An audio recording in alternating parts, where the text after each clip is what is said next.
When the first great cities of the Near East began to rise from the plains of Mesopotamia, political power did not remain small or local for long. Urban life created wealth, competition, and ambition, and from that world came a long sequence of imperial states. Sumerians, Akkadians, Assyrians, Lydians, Medes, and Babylonians each ruled broad territories in turn until Babylon itself was brought down by Cyrus the Great of Persia. Cyrus did not present his rule as something entirely new. He cast himself as the renewer of an older and more ancient order, a king who had restored stability after decay. The styles of kingship he embraced, the symbols of rule he displayed, and even the artistic language of power that surrounded his court were already deeply rooted in the older civilizations of Mesopotamia. In many ways, the Persian Empire did not erase what had come before it. It gathered those older traditions into a larger and more durable imperial form. The empire created by Cyrus, later known as the Achaemenid Empire, spread across an immense landscape, from the Aegean world in the west to the distant lands of Central Asia in the east. His successors pushed even farther. Cambyses added Egypt to Persian rule, bringing under one government many of the most advanced, settled peoples of the known world. This was one of the earliest and boldest attempts to unite so many civilizations within a single political structure. To manage such a vast and diverse empire, the Persians relied on a flexible but highly organized system of administration. Roads tied together distant provinces. Agricultural investment supported large populations. Trade moved across deserts, rivers, and mountains. Cities flourished because order, transport, and taxation worked on a scale the ancient world had rarely seen before. The empire connected Mesopotamia to Anatolia, Egypt, the Mediterranean, and the interior of Asia, creating a political world that was both enormous and remarkably functional. Beyond that ordered landscape, however, lay another world entirely. To the northeast of Mesopotamia stretched the steppe, a huge belt of grassland reaching across Eurasia from the Black Sea region toward the Far East. This was the domain of nomadic peoples, communities that did not build life around fixed cities, heavy agriculture, or permanent walls. They moved with their herds, lived on meat and milk, and followed seasonal rhythms across open land. Their world was shaped by mobility, endurance, and scarcity. Metalworking gave them better tools and better weapons, and over time they became masters of a way of life that was perfectly adapted to survival in harsh country. They did not depend on settled fields or urban markets in the same way that southern peoples did. They lived in motion, and motion itself became their strength. The horse transformed the power of the steppe. Mounted travel allowed nomadic groups to cross astonishing distances and to maintain contact with settled societies along the edges of the civilized world. Yet herding alone could not always provide everything they needed.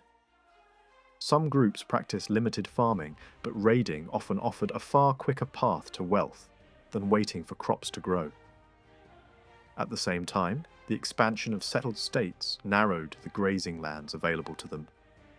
As towns spread into frontier zones, old pasture routes were cut off, and conflict became more likely. Raids were not always simple acts of destruction. They were often tied to competition over land, access, and survival. In war, the nomads held powerful advantages. Their entire way of life prepared them for hardship. They were used to long movement, severe weather, poor supplies, and sudden violence. Skills that city dwellers trained for in barracks were learned by steppe children almost from infancy. Riding and archery were not specialized arts in their world. They were basic tools of life. Settled empires understood the danger and sometimes tried to turn it to their advantage by hiring nomads as mercenaries. But this solution carried obvious risks. In the 7th century before Christ, the Assyrian king even sealed an alliance with a nomadic ruler through marriage. For a moment, that cooperation strengthened Assyria and helped crush its enemies. Yet, when the imperial structure began to break apart, the same nomadic forces that had once supported the settled order swept into the lands of the south. Without firm control, they became a devastating power in their own right. Their advance filled the ancient Near East with fear. To many settled peoples, they seemed to come from the edge of the world itself.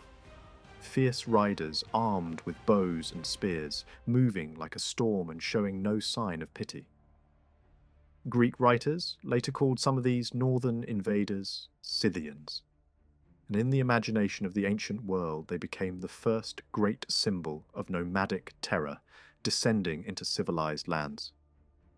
The Persian kings never ignored that danger. Around 530 before Christ, Cyrus himself died fighting northern nomads, identified by Greek tradition as the Massagetæ. For later writers, the scale and violence of that struggle were astonishing. A ruler who had built the greatest empire of the Near East was brought down not by a rival city or a western kingdom, but by steppe warriors. His successor, Darius, later marched north of the Black Sea in an effort to subdue the Scythians. Yet that campaign revealed how difficult it was for a settled empire to master the open steppe. The nomads refused fixed battle when it did not suit them. They withdrew deeper into the grasslands, drawing the Persian army farther and farther into hostile country. Eventually, the danger and futility of the pursuit forced retreat. Even the mightiest imperial machine could find itself powerless when dragged into a world built for speed, distance, and evasion. Yet the first Persian Empire did not collapse because of the steppe. Its final defeat came from the west, from the Greek world, and above all, from Macedon. Persian attempts to conquer Greece had once shaken the entire eastern Mediterranean. Darius had dreamed of subduing the Greek mainland, and Xerxes had carried on that struggle. Battles such as Marathon, Thermopylae, Salamis, Plataea, and Mycale became central to Greek memory, celebrated as moments when small states resisted overwhelming imperial power. But the true destroyer of the Persian Empire was not one of the old Greek city-states. It was Alexander of Macedon. Macedonia still had a rougher and more tribal political order than the great cities of Greece, yet its rulers spoke Greek, admired Greek culture, and positioned themselves within that wider world. The court of Macedon already participated in Hellenic art, drama, and political thought before Alexander ever marched east. Greek culture itself had long been shaped by the civilizations of the Near East. Writing, mythic patterns, artistic forms, and parts of vocabulary all reveal deep Eastern influence. Greek authors did not always describe Persia with simple contempt. Many wrote with fascination, respect, or even envy about Persian kingship and order.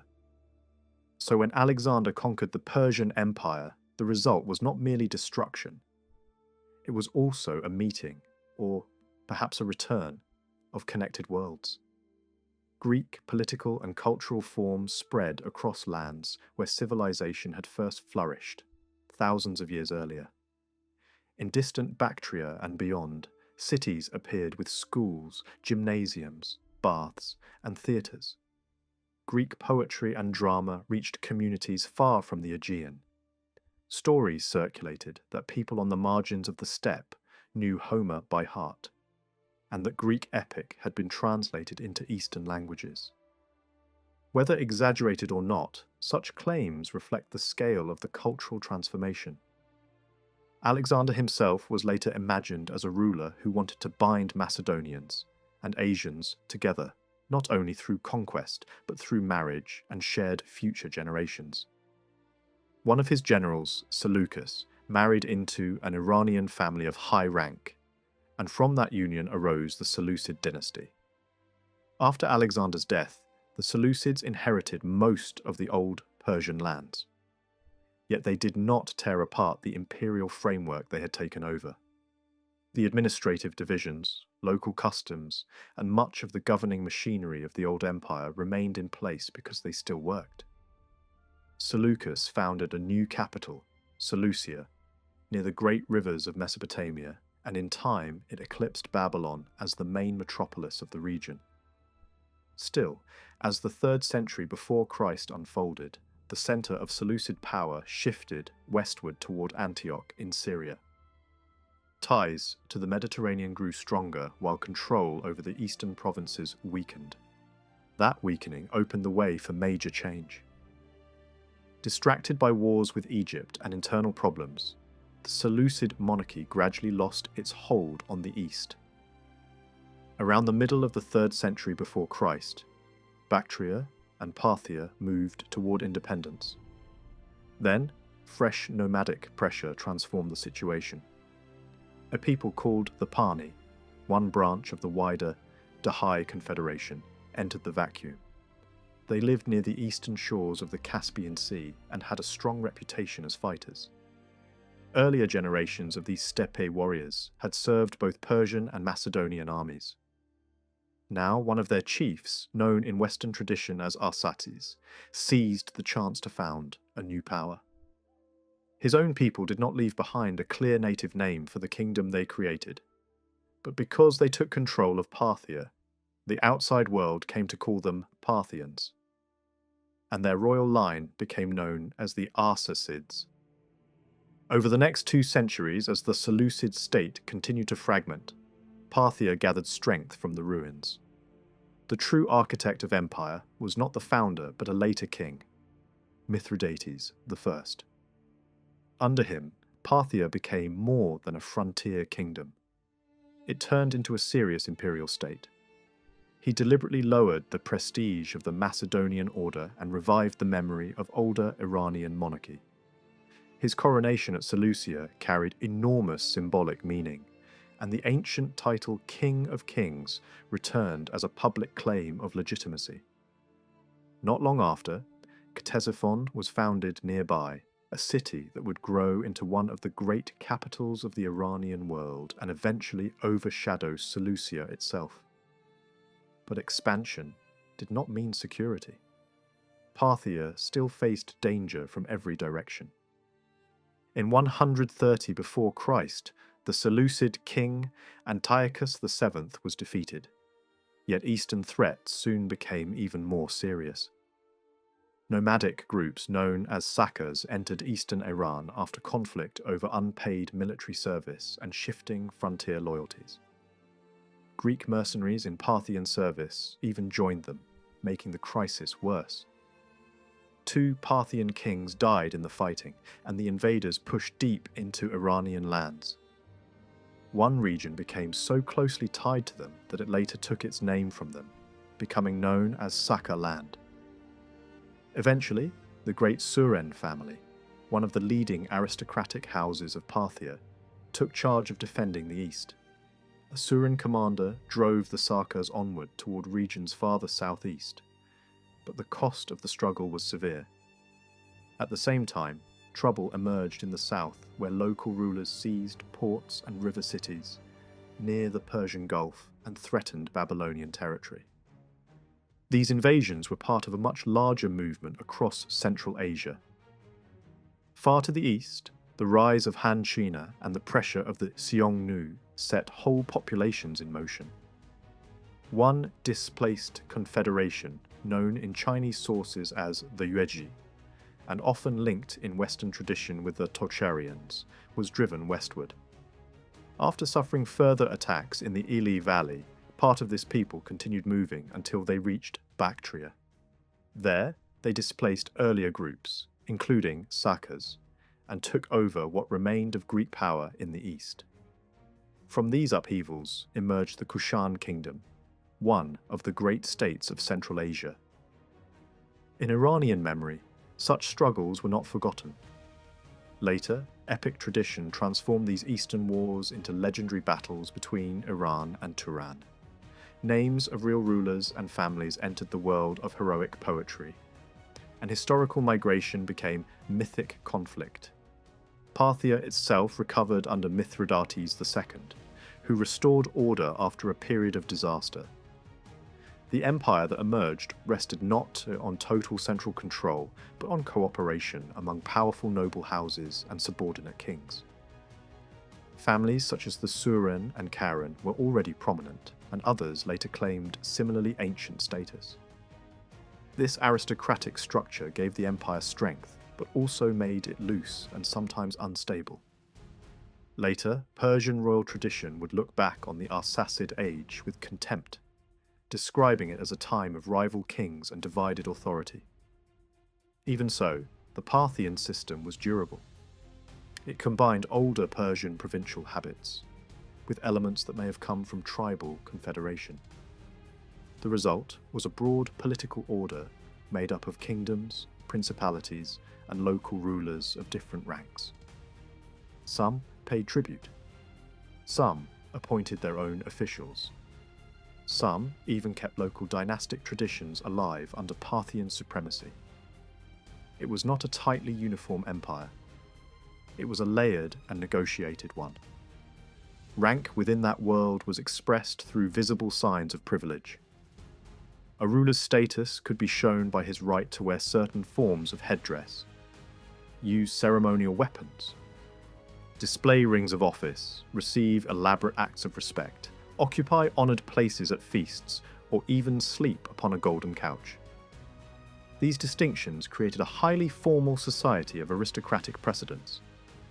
In some ways, the arrangement may appear similar to a feudal order, though that comparison is imperfect. It was less about a rigid system of land tenure and more about military obligation, noble dignity, and personal hierarchy within a royal confederation. The military power of Parthia became famous when it confronted Rome. No Eastern state before it had dealt Rome such a devastating blow. The clash exposed limits in Roman confidence and shattered the idea that Roman expansion was unstoppable. At the time, Parthia was weakened by internal rivalry, and Roman leaders believed the moment favourable. Marcus Licinius Crassus, one of the great power figures of the late Roman Republic, sought glory in the East. He imagined a successful campaign against Parthia would raise him to the level of Caesar and Pompey. But ambition outran understanding. Roman knowledge of Parthian warfare and Mesopotamian conditions was dangerously poor. Crassus ignored useful advice from Armenia, crossed the Euphrates, and advanced into a theatre of war for which he was not prepared. The defence of Parthia fell once again to a commander from the Suren family. The Parthians used deception, mobility, and timing with great skill. A feigned withdrawal lured the Romans onward, and near Carrhae the trap closed. Roman cavalry support collapsed. Then the full Parthian force appeared. Their horsemen, covered at first, suddenly revealed gleaming armour, bright weapons, and heavily protected mounts. Their standards, decorated with gold and silk, must have struck the Romans as both exotic and terrifying. Heavy cavalry pressed the enemy, while mounted archers circled and rained arrows without pause. The Romans, trained for a different kind of war, found themselves trapped in a killing ground where every advantage belonged to their opponent. The attack continued until darkness, resumed the next day, and ended in catastrophe. Thousands died, thousands more were captured. Crassus himself was killed. The Parthians understood the political value of victory, as well as the military one. The triumph that followed was staged not simply as celebration, but as humiliation for Rome. A prisoner resembling Crassus was dressed absurdly and paraded before mocking crowds. Songs ridiculed Roman weakness. Later tradition places the severed head of Crassus at a royal banquet, where it was displayed during a performance of Greek tragedy. Whether every detail is exact or not, the message is clear. The kings of Iran knew how to turn the language of Mediterranean civilization against Mediterranean power itself. They could defeat Rome not only on the battlefield, but also in the realm of prestige, theatre, and memory. The disaster that destroyed Crassus forced Rome to face an uncomfortable truth. The Eastern world was no longer something it could simply overrun at will. A second great power stood there, equal in ambition, wealth, and military strength. Yet this realization did not bring peace. Crassus had launched his invasion without real cause, but even after that failure, Roman leaders continued to dream of revenge. Julius Caesar himself was preparing a vast eastern campaign before his assassination ended those plans. Soon the Roman Republic collapsed into civil war, and the kings of Parthia watched closely, hoping to take advantage of Roman division. In the years that followed, Parthian rulers involved themselves in Roman struggles, whenever it seemed useful. Mark Antony tried to intervene in the politics of the East, but his own campaign ended in retreat and near disaster. Later, Augustus recovered the lost Roman standards and some of the prisoners taken in the defeats of Crassus and Antony. Rome celebrated this as a great triumph, though in reality it was a diplomatic success dressed in the language of conquest. The balance of power remained unchanged. Rome and Parthia still faced one another across the lands between the Mediterranean and Iran, and the unstable kingdom placed between them would remain the centre of their rivalry. That kingdom was Armenia. Over many centuries, different peoples had merged in its mountains and valleys to form the nation known to outsiders by that name. Its borders changed often because a smaller state surrounded by powerful empires could rarely define its limits for long. But its heartland remained the same. It lay in the high volcanic uplands between Anatolia and Iran, protected and shaped by some of the harshest landscapes in the region. To the north rose the Caucasus, cutting Armenia off from the open steppe. To the northwest stood the mountains facing the Black Sea. To the south and southwest stretched the rugged chains that divided Armenia from Syria and Mesopotamia. These natural walls made direct movement difficult and forced trade, diplomacy, and war into narrow routes that ran through Armenian territory. This geography gave Armenia enormous importance. Any movement between Asia Minor and the Iranian plateau was likely to pass through its lands. Merchants, caravans, envoys, and armies all followed the same broad corridors. Whoever held influence in Armenia could threaten the flank of a rival empire. Whoever lost Armenia might watch a foreign army appear on the road to his own frontier. The country also possessed valuable resources of its own. Its fertile valleys supported both agriculture and horse breeding, and its land held deposits of gold. Just as important was its social order. A strong hereditary nobility served the Armenian king through military obligation, while the peasantry owed service to the local lords who ruled the land. This gave Armenia a military weight far greater than its size alone might suggest. For that reason, both Rome and Iran sought to control it, or at least prevent the other from doing so. Long before the rise of the Sasanians, Parthian rulers understood that Armenia could not be ignored. Near the end of his reign, Mihadad II recognized the danger posed by Rome and turned much of his attention westward. In a major campaign, he reduced Armenia to dependence on Parthia. The Armenian prince Tigran had spent time among the Parthians as a hostage, and Mihadad later placed him on the Armenian throne. In return, the Armenian king handed over territory and entered into a closer relationship with the Arsacid house. Over time, the Armenian royal line itself became tied by marriage to the Parthian dynasty. This marked the beginning of a long struggle in which Armenia would be claimed, protected, invaded, restored, and humiliated again and again by the two great powers surrounding it. Rome, however, was not willing to tolerate a strong eastern rival. As Roman influence expanded through Asia Minor, it pressed steadily against the remnants of older Hellenistic kingdoms and toward the Parthian frontier. Pontus and Armenia were among the first to feel that pressure. Their rulers looked toward Parthia for help. but Parthian support did not always come. When Pompey rose to power in the Roman East, he attempted to manipulate the politics of both Armenia and Parthia for Roman advantage. He made promises over territories that did not belong to him and treated Eastern kings as though they were already subjects of Roman decision. These insults were remembered. They helped poison relations long before Crassus marched east.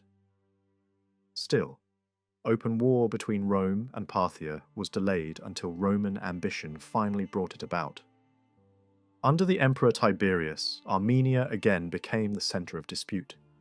During this period, the Parthian king Artaban declared that he intended to restore the frontiers once held by the ancient Persian and Macedonian empires.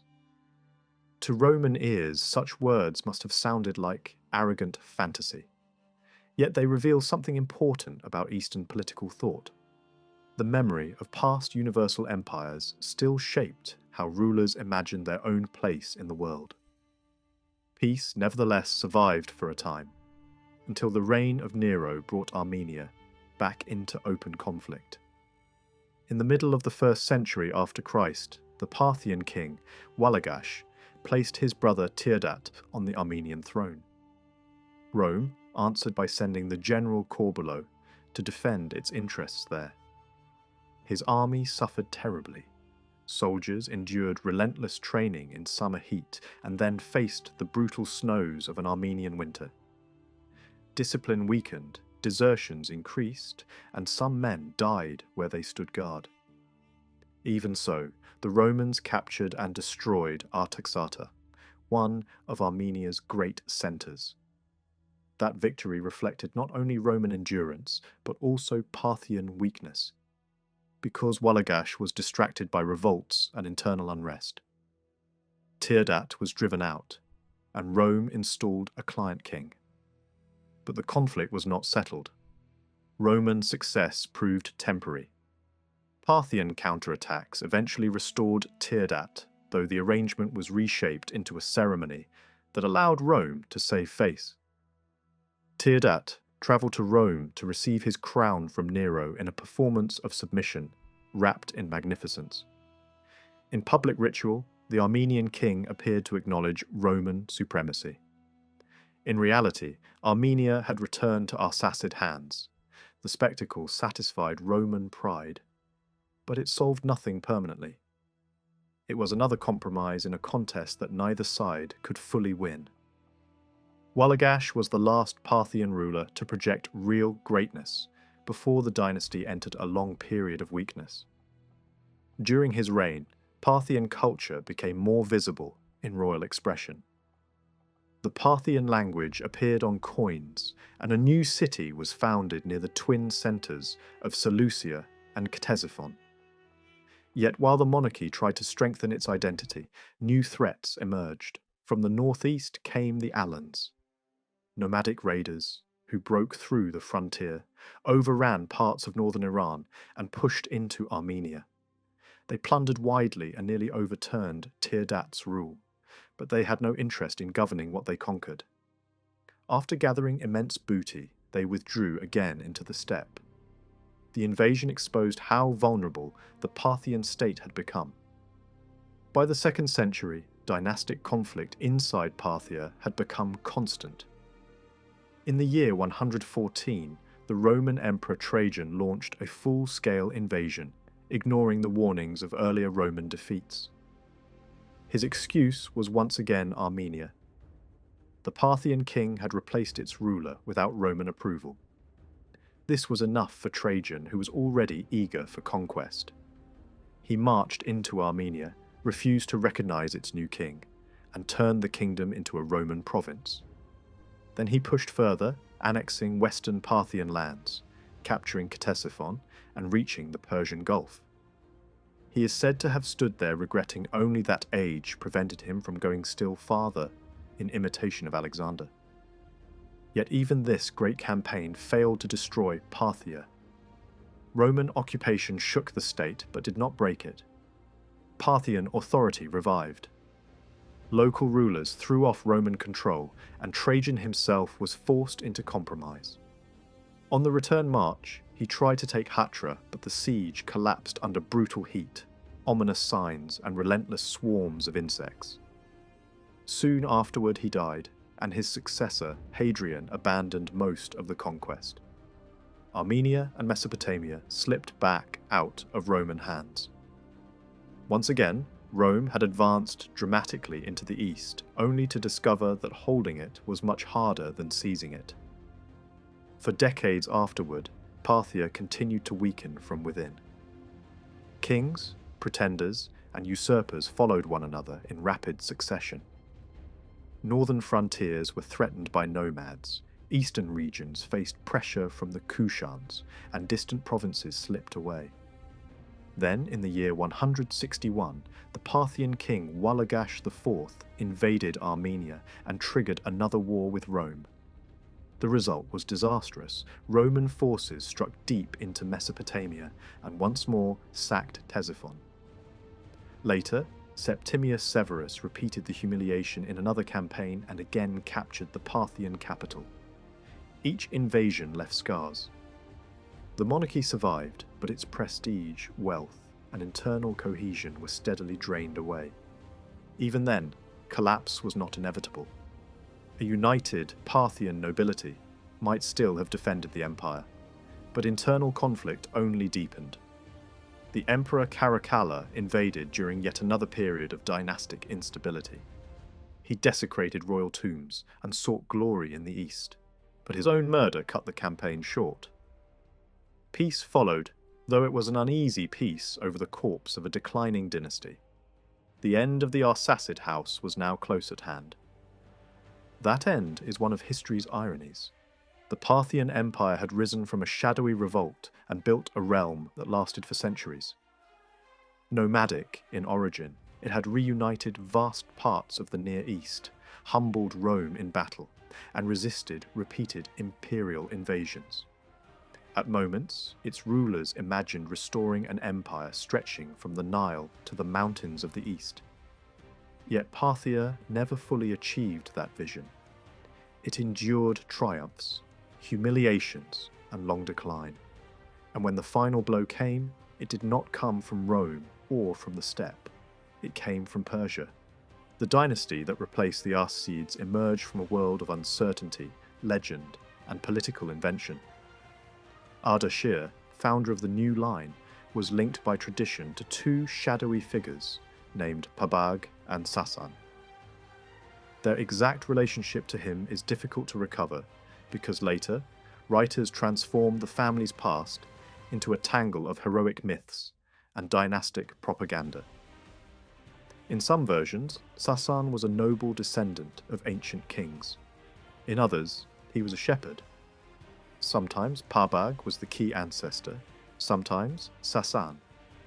Over time, the stories became richer, stranger, and more useful to royal ideology. One tradition claimed that Sasan served Pabag and appeared to him in prophetic dreams, surrounded by light, sacred fire, and symbols of kingship. Interpreters declared that either Sasan or his descendants were destined to rule the world. Another version said that Sasan was descended from the old Achaemenid line and had lived in obscurity among shepherds after the fall of ancient Persia. Pabag, impressed by visions and prophecies, gave his daughter to Sasan in marriage, and Ardashir was born from that union. Other hostile stories mocked the dynasty instead, claiming that Ardashir came from scandal, low birth, and adultery. These tales were designed either to glorify the new rulers or to wound them. The surviving evidence from inscriptions does little to resolve the confusion. Later, Sasanian kings proudly named Ardashir and Pabag among their ancestors, but the figure of Sasan remained elusive. His place in the royal story seems to have grown more important as time passed. Some later traditions even tied him to India, to older branches of the Arsacid family, or to foreign religious imagery. The very uncertainty suggests that the dynasty was shaping its own past as it consolidated power. By claiming descent from ancient kings and by wrapping its founder in signs of destiny, the new house gave itself both antiquity and legitimacy. There was a deeper purpose behind all of this. A ruler like Ardashir needed more than military success. He needed a story strong enough to replace a dynasty that had ruled 4 centuries. The myth of a hidden royal ancestor, a rise foretold in dreams, and a family unjustly denied its inheritance, gave Ardashir exactly that. It connected him to the memory of the Achaemenids, shortened the apparent age of Arsacid rule, and presented the Sasanian triumph as a restoration rather than a revolution. Behind the legend stood a real political transformation. Persia had long been a province under larger empires, first Macedonian and then Parthian. But it was not an ordinary province. It contained the ruins, tombs, and ceremonial memory of the old Persian kings. Any local ruler who controlled this land could draw on a prestige that other regional governors lacked. By the early 3rd century, Ardashir had become master of Persis and had begun to expand beyond it. He moved into neighbouring regions, extended his authority along the Persian Gulf, and reached eastward across the Iranian plateau. As Parthia continued to suffer from weakness and civil war, Ardashir's position became stronger.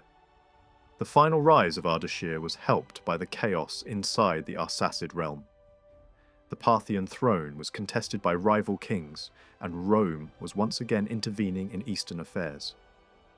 Caracalla, obsessed with Alexander, attacked a divided Parthia and deepened the crisis.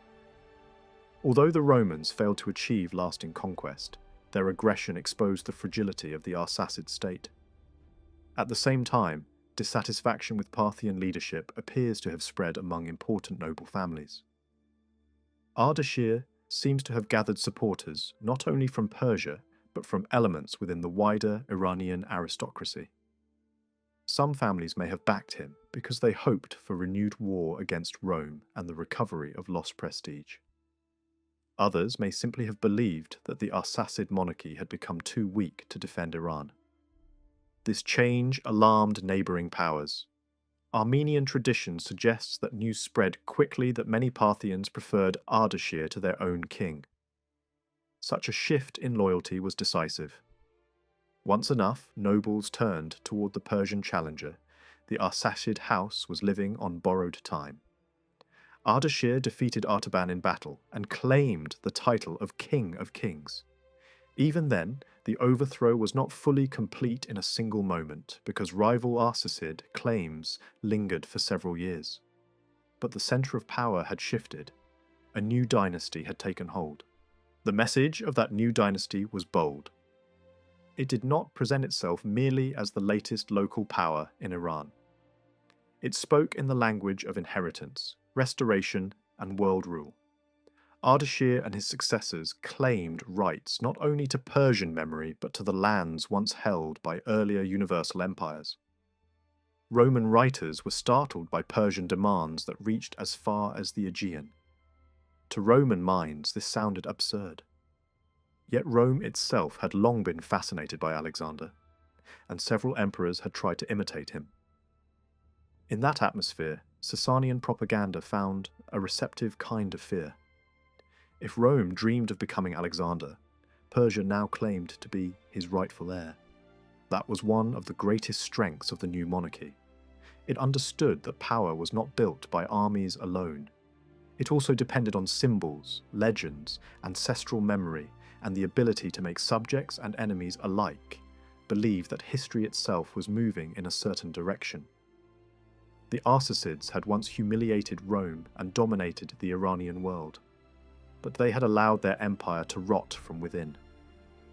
The Sasanians rose by offering something different, a sharper ideology, a more forceful kingship, and the promise that Iran's old greatness would not merely survive, but return in a stronger and more disciplined form. It is still possible to trace the shock that Ardashir's rise created in the Roman world. His sudden expansion did not pass unnoticed. Across the eastern provinces, anxiety spread as reports arrived of a new Persian power gathering strength. His first major objective was clear: He sought control of Hatra, a heavily fortified city that stood between Iran and the Roman frontier. It had resisted even the strongest Roman emperors, and Ardashir himself failed to take it. But failure there did not slow him. Turning north, he secured wide regions in Media and Gurgan, steadily extending his reach. Even when his advance was checked in Armenia, the danger remained unmistakable. The Roman provinces of Mesopotamia and Syria were now directly exposed. What made the situation more alarming was not simply military pressure, but instability within the Roman ranks themselves. Some Roman troops surrendered without resistance. Others abandoned their posts and joined the enemy. In Mesopotamia, discipline collapsed so completely that soldiers turned on their own commander and killed him. Disorder spread across the eastern frontier. Diplomacy failed. Letters and envoys could not persuade Ardashir to withdraw. When Rome finally prepared for war, the army itself began to fracture. Mutiny erupted, and in Syria there were even attempts to proclaim a rival emperor. The Persian advance had not only challenged Roman territory, it had shaken Roman authority from within. The emperor eventually restored a degree of control, but the larger problem remained unresolved. War became inevitable. Roman strategy aimed at a coordinated attack using 3 separate armies advancing from different directions. The emperor was meant to lead the main force in person, yet hesitation at the decisive moment led him to pass command to another. The result was disastrous. Ardashir personally led a stronger army against the central Roman force and destroyed it. The defeat was severe, remembered as a catastrophe that few could match. Meanwhile, the northern Roman army never even reached the battlefield. Harsh winter conditions in Armenia devastated it, killing many and crippling others. The surviving forces gathered at Antioch, preparing for another confrontation that never came. The war ended without a final clash, leaving both sides claiming success. In reality, neither side had achieved a decisive victory. Rome had managed to slow the Persian advance, but at great cost. Ardashir had inflicted a humiliating defeat and demonstrated that his new dynasty was a force to be reckoned with. Territorial gains would come later. What mattered immediately was survival and legitimacy. His rule was secure and his dynasty firmly established. For the Roman emperors, however, the outcome was far less stable. Within a short time, political failure and internal conspiracy led to his downfall, bringing an end to his reign and to the dynasty he represented. The death of that emperor opened the way for renewed Persian offensives. Ardashir seized the opportunity. Iranian forces moved quickly, capturing key strongholds across Mesopotamia. Important cities fell one after another, including major defensive centers that had long supported Roman power in the region. Hatra itself, once unconquerable, was finally taken. The capture of this city was more than a military success. It secured control over vital trade routes, linking India, the Persian Gulf, and the caravan networks of the Near East. At the same time, Ardashir expanded southward, reaching the coasts of eastern Arabia and strengthening his hold over maritime trade. These victories weakened Roman prestige and reshaped the balance of power across the region. While the West was under pressure, events in the East were equally significant. Long before Ardashir's time, migrations across Central Asia had reshaped entire regions. Nomadic movements had displaced earlier populations, and new states had emerged from the ruins of older ones. Among them was the Kushan Kingdom, a powerful state that combined influences from Inner Asia, India, and the Hellenistic world. Its cities were marked by advanced irrigation systems, large agricultural networks, and active trade routes. Its coins reflected a blend of cultural traditions, drawing from Greek, Roman, and local models. Over time, however, this kingdom weakened. Gradually, parts of its territory fell under Persian control. Local rulers were retained but placed under Iranian authority, acting as intermediaries between the empire and the frontier. These eastern regions became a buffer zone, separating Iran from the unpredictable, nomadic world beyond. Cultural blending continued there, visible in coinage and titles that appealed to diverse populations. Meanwhile, the nomadic powers of the steppe were occupied with their own struggles. Conflicts in Inner Asia kept them from launching major westward movements for a time. This relative calm benefited the new Persian dynasty. With fewer immediate threats from the east, Ardashir was able to focus on consolidating his power. His achievements were not only military, he reshaped the structure of the Iranian state itself. The loose and decentralized system of the Parthians gave way to a far more centralized authority. Administration became more uniform. Coinage was standardized across the empire. Economic life was regulated more closely, with markets, agriculture, and infrastructure brought under stronger control. Large-scale irrigation projects expanded agricultural production. Military organization was strengthened, and communication across the empire improved. These changes created a more cohesive and durable political system. Language and administration also reflected this centralization. The written form of Middle Persian used a complex system that required trained specialists. Maintaining such a system demanded organization and discipline, something only a strong central government could provide. The rise of a bureaucratic class, capable of managing records and communication across a vast territory, became essential to the functioning of the state. At the heart of this new empire lay Mesopotamia, one of the richest regions in the ancient world. For thousands of years, irrigation had transformed its lands into a center of agriculture and trade. Its cities were dense, wealthy, and deeply connected to wider commercial networks, stretching from Asia Minor to India. Control of this region provided immense resources. It meant food for armies, wealth for the treasury, and access to international trade routes. Ardashir understood its importance and made it a cornerstone of his power. He also established a new capital near the old Parthian center. This city was heavily fortified with massive walls, towers, and defensive works. Its layout differed from earlier urban designs, reflecting both practical needs and a new vision of imperial authority. Within its walls, dense neighborhoods, markets, and workshops formed a bustling urban environment, distinct from the more orderly cities of earlier periods. Ardashir's image of kingship was closely tied to religion. His monuments present him as a ruler, chosen by divine authority. Carvings show him receiving symbols of power directly from a supreme deity, emphasizing a connection between kingship and the divine order.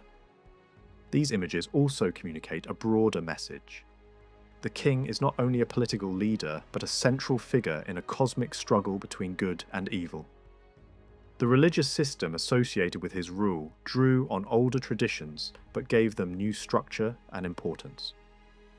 At its core was the belief in a single supreme deity opposed by a destructive force.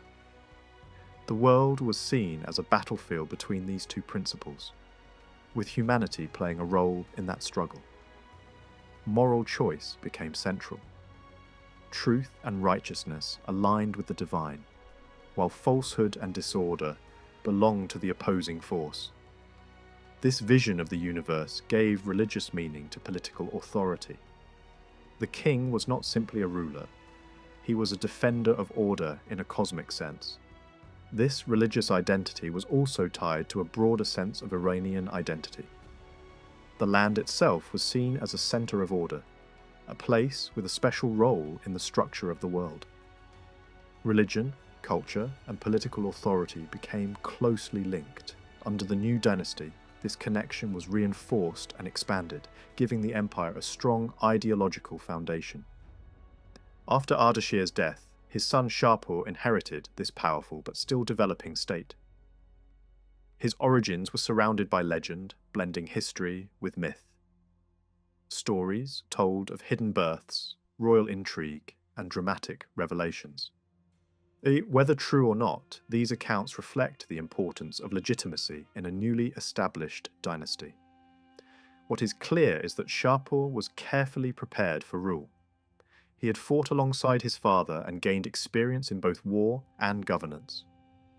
Once in power, Shapur proved to be an even more formidable military leader.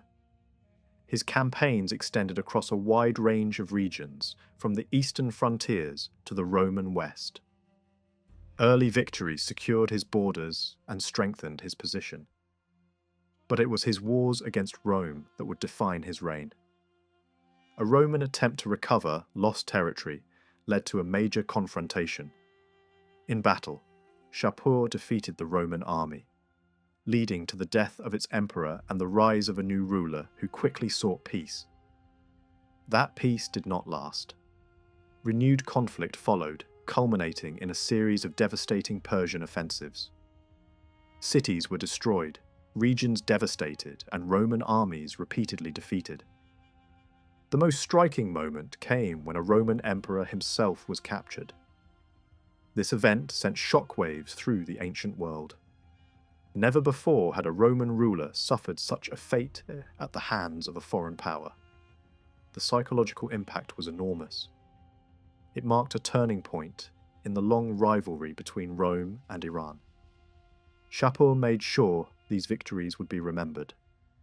Monumental carvings and inscriptions celebrated his triumphs, presenting them as proof of divine favour and royal strength. These images show defeated Roman leaders, humbled before the Persian king, reinforcing the message of Iranian dominance. Yet even at the height of his success, Shapur did not fully exploit his advantage. While Rome struggled with internal crises, he chose not to press deeper into its territory. Instead, new powers emerged in the region. One of them, centered in Palmyra, briefly rose as a major force, controlling vast territories between Rome and Iran.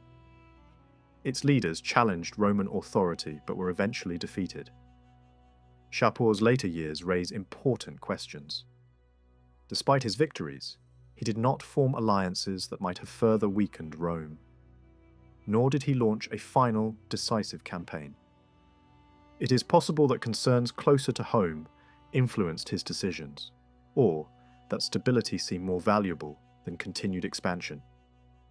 After his death, the empire entered a period of internal tension. A struggle emerged between religious figures competing for influence at court. One promoted a new spiritual movement that blended ideas from different traditions. The other defended the established religious order and sought to strengthen its authority. Their rivalry reveals both the strength and the fragility of the system Ardashir had created. A powerful centralized state now existed, but control over belief and ideology had become a new battleground. Two powerful religious figures seem to have been present around Shapur during his western campaigns. If that report is accurate, it does not necessarily mean the king had embraced their ideas or even cared about their rivalry. More likely, he had not yet chosen a side in a struggle that had not fully exploded. It is hard to imagine a hard-driving warrior king calmly entertaining the bitter arguments of a visionary preacher and an intolerant priest if he truly understood how dangerous their conflict would become.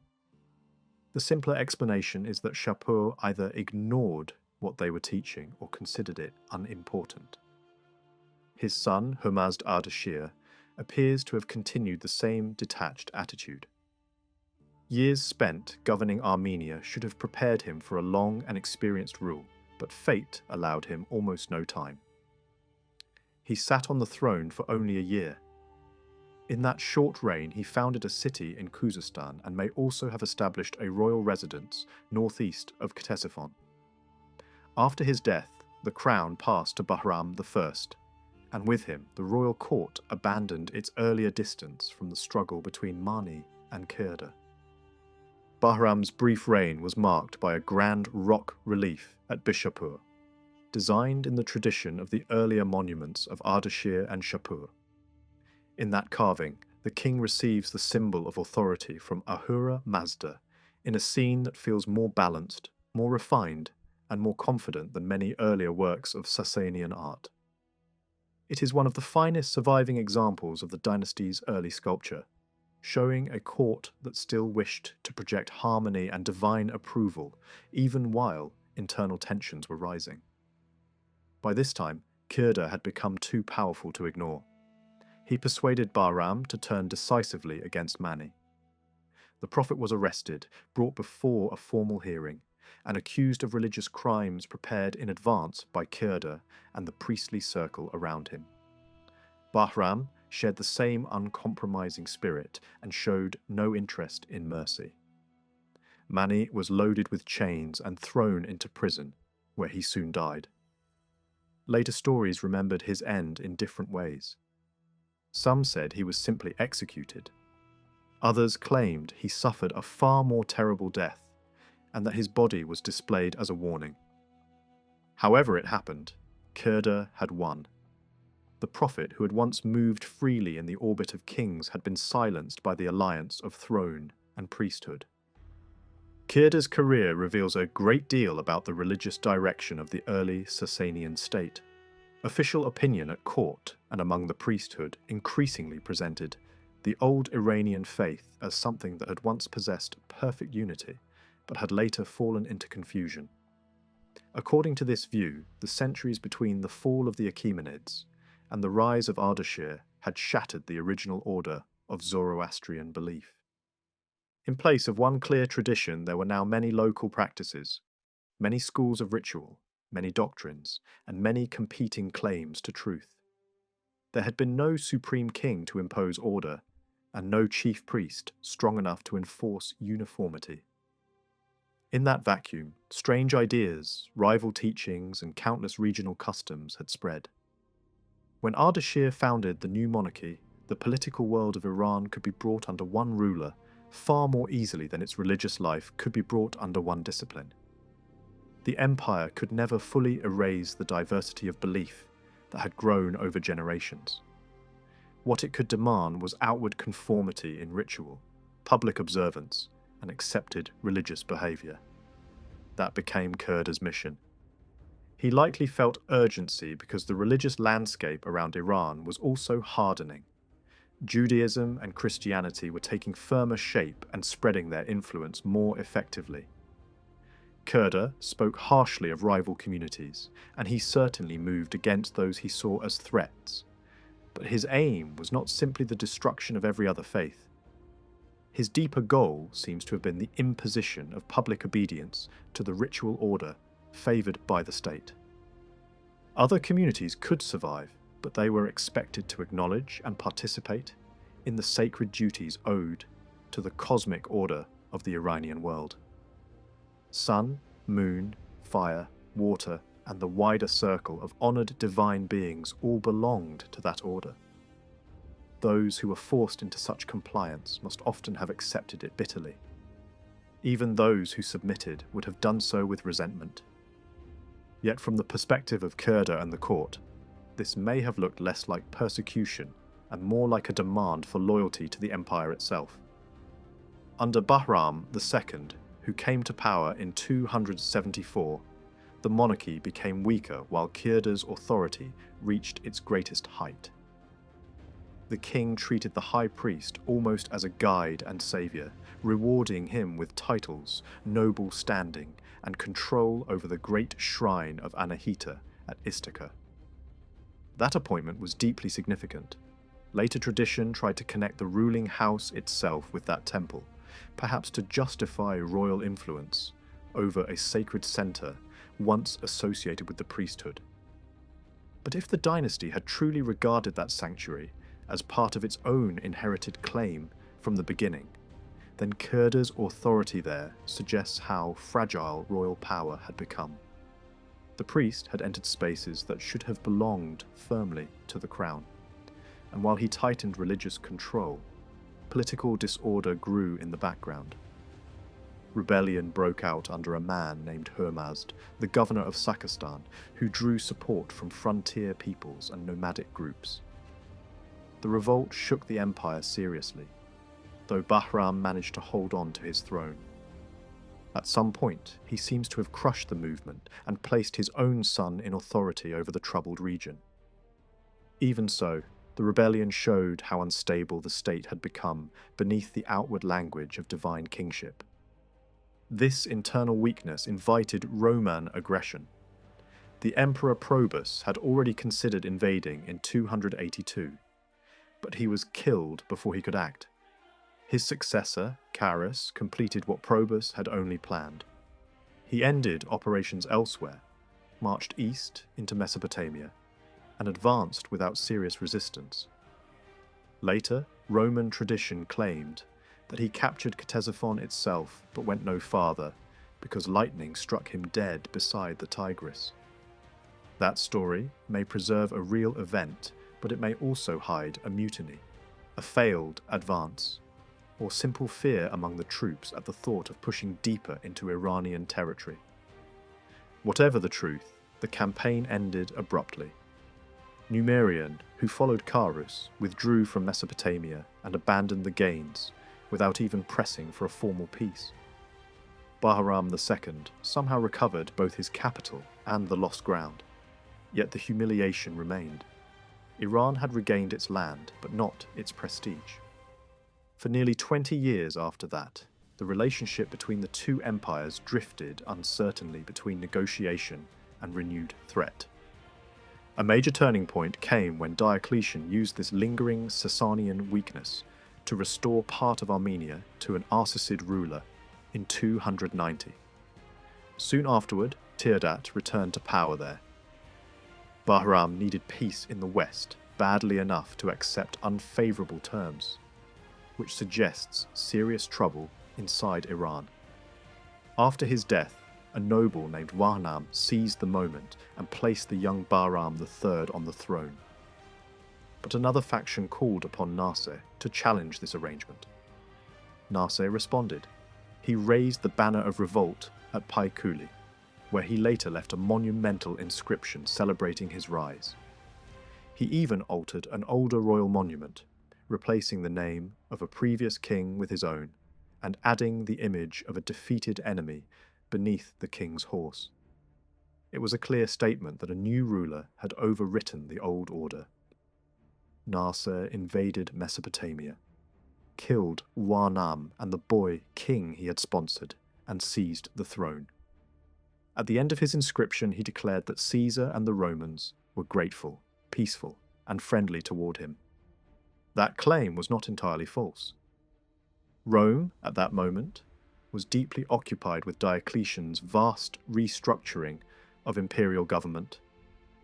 The old system created under Augustus no longer matched the needs of a sprawling and troubled empire. Diocletian divided power among senior and junior emperors, separated military and civil authority, broke large provinces into smaller units, expanded the number of officials, and imposed a more coherent system of taxation. This was one of the greatest administrative overhauls in Roman history, and it needed a calm eastern frontier to succeed. For a short while, peace with Nasser served that purpose, but the calm did not last. In 296, Nasser went to war. He seems to have believed that Rome was distracted by wider disorder, and that the moment had come to reclaim lost influence. The official reason for the war was Roman encroachment on the Iranian frontier. That complaint was not empty. Roman involvement in Armenia had already pushed Iranian influence backward, and the construction of a major fortress at Circesium in Osroene must have looked openly threatening. Built at the junction of the Khabur and the Euphrates, that stronghold was not simply defensive. It was a forward position from which Rome could watch the frontier and launch deeper operations into Iranian territory. Nasser, who had once governed Armenia himself, could hardly have accepted the surrender of that country lightly. Now, he also had to watch the Romans strengthen the frontier opposite Mesopotamia. The first clash brought the Persians success. In 297, the armies of Nasir and Galerius met somewhere between Callinicum and Carrhae, and Iran seems to have won an early victory. That briefly restored confidence in the Sasanian monarchy, but the following year brought disaster. The two sides met again at Satala in Armenia, and this time the Persian army was shattered. Galerius broke into the royal camp and sent Nasir fleeing. Roman writers later emphasized that the Persian king had been slowed by his huge baggage train, his family, and the ceremonial burden of royal life. Whether exaggerated or not, the defeat was very real. The queen and other members of the royal household were taken captive. Rome celebrated wildly. Coins and commemorative art proclaimed victory. New titles were adopted by the emperors, and Galerius raised a triumphal arch at Thessalonica that turned Iranian visual motifs into Roman propaganda. The peace that followed in 298 was one of the most humiliating treaties ever imposed on Iran. It was signed at Nisibis. The contrast between the two negotiating teams is revealing. Rome sent an otherwise obscure official from its growing bureaucracy. Iran sent a close companion of the king, an aristocrat skilled in language and symbolism. That difference says much about both empires. Diocletian's Rome was becoming a machine of offices, records, and administrative specialists.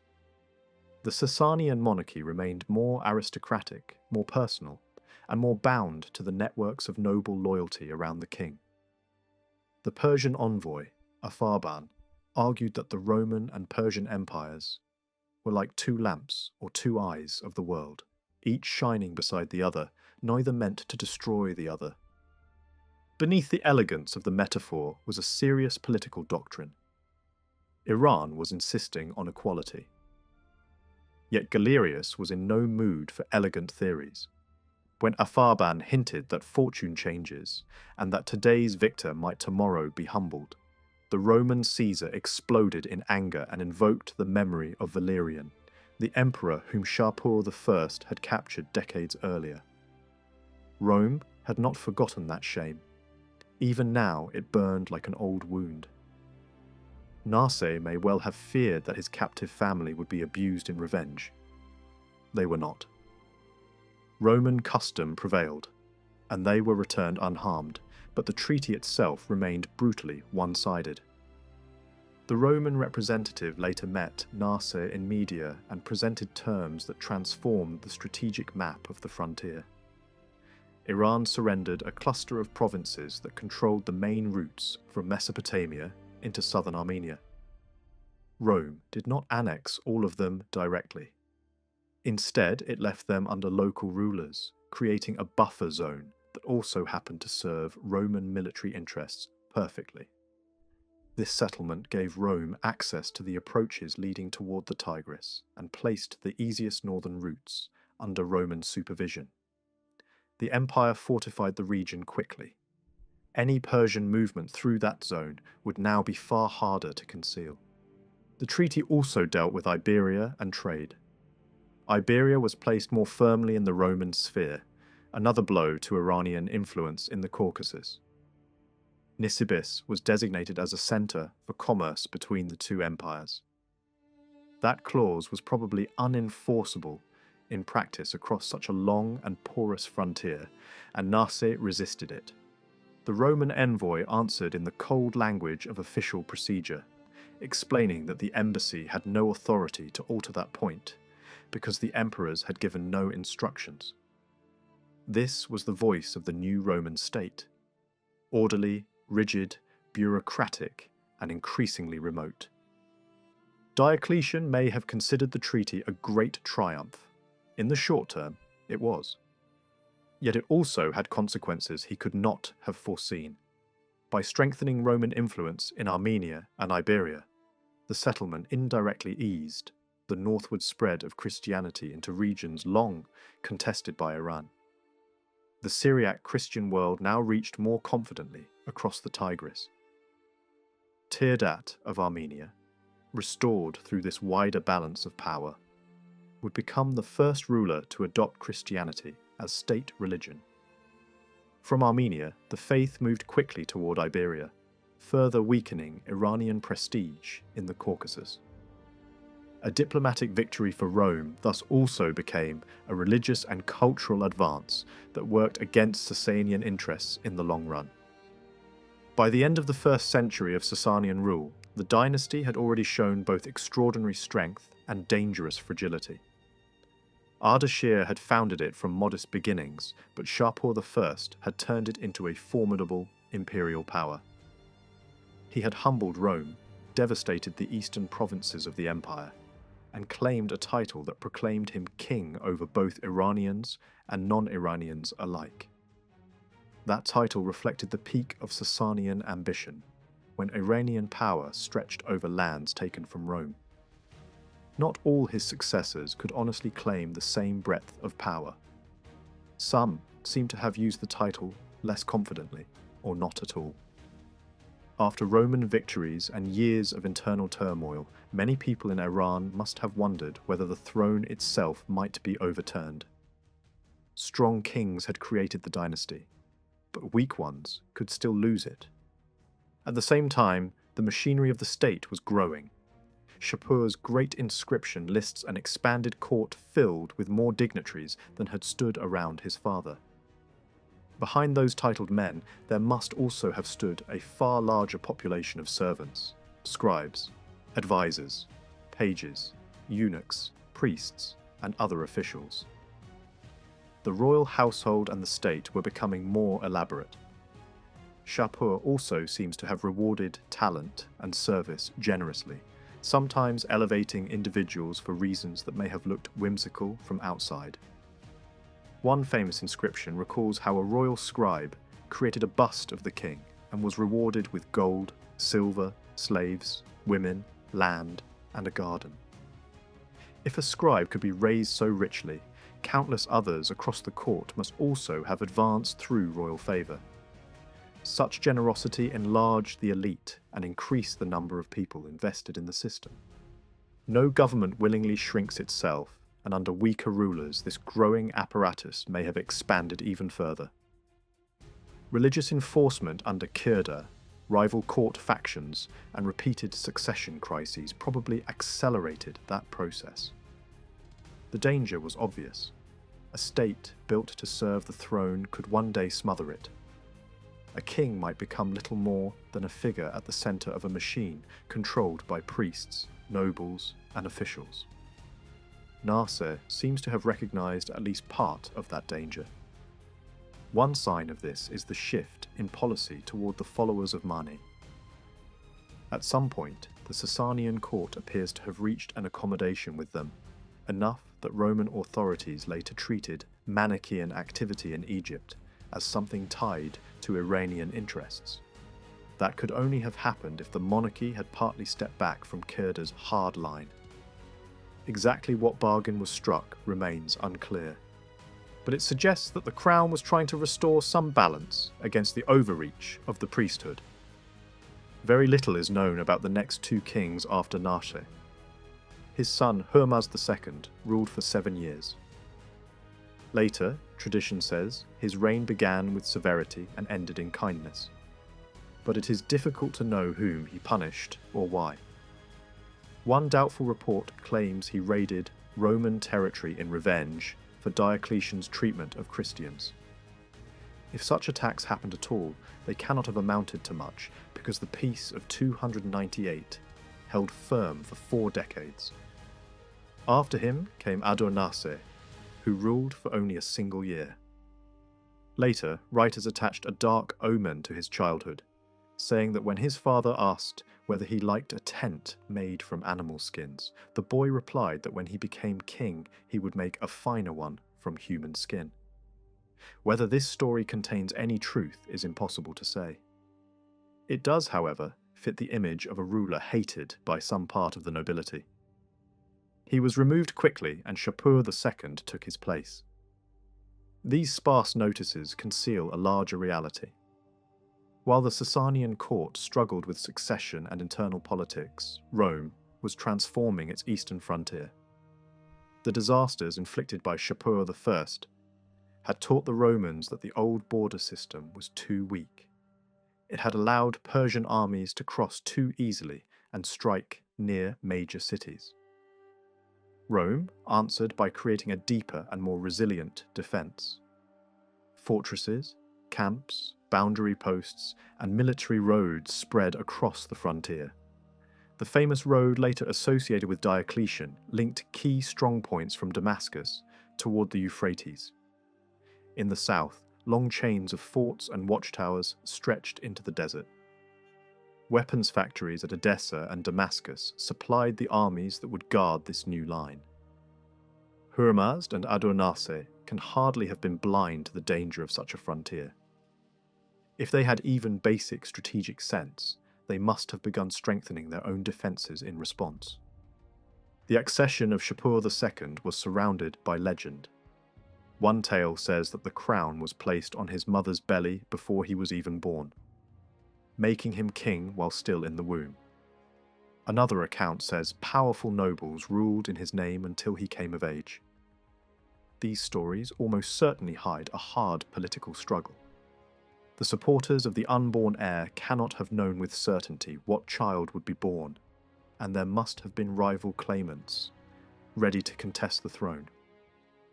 Two of Shapur's uncles appear in these traditions. One was blinded. The other, Hormazd, was imprisoned.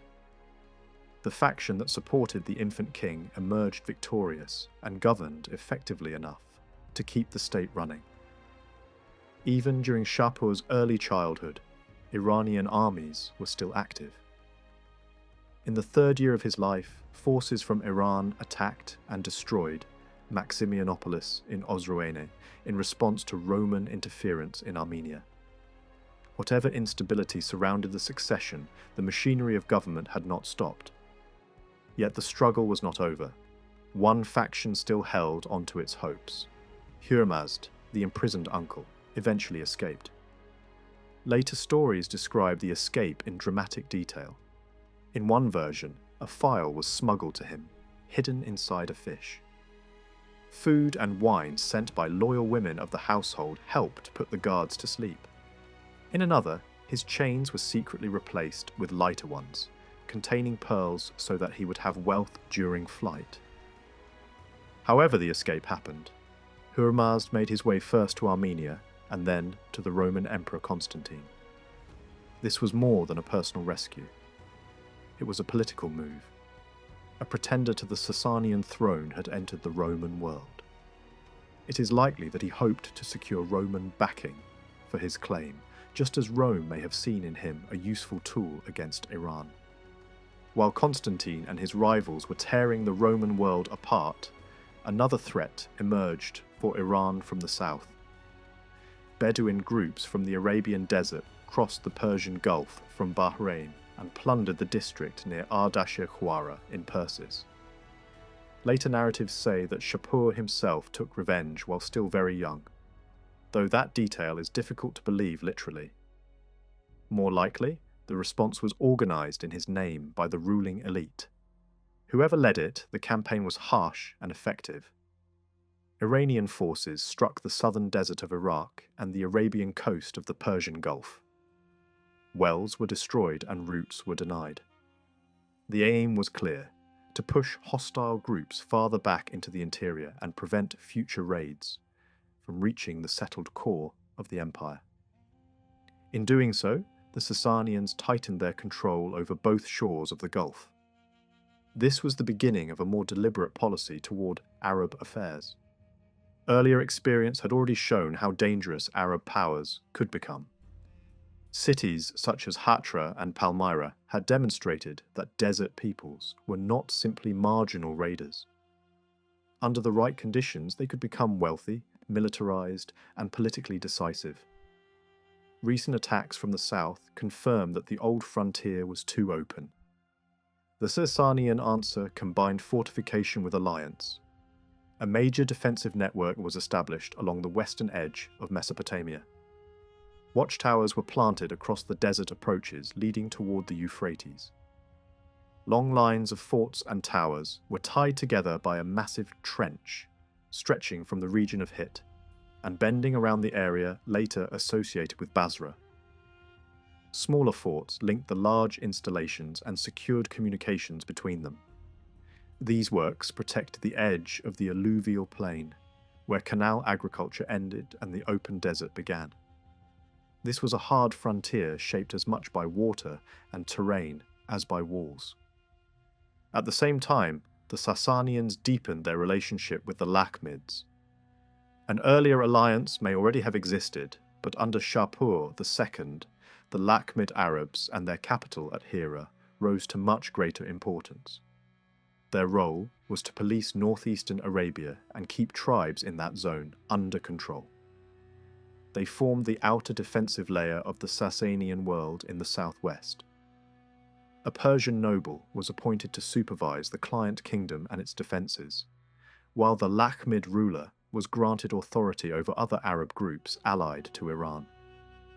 This was a classic imperial arrangement, built on protection, reward, and dependency. It resembles in some ways the old relationship between the Persian king and the noble houses of Armenia. So successful was the model that Rome later adopted something similar with its own Arab allies, raising the Ghassanids to oppose the Lakhmids. In time, Hira became much more than a buffer capital. It turned into a meeting point of the great cultures and religions of the region. Zoroastrian Iran, Syrian Christianity, and the older pagan traditions of Arabia all touched one another there. Christian scholars flourished in the city. Later, memory linked Hira with the development and spread of written Arabic, and with the transmission of many Persian words into the Arabic language, especially in administration, science, art, and learned culture. Long after the Sasanian dynasty had vanished and the religious landscape of the Near East had been transformed, poets still looked back at the ruins of Hira with admiration, remembering the people who had built, ruled, and adorned it. Despite all these developments, the deepest conflict remained the one with Rome. The peace created in 298 lasted until Constantine's death. That emperor himself had considered a Persian campaign, perhaps encouraged by the fugitive prince Hormazd, but the plan died with him. For the Sasanian court, the old treaty had never been acceptable as a permanent settlement. Roman influence in Mesopotamia, Armenia, and Iberia was too great. Recovering freedom of action in those regions was one major cause of renewed war. Religion added another layer to the coming conflict. Constantine's rise had changed the public character of the Roman Empire. Christianity was no longer a persecuted movement. It was becoming closely tied to Roman prosperity, legitimacy, and imperial order. At some point, Constantine sent a message to Shapur congratulating him on having Christians within his dominions and expressing goodwill toward them. On the surface, the tone was friendly, but the implications were not. Any Persian ruler reading such words could only notice the hidden challenge. The Roman emperor was speaking as though he had a special moral interest in Christian subjects living under Sasanian rule. The suggestion was subtle, but unmistakable. If these people were mistreated, Rome might claim concern, perhaps even a kind of right to intervene. Whether Christians in Iran were immediately persecuted is harder to determine. Later, church histories portray Shapur II as a relentless persecutor, but the earliest evidence suggests a more complicated process. At first, the pressure seems to have taken the form of heavier taxation. Bishops were forced to take part in collecting the levy, which placed them in a painful position before their own communities. Some Christians reportedly died because they refused either to collect or to pay. Later texts expanded this memory into stories of an organized attempt to wipe out Christianity altogether. That is probably an exaggeration. The increased taxes were almost certainly connected to military preparations. Making bishops responsible for collection may have been an effort to integrate Christian communities more directly into the imperial fiscal system, rather than to destroy them from the beginning. Even so, a real persecution did eventually occur. A contemporary Christian writer described it as beginning in the 36th year of Shapur's reign, when churches were destroyed and martyrs were killed across the east. The most violent phase seems to have begun around 345, at the same time that the war with Rome entered a new stage. This timing matters. It suggests that the persecution cannot be understood apart from geopolitics. Once Christianity had become closely associated with Rome, the growth of the religion inside Iran looked increasingly like the growth of Roman influence. Armenia stood at the center of this problem. Its geography linked Anatolia with Iran, and its culture had long been shaped more deeply by Iran than by Rome. The habits of its nobility, the style of its courts, and the structure of its aristocratic society all reflected Iranian models. That system was naturally resistant to strong central authority. But as long as Armenia remained culturally and politically aligned with Iran, the Sasanian court could tolerate that instability. The situation changed dramatically when Teodat III and parts of the Armenian nobility embraced Christianity in the early 4th century. The new faith may have seemed at first like a way to distinguish Armenia from both surrounding empires, but that advantage was short-lived. Many Armenian nobles rejected Christianity and remained attached to older cults. They regarded the new religion as divisive and foreign, and some of them sided willingly with Shapur against their Christian countrymen. But once Rome also became Christian, the problem deepened. Christianity in Armenia and Christianity in the Roman Empire now appeared connected. To the Sasanian court, the spread of the faith could look like an extension of Roman power under religious cover. It is still possible to trace the shock that Ardashir's rise created in the Roman world. His sudden expansion did not pass unnoticed. Across the eastern provinces, anxiety spread as reports arrived of a new Persian power gathering strength. His first major objective was clear. He sought control of Hatra, a heavily fortified city that stood between Iran and the Roman frontier. It had resisted even the strongest Roman emperors, and Ardashir himself failed to take it. But failure there did not slow him. Turning north, he secured wide regions in Madia and Gurgan, steadily extending his reach. Even when his advance was checked in Armenia, the danger remained unmistakable. The Roman provinces of Mesopotamia and Syria were now directly exposed. What made the situation more alarming was not simply military pressure, but instability within the Roman ranks themselves. Some Roman troops surrendered without resistance. Others abandoned their posts and joined the enemy. In Mesopotamia, discipline collapsed so completely that soldiers turned on their own commander and killed him. Disorder spread across the eastern frontier. Diplomacy failed. Letters and envoys could not persuade Ardashir to withdraw. When Rome finally prepared for war, the army itself began to fracture.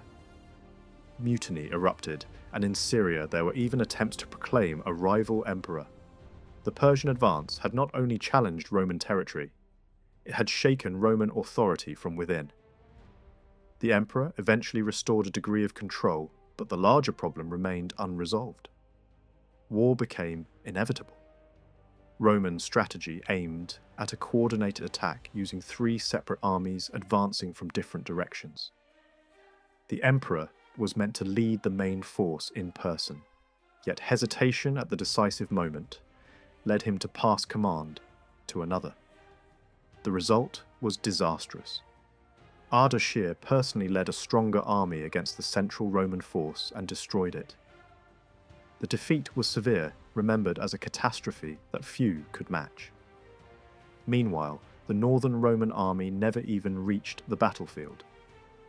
Harsh winter conditions in Armenia devastated it, killing many and crippling others. the surviving forces gathered at Antioch, preparing for another confrontation that never came. The war ended without a final clash, leaving both sides claiming success. In reality, neither side had achieved a decisive victory. Rome had managed to slow the Persian advance, but at great cost. Ardashir had inflicted a humiliating defeat and demonstrated that his new dynasty was a force to be reckoned with. Territorial gains would come later. What mattered immediately was survival and legitimacy.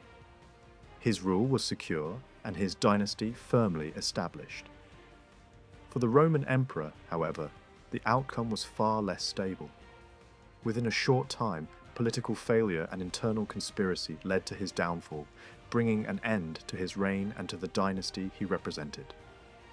The death of that emperor opened the way for renewed Persian offensives. Ardashir seized the opportunity. Iranian forces moved quickly, capturing key strongholds across Mesopotamia. Important cities fell one after another, including major defensive centres that had long supported Roman power in the region. Hatra itself, once unconquerable, was finally taken. The capture of this city was more than a military success.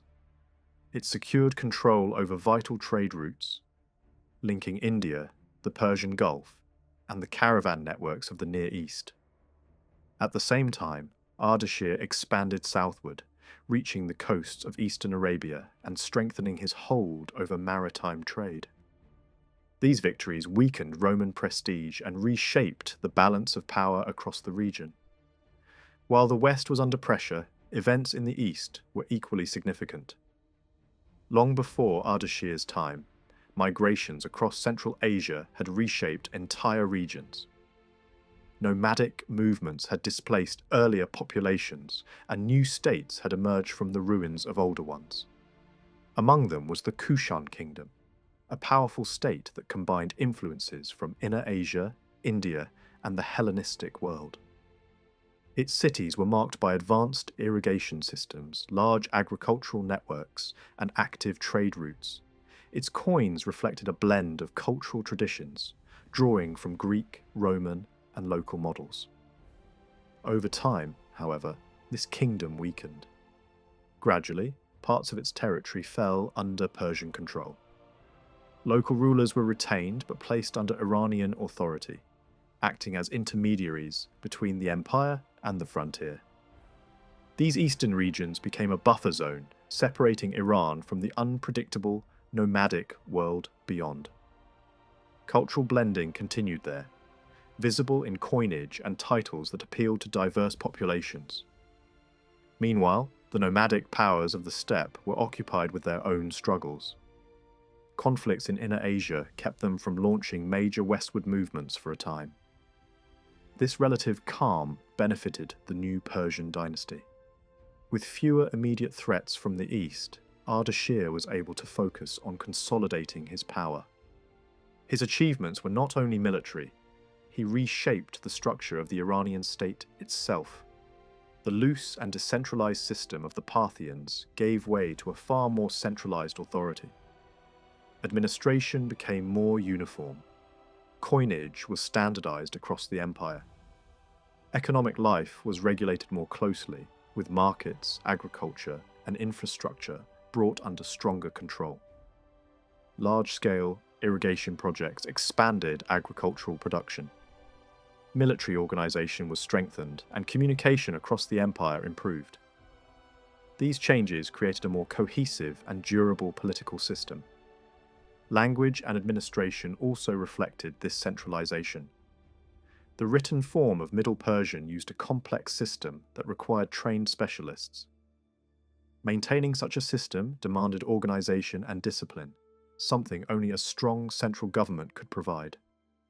The rise of a bureaucratic class, capable of managing records and communication across a vast territory, became essential to the functioning of the state. At the heart of this new empire lay Mesopotamia, one of the richest regions in the ancient world. For thousands of years, irrigation had transformed its lands into a center of agriculture and trade. Its cities were dense, wealthy, and deeply connected to wider commercial networks stretching from Asia Minor to India. Control of this region provided immense resources. It meant food for armies, wealth for the treasury, and access to international trade routes. Ardashir understood its importance and made it a cornerstone of his power. He also established a new capital near the old Parthian centre. This city was heavily fortified with massive walls, towers, and defensive works. Its layout differed from earlier urban designs, reflecting both practical needs and a new vision of imperial authority. Within its walls, dense neighbourhoods, markets, and workshops formed a bustling urban environment, distinct from the more orderly cities of earlier periods. Ardashir's image of kingship was closely tied to religion. His monuments present him as a ruler, chosen by divine authority. Carvings show him receiving symbols of power directly from a supreme deity, emphasizing a connection between kingship and the divine order. These images also communicate a broader message. The king is not only a political leader, but a central figure in a cosmic struggle between good and evil. The religious system associated with his rule drew on older traditions but gave them new structure and importance. At its core was the belief in a single supreme deity, opposed by a destructive force. The world was seen as a battlefield between these two principles, with humanity playing a role in that struggle. Moral choice became central. Truth and righteousness aligned with the divine, while falsehood and disorder belonged to the opposing force. This vision of the universe gave religious meaning to political authority. The king was not simply a ruler. He was a defender of order in a cosmic sense. This religious identity was also tied to a broader sense of Iranian identity. The land itself was seen as a center of order, a place with a special role in the structure of the world. Religion, culture, and political authority became closely linked. Under the new dynasty, this connection was reinforced and expanded, giving the empire a strong ideological foundation. After Ardashir's death, his son Shapur inherited this powerful but still developing state. His origins were surrounded by legend, blending history with myth. Stories told of hidden births, royal intrigue, and dramatic revelations. Whether true or not, these accounts reflect the importance of legitimacy in a newly established dynasty. What is clear is that Shapur was carefully prepared for rule. He had fought alongside his father and gained experience in both war and governance. Once in power, Shapur proved to be an even more formidable military leader. His campaigns extended across a wide range of regions, from the eastern frontiers to the Roman west. Early victories secured his borders and strengthened his position, but it was his wars against Rome that would define his reign. A Roman attempt to recover lost territory led to a major confrontation. In battle, Shapur defeated the Roman army, leading to the death of its emperor and the rise of a new ruler, who quickly sought peace. That peace did not last. Renewed conflict followed, culminating in a series of devastating Persian offensives. Cities were destroyed, regions devastated, and Roman armies repeatedly defeated. The most striking moment came when a Roman emperor himself was captured. This event sent shockwaves through the ancient world. Never before had a Roman ruler suffered such a fate at the hands of a foreign power. The psychological impact was enormous. It marked a turning point in the long rivalry between Rome and Iran. Shapur made sure these victories would be remembered. Monumental carvings and inscriptions celebrated his triumphs, presenting them as proof of divine favour and royal strength. These images show defeated Roman leaders, humbled before the Persian king, reinforcing the message of Iranian dominance. Yet even at the height of his success, Shapur did not fully exploit his advantage. While Rome struggled with internal crises, he chose not to press deeper into its territory. Instead, new powers emerged in the region. One of them, centered in Palmyra, briefly rose as a major force, controlling vast territories between Rome and Iran. Its leaders challenged Roman authority but were eventually defeated. Shapur's later years raise important questions. Despite his victories, he did not form alliances that might have further weakened Rome, nor did he launch a final decisive campaign. It is possible that concerns closer to home influenced his decisions, or that stability seemed more valuable than continued expansion. After his death, the empire entered a period of internal tension. A struggle emerged between religious figures competing for influence at court. One promoted a new spiritual movement that blended ideas from different traditions. The other defended the established religious order and sought to strengthen its authority. Their rivalry reveals both the strength and the fragility of the system Ardashir had created. A powerful centralized state now existed, but control over belief and ideology had become a new battleground. The renewed war between Rome and Iran opened without a clear breakthrough. Fighting broke out across several frontier zones, yet none of these early clashes decided the conflict. The city of Nisibis became the central focus.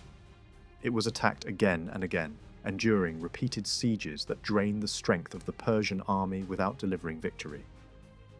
The defenders held firm, supported not only by walls and weapons, but by discipline and determination. Every method of assault was tried. Infantry, cavalry, and even war elephants were brought against the city. Towers rose above the battlefield, engines hurled missiles, and siege lines closed in from every side. Yet the city did not fall. One of the most dramatic moments came when the attackers attempted something extraordinary. The river that flowed past the city was blocked and forced to swell into a massive reservoir. When the barrier was released, a surge of water crashed against the defences, breaking part of the outer wall. For a brief moment, it seemed the city might be lost, but the defenders worked without pause, rebuilding what had been destroyed. Time, weather, and terrain played their part. The flooded ground slowed the attackers, and the delay gave the defenders the chance they needed. In the end, the failure of the siege had more to do with practical obstacles than with any miracle. Fortifications, engineering, and endurance proved stronger than force alone. Despite these setbacks, the Persian king did not abandon the campaign entirely. The war might have dragged on, wearing both sides down through exhaustion and attrition. Instead, something unexpected happened. In the early 350s, the siege was suddenly lifted, and the Persian army withdrew from Mesopotamia. The reason lay far from the Roman frontier. A new and dangerous threat had appeared in the northeast, forcing the king to redirect his attention. Long before they would become known in the west, the Huns were already feared across Asia. Their origins lay in the vast steppe regions of Inner Mongolia, where harsh landscapes shaped a people accustomed to mobility and conflict. Early accounts from settled civilizations often described them in strange and exaggerated terms, reflecting both fear and distance. Only later did clearer descriptions emerge, revealing a powerful and organized nomadic society. For centuries, these steppe warriors had pressed against the borders of China. Their raids had toppled cities and forced entire states to respond. Defensive systems such as great walls and fortified lines were built to keep them out, yet these barriers were never absolute. At times, the Huns were strong enough to demand tribute, forcing powerful states to negotiate with them as equals. Marriage alliances were arranged, and diplomacy was shaped by necessity rather than superiority. Their expansion reshaped the map of Asia. Under strong leadership, they pushed westward, displacing other nomadic groups and setting off a chain reaction of migrations. One of these movements would eventually contribute to the fall of Greek power in Central Asia and destabilize regions far beyond the steppe. Over time, internal divisions weakened their unity. Rival factions emerged, and their once unified power split into competing groups. Some were driven back, others absorbed, and some entered into alliances with settled empires. A portion of these steppe peoples became integrated into Chinese frontier systems, serving as defenders of imperial borders. Yet their position remained unstable. As Chinese dynasties rose and fell, these groups shifted their loyalties or asserted independence. In moments of weakness, they moved southward, taking advantage of political chaos. Cities were destroyed, populations displaced, and entire regions transformed by their presence. The violence of these events left a deep impression on those who lived through them. As conditions changed, new pressures emerged. Climate shifts and shortages of grazing land forced further migrations. Groups that could not remain in their traditional territories moved outward, searching for new lands. It was during one of these movements that they appeared on the eastern borders of the Iranian world. Their arrival was sudden and alarming. The Persian king, engaged in a difficult war with Rome, recognized the danger immediately. The conflict in the west was abandoned, not through negotiation, but because a greater threat demanded attention. For nearly a decade, fighting and diplomacy in the east absorbed the strength of the Persian state. Eventually, a new balance was reached. Some of these nomadic groups became allies, fighting alongside the Persians rather than against them. Only then did the king return to the western frontier, ready to resume the struggle with Rome. When war resumed, it did so under very different conditions. Intelligence and deception now played a central role. Roman officials attempted secret negotiations, hoping to bring an end to the conflict, but their actions revealed weakness. Information passed quickly to the Persian court, and the opportunity was seized. A formal message was sent to the Roman emperor demanding the return of disputed territories. The tone was carefully balanced, mixing respect with firm insistence. The message made clear that war would continue unless those demands were met. The Roman response rejected these claims and asserted confidence. Neither side was willing to yield. War began again. This time, the Persian strategy relied not only on strength, but on preparation and information. Defectors provided detailed knowledge of Roman defences, supply lines, and weaknesses. One such figure, a former official who had turned against his own side, played a crucial role in guiding the invasion. His knowledge allowed the Persian army to bypass fortified areas and strike where defences were weaker. The target was the city of Amida, a key stronghold in northern Mesopotamia. Its position made it vital for controlling movement across the region. The city was heavily fortified and well defended, but it was not prepared for the scale of the assault that followed. The siege lasted more than 2 months. Fighting was constant. Siege engines battered the walls. Defenders launched counterattacks, and both sides suffered heavy losses. Disease spread among the defenders, adding to the strain. Internal disagreements and uneven leadership weakened the Roman position. In the end, the city fell. Not through a final overwhelming assault, but through the collapse of part of its defences at a critical moment.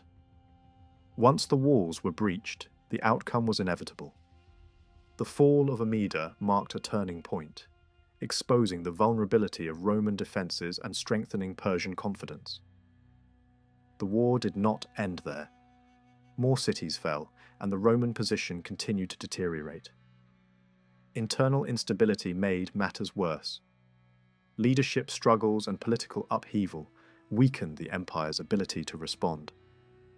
New emperors rose as others fell, and authority shifted rapidly. Amid this chaos, a new Roman ruler emerged with ambitious plans. He aimed not just to defend, but to strike deep into Persian territory. His strategy was bold. He would advance directly toward the Persian capital, supported by multiple forces and install a rival claimant on the throne. It was an ambitious plan that required speed, coordination, and a degree of luck. At first, the advance seemed successful. Cities fell, defences were overcome, and the Roman army moved steadily forward. But the deeper it went, the more dangerous the situation became. Supply lines stretched thin. The terrain grew more hostile, and the enemy did not meet them in a decisive battle. Instead, they withdrew, avoided confrontation, and allowed the invaders to push further into unfamiliar ground. At a critical moment, the Roman emperor made a fateful decision. Believing victory close, he ordered the destruction of his own fleet, cutting off the possibility of retreat. The army moved forward, but soon found itself isolated. Food ran short. The countryside had been stripped of resources. The enemy closed in, not with a single blow, but through constant pressure. Near the Persian capital, a battle was fought. The Roman army managed to hold its ground, even inflicting losses, but it could not take the city. The defenders withdrew behind strong walls, while the surrounding lands were devastated to prevent further advance. The invaders were trapped in hostile territory with no easy way out. Retreat became the only option. As the army withdrew, it was harassed continuously. Skirmishes broke out day after day. Supplies dwindled. Morale collapsed. During one of these encounters, the emperor himself was struck down. His death marked the end of the campaign. A new leader was chosen, but his position was weak. Surrounded, exhausted, and facing destruction, he had little choice but to negotiate. The terms imposed were severe. Large territories were surrendered. Key cities were abandoned. Strategic positions that had once protected the frontier were lost. The agreement brought peace, but at a heavy cost. For the people living in those regions, the consequences were immediate and harsh. Entire populations were forced to leave their homes. Cities that had stood for generations were emptied in a matter of days. Families fled with whatever they could carry, leaving behind everything else. The emotional impact was as great as the political one. Loss, displacement, and uncertainty spread across the land. The balance of power shifted. Persia now controlled key routes and strongholds. The frontier moved westward, and Roman defences were weakened. The agreement that ended the war would hold for decades, giving Persia time to strengthen its position. At the same time, influence in neighbouring regions grew. Armenia became a contested zone, its rulers caught between two great powers. Alliances shifted, rulers were overthrown, and the country itself would eventually be divided. Political struggles were intertwined with cultural and religious tensions, making the situation even more complex. Yet even as success was achieved in the west, new dangers emerged in the east. The same nomadic forces that had once threatened the empire returned with renewed strength. Battles were fought and defeats were suffered. In one engagement, the Persian army was overwhelmed. In another, it was almost completely destroyed. Only a handful survived to tell the story. These defeats had serious consequences. The buffer zones that had once protected the empire collapsed. Control over eastern regions weakened, and the frontier became exposed once again. The balance that had been carefully maintained began to break down. Despite these challenges, the achievements of the Persian king remained significant. He had restored the strength of his state, defeated powerful enemies, and expanded his influence across vast territories.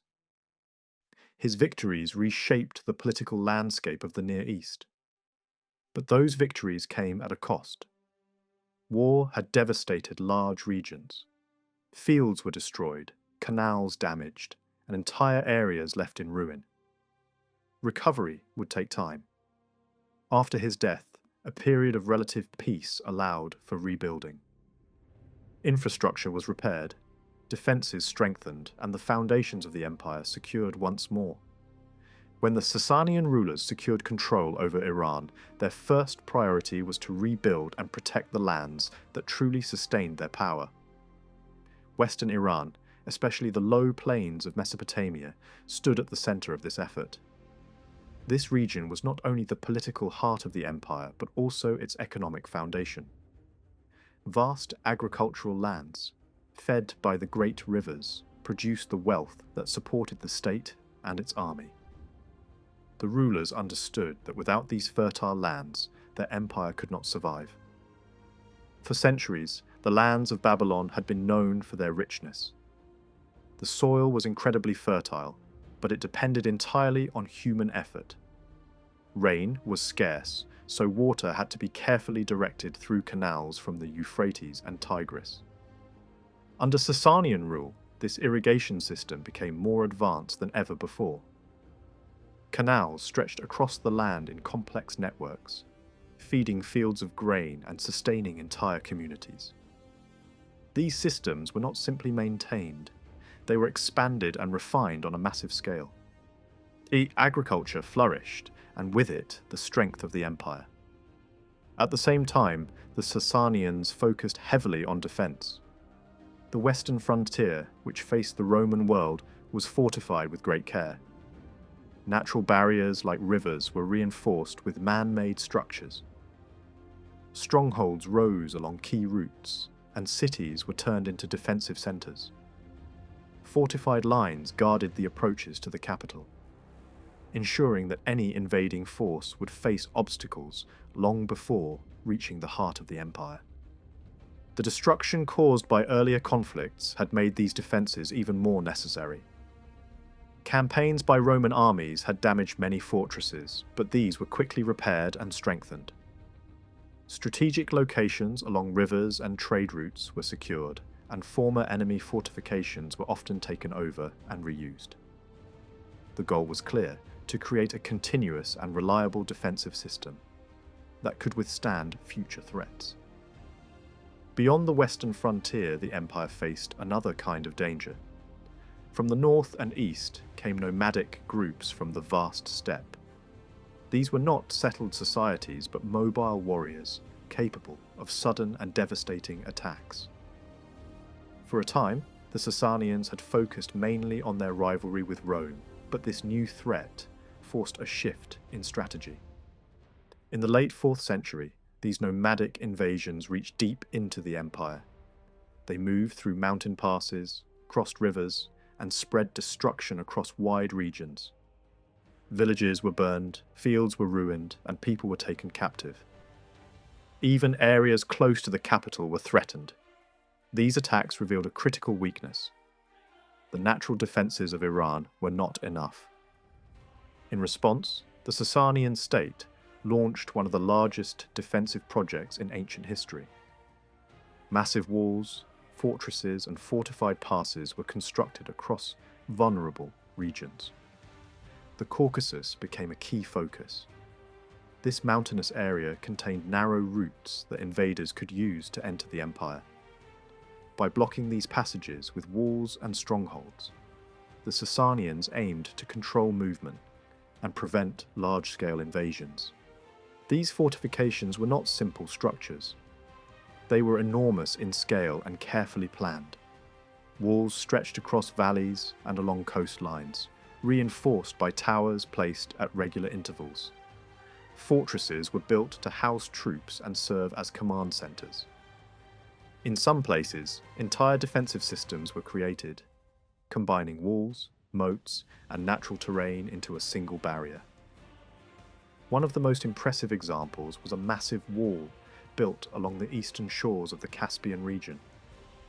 This structure extended for many miles, forming a clear boundary between the settled lands of the empire and the open steppe beyond. It was supported by numerous forts and garrisons, creating a continuous line of defense. Behind these walls, agriculture continued, protected from the threat of sudden raids. The construction of such defences required immense resources. Large numbers of workers, soldiers, and administrators were involved. Supplies had to be transported, materials gathered, and plans coordinated across vast distances. This level of organization shows how powerful and centralized the Sasanian state had become. It was no longer a loose collection of territories, but a highly structured empire capable of large-scale planning and execution. At the same time, the relationship between the great powers of the region began to change. The long rivalry between Iran and Rome did not disappear, but it evolved. Both empires faced the same danger from the steppe.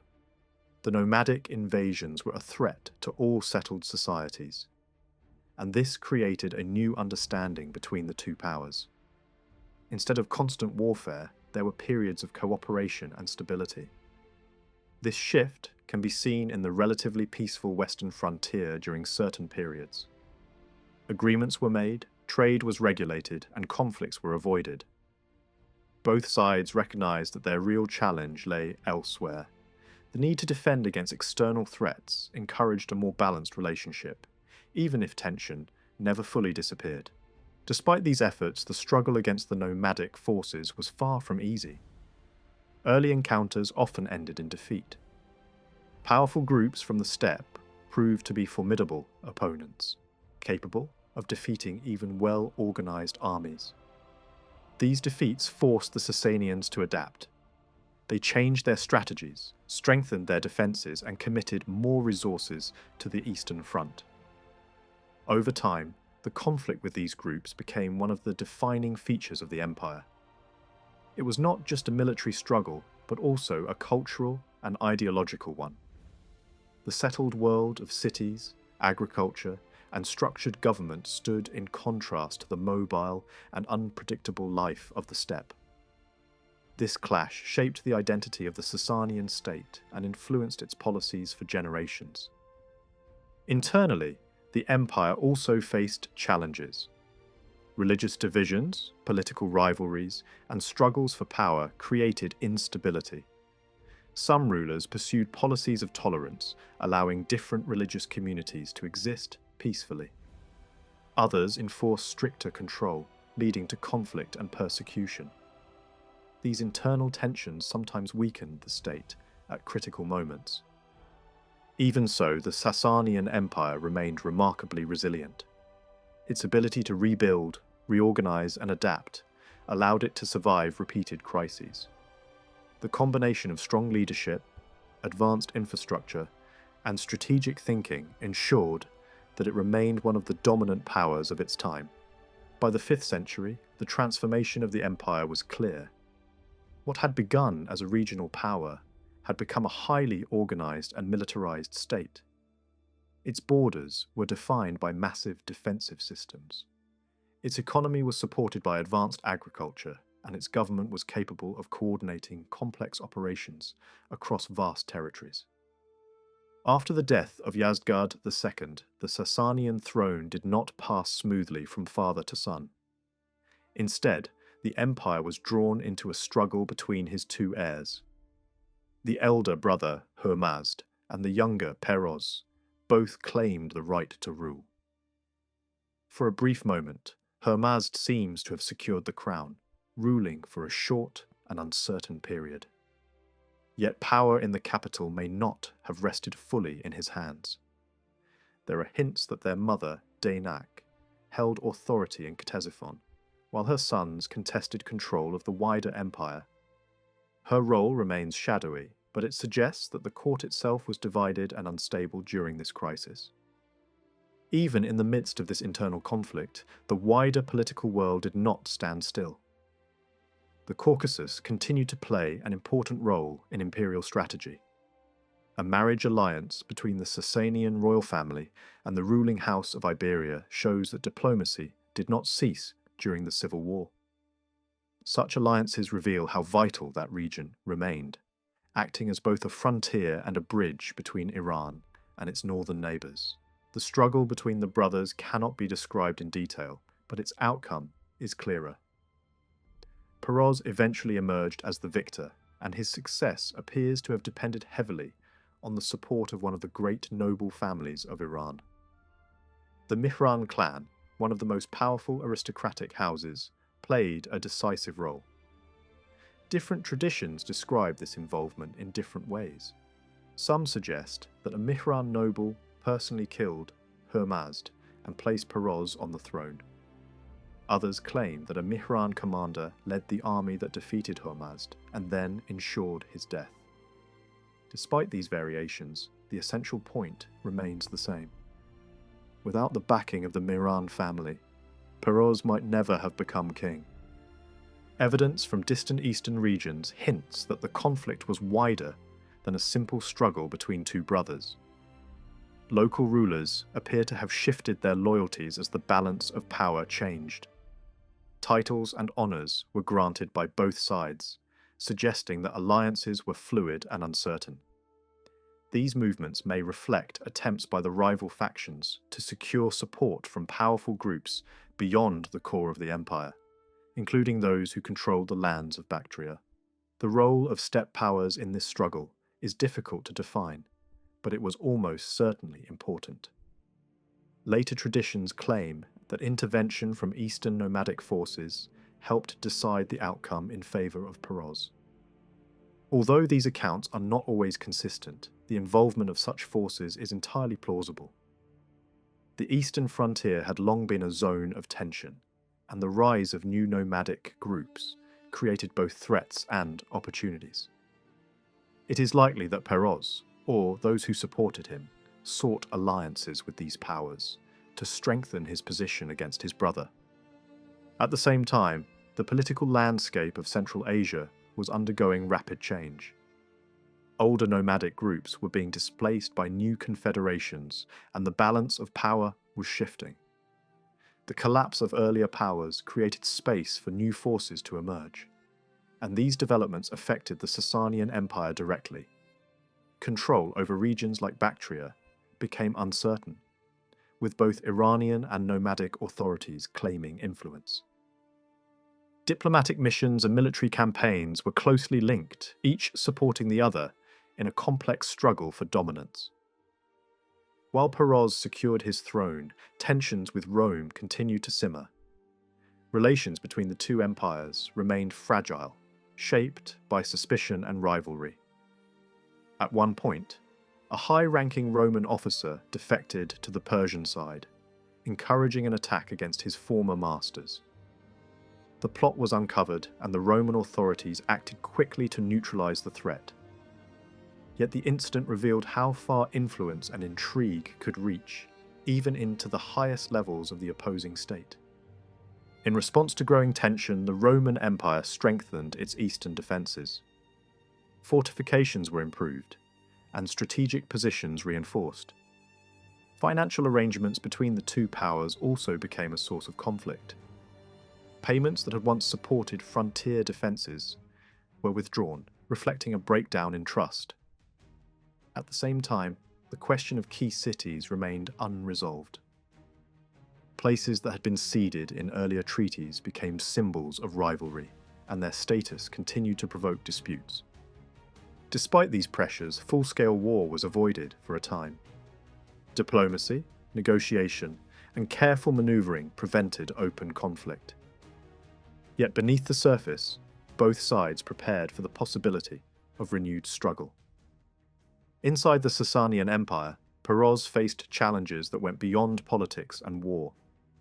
Natural disaster struck during his reign, bringing hardship to the population.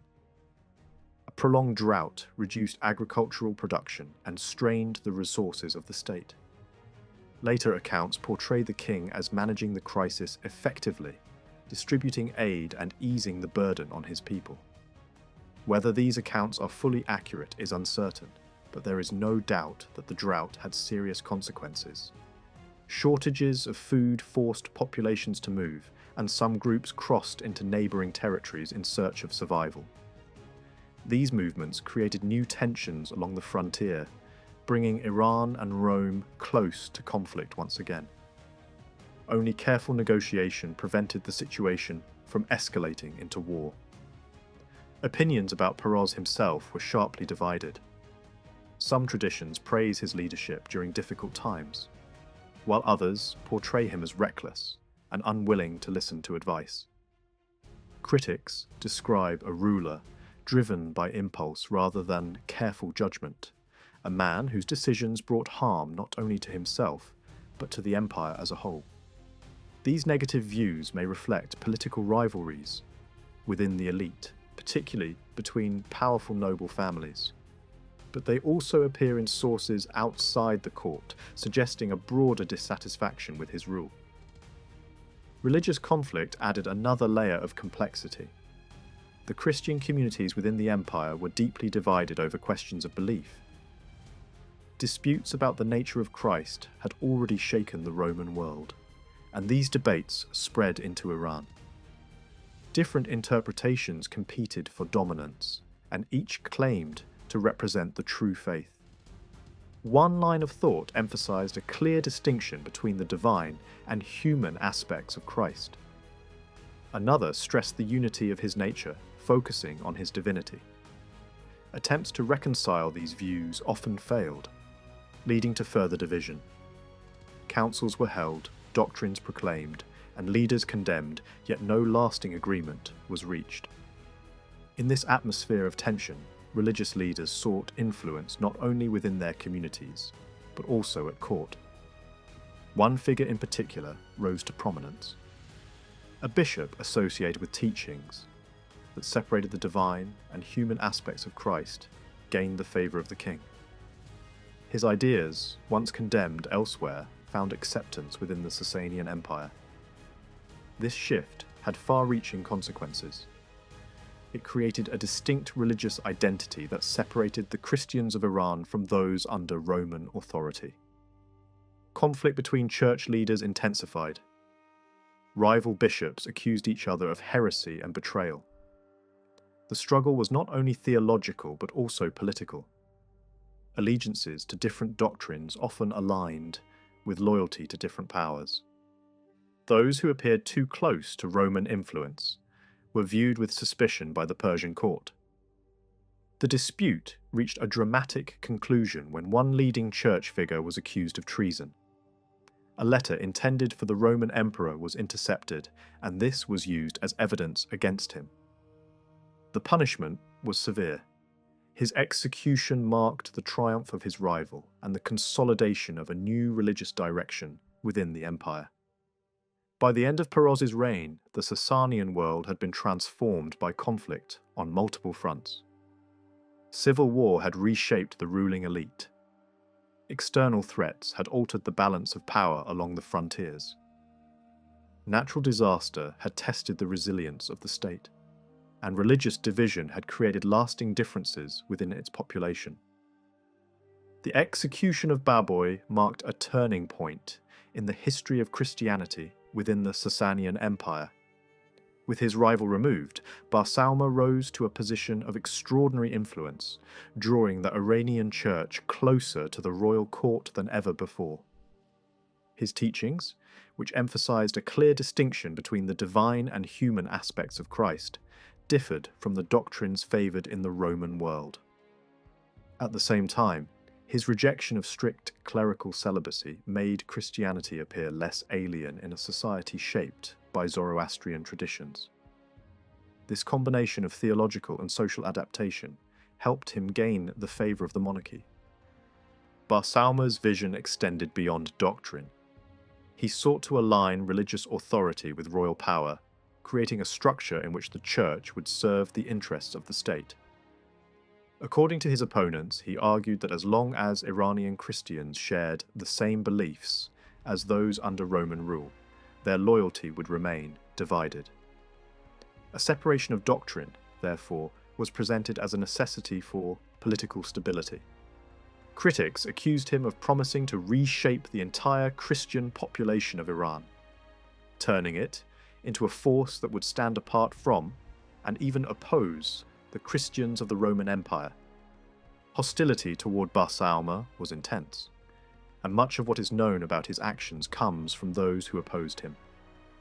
Some claim that his zeal led to widespread violence, including the deaths of thousands of Christians who resisted his teachings. Whether these numbers are exaggerated or not, there is little doubt that his policies created deep divisions within the Christian community. By the time a formal assembly of church leaders confirmed these changes a few years after the death of Peroz, the separation between the Eastern and Western churches had become permanent. This transformation is often described as a political success for the Sasanian state.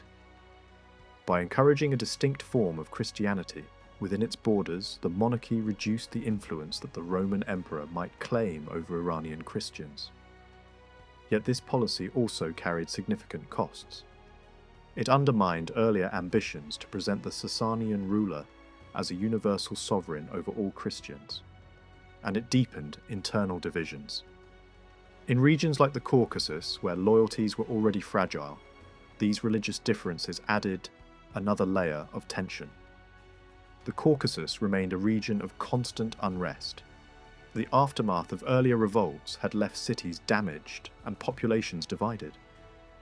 Christian communities in Armenia and neighbouring regions continued to resist Sasanian authority, often forming alliances with each other and even seeking support from nomadic groups beyond the frontier.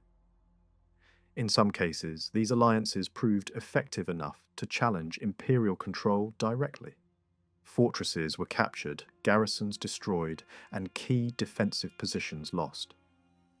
For a time, local leaders held these strongholds, using them as bases for further attacks. Nomadic warriors were drawn into the Sanghersh, fighting on different sides depending on shifting alliances. These incursions caused significant alarm at the Sasanian court, where the loss of control over the Caucasian defences was seen as both a military and symbolic blow. Eventually, a series of campaigns restored a measure of order, but not without heavy losses on all sides.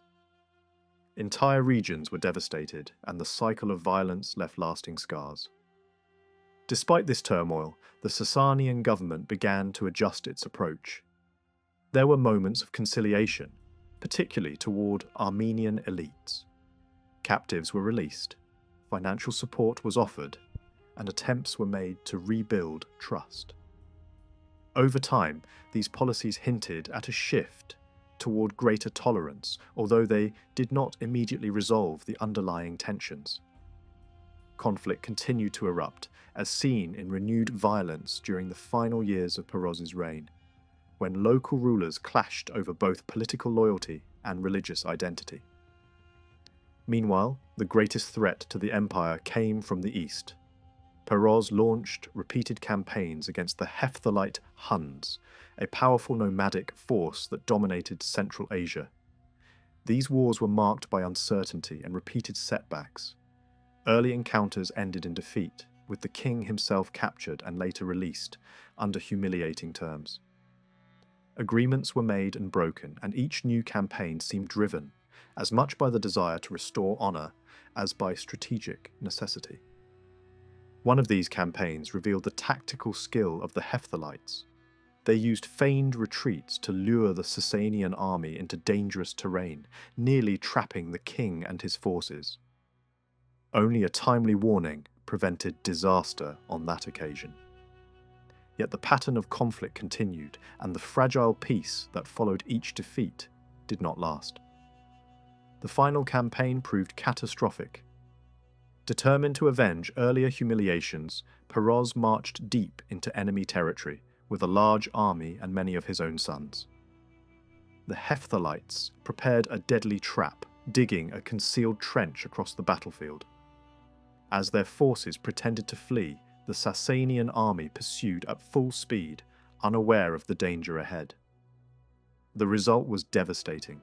Soldiers and commanders alike fell into the hidden trap, and the king himself perished alongside much of his army. The shock of this defeat spread quickly throughout the empire. The loss of the king and so many nobles created a sudden vacuum of power. Survivors struggled to understand what had gone wrong, often blaming the king's recklessness and refusal to heed advice. Military leaders abandoned their campaigns and returned to the capital, where the urgent question of succession had to be resolved. In the aftermath, the throne passed not to a son of Peroz, but to his brother, Balash. His rule began under difficult circumstances. The empire was financially exhausted, its eastern territories devastated, and its army demoralized. External support from Rome was no longer reliable. Internal divisions remained unresolved. Soldiers went unpaid, and dissatisfaction spread through the ranks. Balhash attempted to stabilize the situation, but his position was weak. His policies, including efforts to accommodate Christian populations in the Caucasus, earned him both support and hostility. Religious concessions that brought peace in one region provoked resentment in another. At the same time, economic hardship and military discontent eroded his authority. After only a few years, opposition from both the nobility and the clergy led to his downfall. He was removed from power, blinded, and replaced by his nephew Kavad, the son of Peroz. This transition marked the beginning of a new and turbulent phase in Sasanian history. Kavad's rise to the throne did not bring immediate stability. He was young, and real power lay in the hands of powerful noble families. Among them, the House of Karen played a dominant role, shaping the direction of the state during his early reign. Rivalries between these aristocratic groups influenced politics at every level, often overshadowing the authority of the king himself. During this period, a controversial religious movement gained renewed attention. Its teachings challenged traditional social structures, promoting the idea that inequality in wealth and relationships was the root of conflict. Some accounts describe its followers as advocating communal ownership and the sharing of resources, ideas that alarmed the established order. Whether these teachings were as radical as later sources claim is uncertain, but their association with Kavad provoked a strong reaction. The nobility, already wary of the young king, saw his support for such ideas as a direct threat. Opposition grew rapidly, and Kavad was eventually removed from the throne. Instead of executing him, his enemies chose to imprison him in a remote fortress, effectively removing him from power without creating a martyr. The historian Procopius presents a dramatic and often controversial account of the fall and return of the Sasanian king, Kavad I. According to his narrative, Kavad's reforms provoked intense hostility among the Iranian elite, especially a law that allegedly disrupted traditional social norms. This reaction led to a powerful faction of nobles rising against him. They removed him from the throne, placed him in chains, and confined him under heavy guard. Authority then passed to his successor, Jamasp, who convened a council to decide Kavad's fate. Within this council, opinions were divided. One influential nobleman, Nikhor Gushnasbdad, argued strongly for Kavad's execution. He warned that a small and decisive action in the present could prevent far greater conflict in the future. Despite the force of his argument, the council ultimately rejected the idea of immediate execution. Instead, they chose a punishment that was both symbolic and severe. Kavad was imprisoned in a remote fortress known as the Castle of Oblivion, a place where those confined were erased, not only from public life but from memory itself. Speaking his name was forbidden, and death awaited anyone who dared to do so. From this point, the story takes on a more legendary tone. Earlier traditions told of princes escaping captivity through cunning and deception, and Kavad's escape follows a similar pattern, though in an even more elaborate form. Some accounts claim that his wife seduced the prison guard and helped him escape by exchanging clothes with him, allowing Kavad to leave disguised as a woman. This version was widely circulated, but not all historians accepted it. Agathias openly doubted its credibility. Even so, the tale became deeply embedded in Persian tradition, evolving into a story that emphasized both intrigue and loyalty.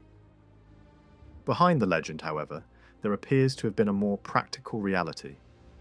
A nobleman played a crucial role in Kavad's escape and subsequent return.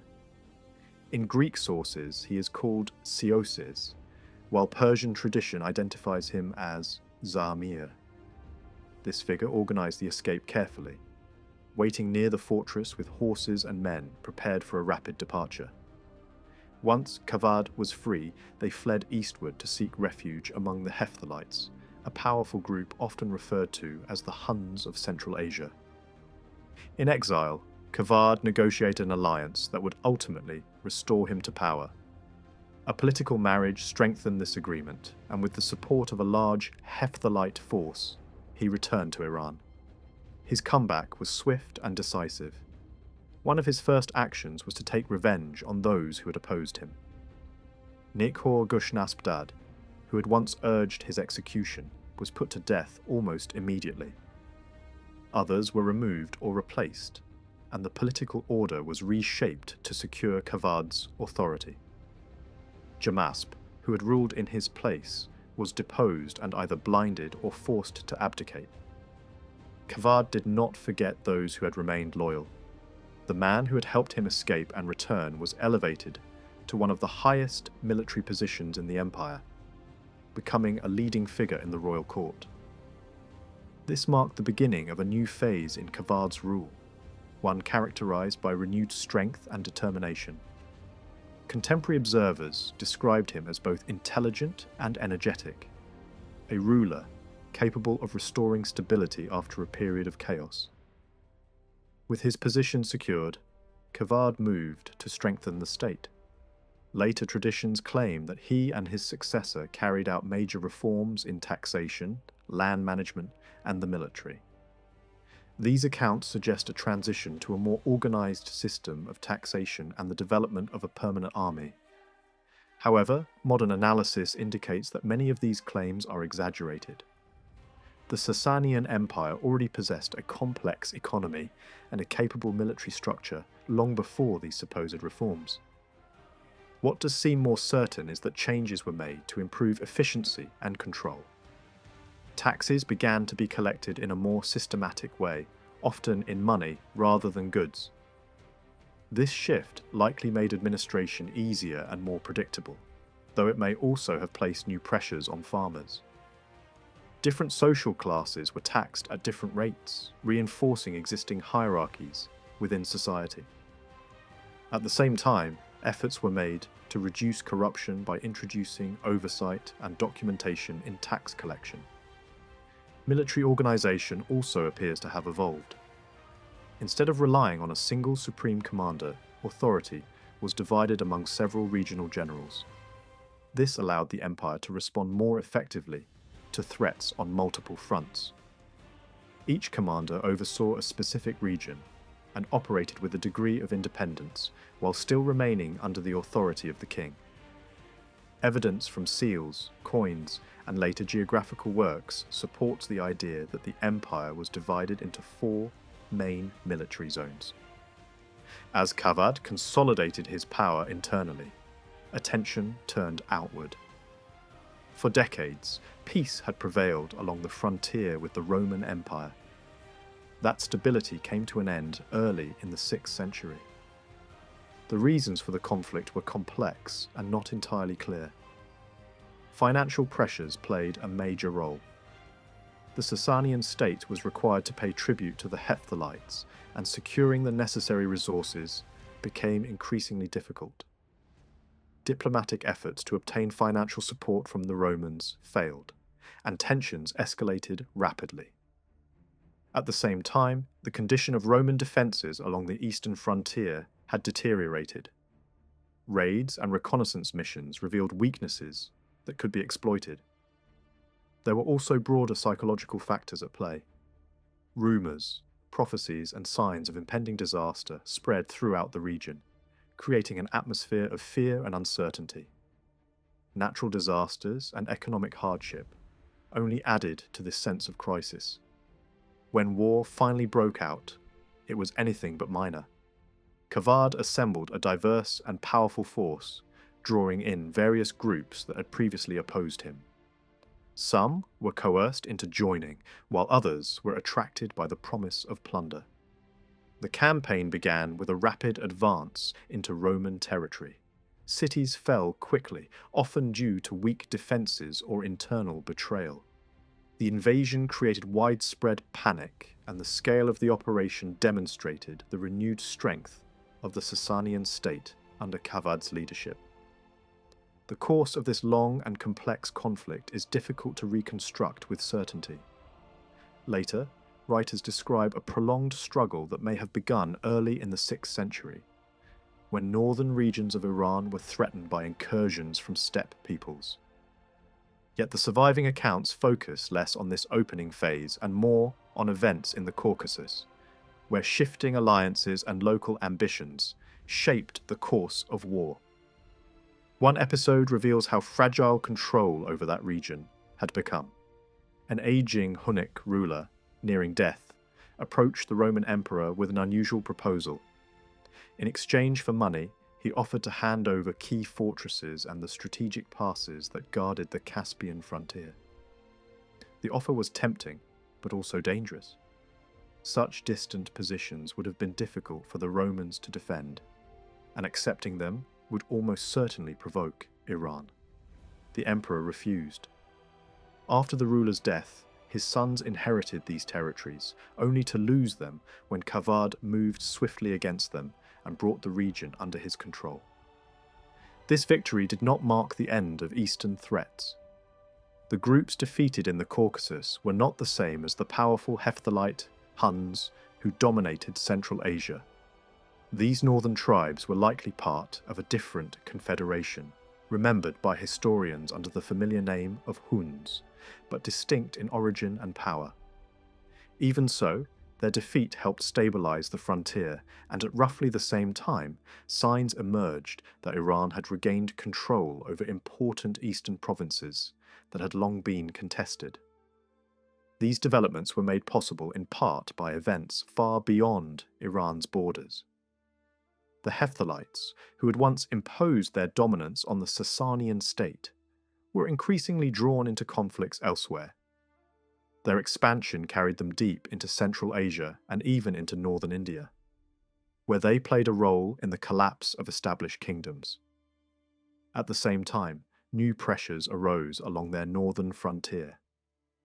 A powerful steppe confederation, known to Chinese sources as the Ruran, began to challenge their position. These shifting pressures forced the Hephthalites to divide their attention, weakening their ability to resist Iranian recovery. Kavad's government appears to have taken advantage of this moment. Diplomatic contact with distant powers resumed, particularly with the great empire of northern China. Envoys travelled between the two courts, carrying gifts and messages that hinted at a broader strategy. The exact purpose of these missions is unclear, but they suggest an effort to engage with the wider political landscape of Inner Asia, perhaps to counterbalance the influence of the Hephthalites. At the same time, Iranian policy turned toward the control of trade. Efforts were made to dominate key routes across the Indian Ocean, securing access to valuable goods and strengthening the economic foundations of the state. Negotiations with foreign rulers, including those in distant island kingdoms, reveal a confident assertion of royal power. Iranian envoys presented their king as the supreme ruler among kings, capable of commanding wealth and influence on a global scale. While these diplomatic and economic initiatives unfolded, tensions with Rome continued to grow. The Roman Empire strengthened its eastern defences, repairing old fortresses and constructing new ones. Among these, the fortress of Dara stood out as a major strategic project. Built close to the frontier, it was designed to counterbalance the long-held Iranian stronghold of Nisibis. Its massive walls, towers, and internal structures made it a formidable position, capable of resisting prolonged siege. For Iran, the construction of Dara was a clear violation of earlier agreements that forbade new fortifications along the border. Yet Kavad, preoccupied with conflicts elsewhere, could do little more than protest. Attempts to halt the project failed, and the fortress remained a constant source of tension. Even generous diplomatic gestures from Rome could not fully ease the resentment it caused. Despite these pressures, a period of relative calm followed. This allowed for internal consolidation and the strengthening of defensive works within Iran itself. Yet beneath the surface, political rivalries persisted. The question of succession created divisions among the nobility, with different factions supporting different candidates. Some sought to secure their position through alliances with foreign powers, even proposing arrangements that would link the royal houses of Iran and Rome. These plans ultimately collapsed amid suspicion and intrigue. Accusations of betrayal and disloyalty led to the downfall of powerful nobles, and the court became a place of shifting alliances and hidden conflicts. Religious tensions added another layer of instability, as accusations of heresy were used to discredit political opponents. At times, these struggles erupted into violent purges that reshaped the balance of power within the empire. As the fragile peace with Rome came to an end, war returned once more. Raids and skirmishes along the frontier escalated into open conflict. In the Caucasus, local rulers sought Roman protection, rejecting Iranian authority. This brought both empires into direct confrontation, with each side attempting to secure the loyalty of the region. Fighting soon spread across multiple fronts. In Mesopotamia, large armies clashed near key fortresses. One major battle near Dara ended in a decisive Roman victory, halting an Iranian advance. In the north, another campaign ended in defeat for Iranian forces, further complicating their position. Yet, the war did not end there. Kavad continued the Sunkersh with determination, launching new offensives and seeking to exploit weaknesses in Roman defences. One campaign aimed at striking deep into Syria, targeting major cities and disrupting Roman control. Although initial advances met with some success, the campaign ultimately stalled. A major battle near the Euphrates resulted in heavy losses on both sides, and while the Romans were pushed back, they avoided total collapse. Further north, attempts to capture fortified cities met with failure. Siege operations proved difficult and costly, and even when temporary gains were made, they could not be sustained. Roman counterattacks added to the strain, capturing key positions and disrupting Iranian plans. As the years passed, both empires grew weary of the conflict. Resources were stretched, armies exhausted, and decisive victory remained elusive. Kavad, nearing the end of his life, faced a situation in which neither side could achieve its full objectives. Despite moments of success, the war had brought no lasting advantage. In the end, the struggle between Iran and Rome during this period reveals a world of constant tension and shifting power. Military campaigns, diplomatic maneuvering, and internal rivalries all combined to shape the course of events. Kavad's reign, marked by both ambition and challenge, stands as a vivid example of the complexity of power in late antiquity. In September of the year 531, the long and turbulent reign of Kavad came to a quiet but decisive end. Struck by paralysis, he died within days, leaving behind a fragile political situation. Yet the transition of power did not descend into chaos. A written declaration, carefully prepared and entrusted to a nobleman, was read aloud before the leading figures of the Iranian court. It confirmed the succession of Kavad's favoured son, Khusro. Though his brother Karvus attempted to challenge the decision, perhaps even by force, his efforts failed. With that, Khusro ascended the throne, and almost immediately, the long shadow of war that had hung over the empire began to lift.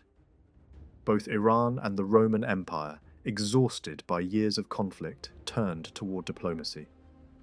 To understand the significance of Khusro's reign is to step into a pivotal moment in world history. His rule unfolded alongside some of the most transformative developments of late antiquity. In the West, the Roman Empire launched ambitious campaigns to reclaim lost territories, while monumental projects reshaped cities, including the construction of the Great Church in Constantinople. At the same time, a devastating plague swept across lands, altering the course of populations and economies. Beyond the Roman world, new powers were rising. Turkic groups began their steady expansion across Eurasia, and with the support of the Sasanian state, they would soon bring down the Hephthalite Empire. In the final years of Khusro's life, a child was born in Arabia, Muhammad, whose followers would later inherit the lands of the Sasanian Empire itself, adopting and adapting systems that Khusro had refined. Long after his empire faded, Khusro's name endured, celebrated in Persian thought as a symbol of justice, wisdom, and renewal. His reputation was not built solely on legend, though legends certainly grew around him. Persian traditions remembered him as a patron of knowledge and a ruler deeply concerned with fairness. Stories about his reign expanded over time, blending fact with imagination. Yet, they reflect the lasting impression he left. Some accounts even claim that he recorded parts of his own life, fragments of which survived through later historians.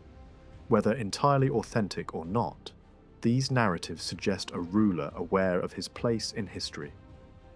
Meanwhile, external sources, Roman and Byzantine writers, offer clearer and more structured accounts, providing a more reliable picture of his actions and policies. Together, these perspectives create a rich, though sometimes complex, portrait of a king who reshaped his empire. One of Khusro's first priorities was to secure peace. The empire he inherited was strained, both by external war and internal unrest. The early days of his rule were marked by tension and uncertainty, with rival factions and possible rebellions threatening stability. In such conditions, continuing a costly war against Rome was unsustainable. Khusro moved quickly, seeking a temporary truce and opening negotiations for a more lasting settlement. However, diplomacy did not proceed smoothly. The Roman Emperor Justinian hesitated, unsure of Khusro's position and unwilling to fully recognize his authority. Messages were exchanged, but trust was limited. At the same time, unrest within Iran added further complications. Religious tensions, political rivalries, and memories of earlier upheavals created an unstable environment. Some groups sought greater tolerance, while traditional religious authorities resisted change. There were plots and possibly repeated revolts connected to Khusro's brother, though the exact details remain unclear. Despite these challenges, Khusro managed to consolidate his power, either by defeating his rivals or neutralizing them enough to secure his position. Once stability was restored, he renewed his efforts for peace. Yet suspicion lingered on both sides. Raids, carried out by nomadic groups deep into Roman territory, raised fears of coordinated attacks, and the Romans suspected Iranian involvement. Diplomatic missions were sent to investigate, but the answers received were carefully managed, leaving uncertainty unresolved. Still, negotiations continued. Representatives from both empires met near the great rivers of Mesopotamia, discussing terms that would finally bring an end to decades of conflict. The agreement that emerged in 532 was significant. It restored captured lands and prisoners, addressed disputed territories, and reshaped military arrangements along the frontier. A large payment of gold was made by the Romans, not as a tribute in the traditional sense, but as part of a broader settlement. Both rulers recognized each other as equals, even referring to one another as brothers. The treaty was intended to create a lasting peace, though whether it was meant to be eternal or simply long-term remains uncertain. This peace, however, was more than just a pause in warfare. It created the conditions for transformation. Freed from constant conflict, both empires turned inward, focusing on reform and development. In the Roman world, legal systems were reorganized, territories were reclaimed, and grand architectural projects reshaped the imperial image. In Iran, Khusro continued and expanded reforms that strengthened administration, improved taxation, and restructured the military. There are signs that both empires influenced one another during this period, learning and adapting ideas across their shared frontier.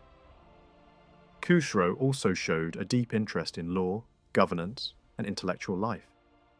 Legal reforms aimed to bring order and consistency to administration, while surviving texts reveal concerns with property, inheritance, and social responsibilities. Religious authority remained strong, and many officials were closely tied to the Zoroastrian establishment. At the same time, Khusro's court became a place where knowledge was valued. Scholars, including philosophers from the Roman world, found refuge there, contributing to an environment of cultural exchange. Perhaps one of the most impressive achievements of his reign was not military or political, but infrastructural. Vast irrigation systems were expanded in the fertile lands near the imperial capital. Canals were dug, connecting rivers and transforming the landscape into a network that supported agriculture, settlement, and trade. These waterways not only increased productivity, but also created natural defences, making it difficult for any invading force to approach the heart of the empire. Roads and bridges linked distant regions, strengthening both economic and administrative control. Even in a climate shaped by rivalry, suspicion, and the constant measuring of one empire against the other, peace did not collapse at once. In fact, for a few years, relations between Rome and Iran settled into something more stable than either side might have expected.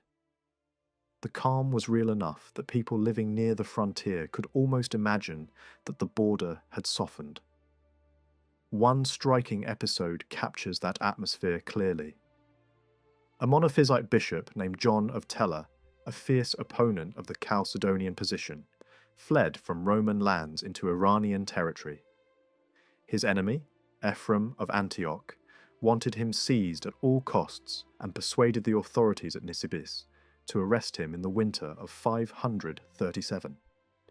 During the questioning that followed, John was asked how he had crossed the frontier 3 different times without regard for imperial boundaries. His answer was simple and revealing. The peace, he said, had become so deep that he no longer felt the difference between one realm and the other. He even described the 2 rulers as brothers joined in affection. Whether that was sincere belief or careful rhetoric, it shows how the peace of those years was understood, and how it was presented to the world. Before 540, only 2 major disturbances threatened to break that calm. The first came not from imperial armies, but from the environment itself. A bitter winter in 535 was followed by severe heat and drought, driving a large body of Arab tribesmen out of the desert in search of pasture and survival. Their number was said to be around 15,000. Mundir, the Lachaemenid ruler who served the Iranian crown, refused to let them graze within his sphere, and the displaced groups moved westward into Roman Euphratesia, likely in the region around Zenobia and Sergiopolis. This could easily have turned into a frontier war, but the Roman commander, Batsus, dealt with the matter without a battle. Through negotiation and restraint, he dispersed the danger and prevented a wider conflict. The second disturbance came from inside the Roman military system itself. In 537, the army stationed at Dara rose in revolt. Morale had been damaged by the transfer of troops from the eastern frontier to Justinian's campaigns in Italy and Africa, and by irregular pay that had left frontier soldiers frustrated and resentful. A rebel leader named John Cotistis briefly gained support, even among men attached to the local command. Yet the city held firm. The uprising collapsed, and the danger passed. What mattered most was the Iranian response. At that moment, when the Romans were vulnerable and divided, Khusro did not exploit the crisis. Even a Roman historian admitted that if the Persians had chosen to break the peace, disaster might have followed. They did not. The treaty held. Behind this outward stability, however, Khusro was pressing forward with reforms that would reshape the Iranian state. These measures had begun under Kavad, but Khusro brought them to completion with greater force and clearer purpose. Their central aim was straightforward: to strengthen the monarchy by increasing state revenue and making the army more effective. Land survey and fixed taxation were at the heart of this effort. The intention was to replace older, less predictable systems with a regular flow of income that the state could count on. In theory, it was efficient. In practice, it alarmed many who had to live under it. Some critics understood the danger immediately. A fixed tax could become crushing when harvests failed, canals dried up, or vines withered. In a good year, farmers might still suffer because abundance drove prices down and left them unable to recover the amount owed. Debt, hardship, and dependency could spread even under a system designed to produce order. Later tradition preserves a grim story in which one official dared to point out these flaws directly to Khusro, warning that a rigid land tax rested on uncertain foundations. The reply, at least in the story, was brutal. Whether the tale is embellished or not, it reflects a broader truth. Reform created winners and losers, and not everyone welcomed the new order. Opposition to Khusro did not come only from administrators or taxpayers. The new reign also faced conspiracy at the highest level. Some members of the nobility still supported Jam, one of Kavad's sons whose succession had been blocked because of a physical defect. Their plan was to place Jam's young son, also named Kavad, on the throne, while Jam himself would govern in the child's name. Khusro uncovered the plot and responded with ruthless violence. Jam was killed, along with Khusro's brothers, their male descendants, and many of those connected to the conspiracy. The purge cut deep into the royal family and the aristocracy alike. One child, however, escaped. The boy, Kavad, was hidden by a powerful frontier commander who pretended to have obeyed orders to kill him. Raised in secret, the child survived and later made his way to Constantinople.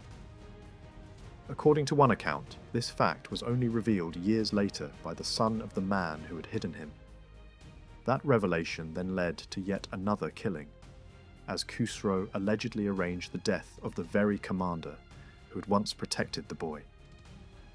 Whether every detail is true or not, the broader picture is unmistakable. Khusro secured his rule through fear as much as policy, and the early years of his reign were sharpened by bloodshed within the elite. Another story preserved in later tradition points to further struggles at court, though it survives in a form mixed with legend. A senior Persian figure named Mebodes appears to have fallen into conflict with Zabergan, one of the chief men involved in the peace negotiations with Rome. In one version, suspicion spread that Mebodes was unwilling to obey a summons to court and was preparing his forces instead. Khusro, fearing rebellion, had him executed. In Persian epic memory, the event was transformed into a tale of poison, court intrigue, false accusations, and a king who punished first and repented later. However distorted the story became, it likely preserves the memory of a real struggle among leading men in the Sasanian state.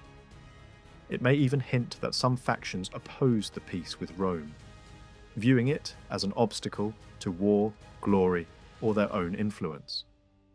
That connection cannot be proven, but it remains plausible that elite rivalries and debates over reform were part of the same political storm. Yet the reforms did not leave everyone weakened. One group rose in prominence under Khusro and would outlast the empire itself. These were the Dikhans, the lesser landed gentry of Iran. They did not possess the vast wealth or ancient prestige of the great aristocratic houses, but Khusro's policies gave them new importance. They became central figures in the management of rural estates, in tax collection, and in the local exercise of authority. Their estates were modest compared to those of the old nobility, yet their role in the daily functioning of the state became far more durable. In a sense, the great aristocracy and even the Sasanian dynasty itself were living on borrowed time, while the Dekhans became the true survivors. After the Arab conquest, it was this class that preserved much of Iran's historical memory, passing down traditions, genealogies, and royal law. Later, Persian literature would repeatedly invoke them as guardians of the old order, and some of the deepest memories of pre-Islamic Iran survived because they carried them forward.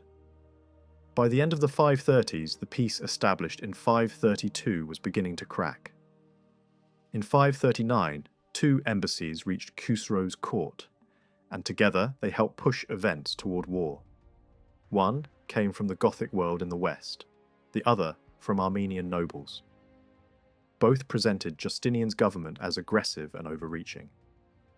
Their message was clear: Rome was not content with stability, but was expanding its authority wherever it could. The Armenian complaints were especially serious because they pointed directly to frontier regions that mattered deeply to Iran. Roman Armenia had been reorganized. New taxes had been imposed, and Roman law had been pushed into places where local tradition had once prevailed. Peoples once semi-independent had been drawn more tightly into the Roman orbit.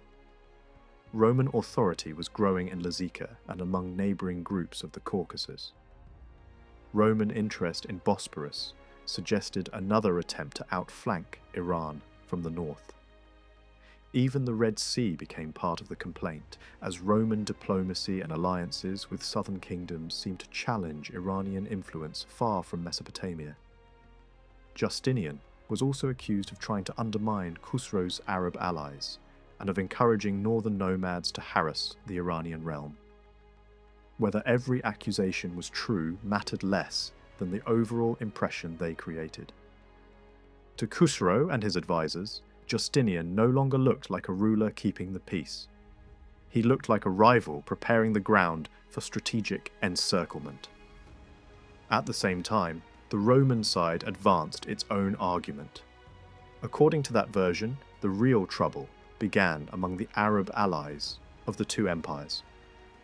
Mundir, the Lakhmid ruler loyal to Iran, was said to have provoked disputes with the Ghassanids, Rome's own Arab clients, over frontier boundaries. Yet such quarrels alone were too small to explain a major war.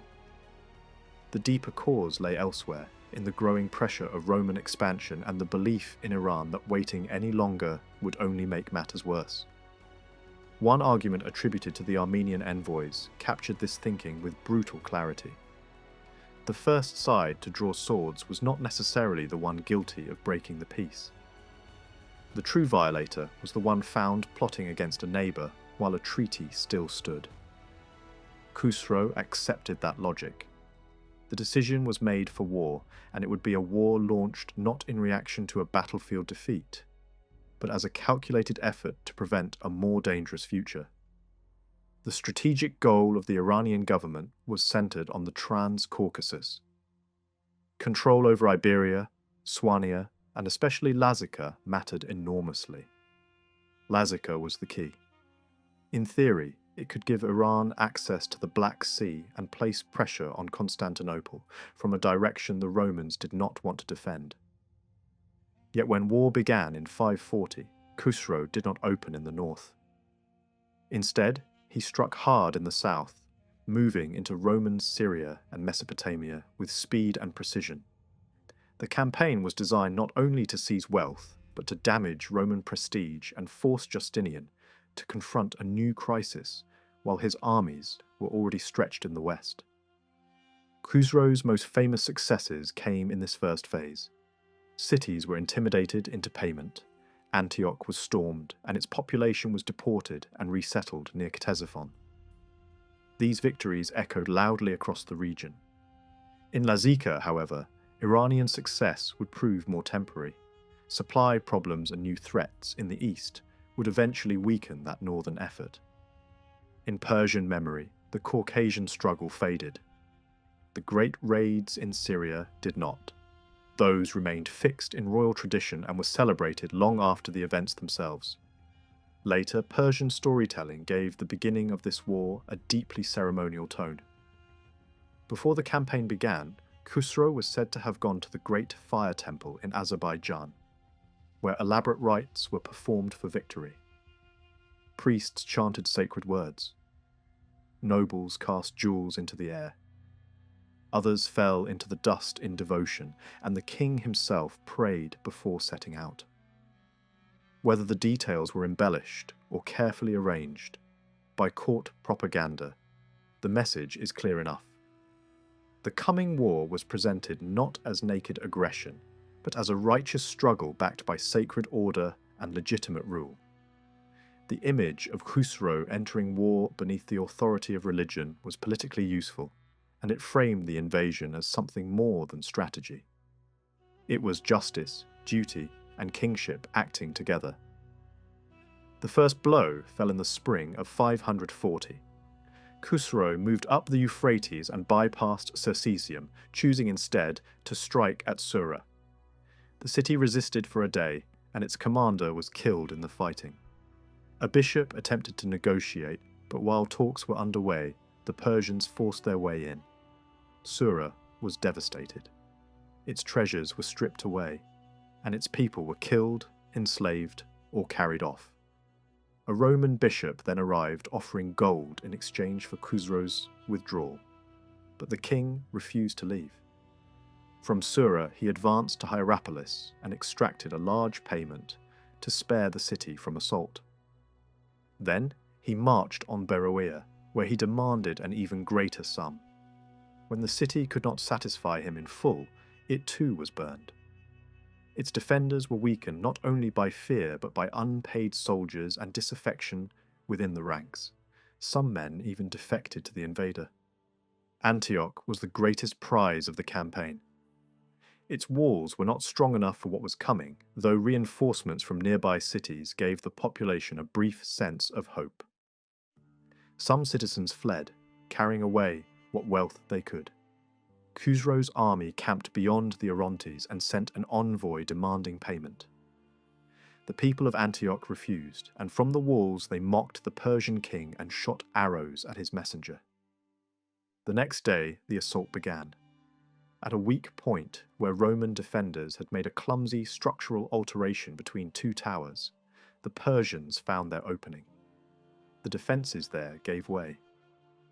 Khusro's men climbed the wall and gained the heights above the city. The Roman forces began to scatter, many fleeing before the full sack had even begun. Only the factions of the Hippodrome, accustomed to street violence and factional combat, offered serious resistance inside the city.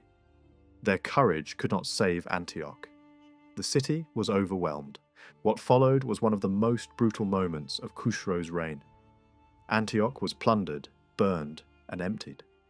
Precious metals and fine materials were taken away. Many of the surviving inhabitants were marched into captivity and resettled near Ctesiphon in a newly founded settlement built to house them. The destruction of Antioch was not simply an act of war, it was a demonstration. It humiliated Rome, advertised Iranian power, and announced that Justinian's grand imperial project could be answered with devastation in the east. After Antioch fell, Roman envoys appeared once more, carrying gold and promises of yearly payment. The diplomatic exchange that followed was sharp and revealing. Roman representatives denied that Justinian had broken the peace.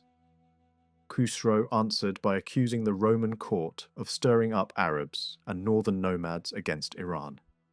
When the Romans tried to shift the blame onto advisors rather than the emperor himself, Khusro dismissed the distinction. He also returned to the old issue of frontier defense, arguing that money paid to Iran was no more degrading than the payments Rome made to other border peoples in exchange for security. From his perspective, this was not tribute, but payment for protection, and a reasonable arrangement between powers that both needed to hold back dangerous outsiders. After the negotiations, Khusro made a highly symbolic tour of the coast and nearby cities. He bathed in the sea at Seleucia, and Roman observers believed he made offerings to the sun and to other divine powers. At Daphne, near Antioch, he performed another act of ritual and ordered the destruction of a church, reportedly in revenge for the killing of a Persian noble. Apamea bought safety with silver, though many of its treasures were still carried away.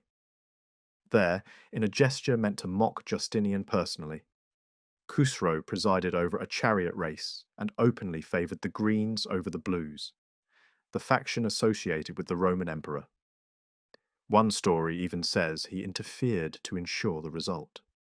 Yet the same campaign also includes a revealing act of discipline. When a Persian soldier violated the daughter of a Roman citizen, Khusro punished him. That detail, whatever its exact truth, served to shape the king's image as both conqueror and judge. Even while withdrawing, Khusro continued to demand payment. Chalchis bought him off. Edessa did the same. The pagans of Karhai were refused the chance to pay because Khusro insisted he would only accept money from Christians, while Constantina purchased safety in the usual way. Then came an attempt against Dara, the great Roman fortress that had long been a source of tension between the empires. The attack failed. Missiles and mining operations could not break it. Roman defenders intercepted the underground assault and held the position. When Justinian later confirmed the truce arranged after Antioch, Khusro's move against Dara was seen in Constantinople as a direct violation. The truce collapsed. In 541, the Romans tried to answer. Belisarius returned from Italy. Valerian was sent into Armenia, and Roman forces moved back onto the eastern stage. Yet the response achieved little. Belisarius struggled with poor discipline, conflicting interests, weak coordination, and an emperor who did not fully trust him. A siege at Nisibis failed. A smaller success at Caesarion meant little. Arab allies on the Roman side proved unreliable, and false reports spread panic through the Roman camp. In the suffocating heat of Mesopotamia, sickness struck the army and retreat became unavoidable. Khusro, meanwhile, turned toward Lazica, where his larger strategic ambitions still lay. The next year he returned again to Mesopotamia. Procopius believed Khusro dreamed of pushing all the way toward Palestine and perhaps Jerusalem, though that goal was never realized. Instead, the campaign brought another failed siege at Sergiopolis, and the capture of the bishop who had once promised ransom money, but never paid it. Belisarius came back to the field once more and set up at Dura. Then followed one of the strangest scenes in the war. A Persian envoy visited the Roman camp and encountered what looked like a relaxed but formidable display of soldiers from across the empire and beyond it. The Roman general was hidden in a pavilion while troops moved about in studied disorder, creating an impression of calm confidence. Whether this was genuine theatre or later literary invention, the effect was said to be powerful. The Persian envoy returned to Khusro and advised caution. What followed is difficult to explain clearly because the surviving story likely conceals something deeper. Perhaps supply issues or strategic hesitation. In any case, Khusro withdrew across the Euphrates, though not before his army destroyed Callinicum. From that point, the main fighting outside Lazica narrowed toward Armenia. There, a Roman force vastly larger than its opponent was beaten through deception and terrain. At Anglon, Iranian-aligned Armenian troops under a commander called Narbed prepared the ground carefully. Roads were blocked, trenches dug, and soldiers hidden inside old structures. The Romans approached in poor order, chasing what seemed to be a retreating enemy into narrow village streets. Then the trap closed. Missiles rained down from higher positions, hidden troops burst out, and a major part of the Roman force was cut down or captured. It was a sharp, humiliating defeat. Khusro's next major move in Mesopotamia was against Edessa. He is said to have sworn that he would enslave its population, carry them off to Iran, and turn the city itself into grazing land. At first, even a small clash between his Hunnic allies and the defenders seems to have convinced him that Edessa would not fall easily. As at other cities, he offered withdrawal in exchange for money. Talks followed. Persian envoys urged the city's leaders to think only of survival and to pay whatever was demanded. At the same time, the siege continued. Khusro's men built up an enormous mound against the walls, hoping to gain height and force an entry. Inside the city, the defenders responded with engineering of their own, tunneling beneath the siege works and setting their wooden supports on fire. After days of effort, the Persian mound had to be abandoned. Khusro launched a direct assault with ladders, but Edessa held. In the end, the city was not destroyed, though it still had to pay heavily for its survival. The long phase of fighting in Mesopotamia eventually came to a halt, not through a decisive victory, but through exhaustion on both sides. By the year 545, a truce was arranged that would last 5 years. The negotiations took place in the royal residence at Ctesiphon, where Roman envoys arrived with a clear demand. The war in Lazica must end, and the region should be restored to Roman control. In their view, no lasting peace could exist while that strategic territory remained contested. Khusro and his advisors did not accept these terms. They were willing to pause the war, but not to settle the deeper conflict. Too many disputes remained unresolved, and neither empire trusted the other enough to commit to a final peace. Instead, a temporary agreement was reached. In exchange for the armistice, Khusro received a substantial payment of gold, along with something more personal. A Roman physician who had once treated him successfully was sent to his court again at his request. The emperor agreed without delay, sending both the money and the doctor, a sign that diplomacy could still function even in the shadow of war. Yet while diplomats spoke of peace, a far greater force was already moving across the known world. The sudden withdrawal of Khusro from Mesopotamia a few years earlier had puzzled observers, and the explanation did not lie in strategy alone. A devastating disease had begun to spread, one unlike anything people had seen before. It would later be remembered as one of the first great pandemics in recorded history. Its arrival disrupted armies, halted campaigns, and reshaped entire societies. The first signs appeared in Egypt, at a port on the edge of the Nile Delta. From there, the disease spread rapidly along the busy routes of trade and travel. Ships carried it across the Mediterranean, and caravans brought it inland. Within a short time, it reached the great cities of North Africa, then moved on to Sicily, Italy, and the western provinces. By the early 540s, it had crossed into Gaul and Spain, and even distant regions in the British Isles were not spared. In the east, it followed the same patterns, moving along coastal roads and inland trade routes. From Palestine and Syria, it advanced into Mesopotamia, then further east into Iran, and eventually beyond, reaching as far as Central Asia and China in the decades that followed. The disease moved with terrifying speed once it reached a city, but it did not spread evenly. It seemed to settle in one place, run its course, and only then advance further. This created a strange pattern. News of its approach often arrived before the disease itself, spreading fear long before the infection appeared. Those who fell ill sometimes collapsed suddenly and died within hours. Others developed painful swellings in the groin, armpits, or neck. These swellings could fill with fluid and burst, leaving behind deep, infected wounds. Some survived this stage, but many did not. The disease did not spare animals either. Livestock, dogs, and even small creatures died in large numbers. adding to the sense that the natural order itself was breaking down. The true origin of the disease lay far from the Mediterranean world. Modern research suggests that the bacterium responsible emerged in the mountainous regions of Inner Asia.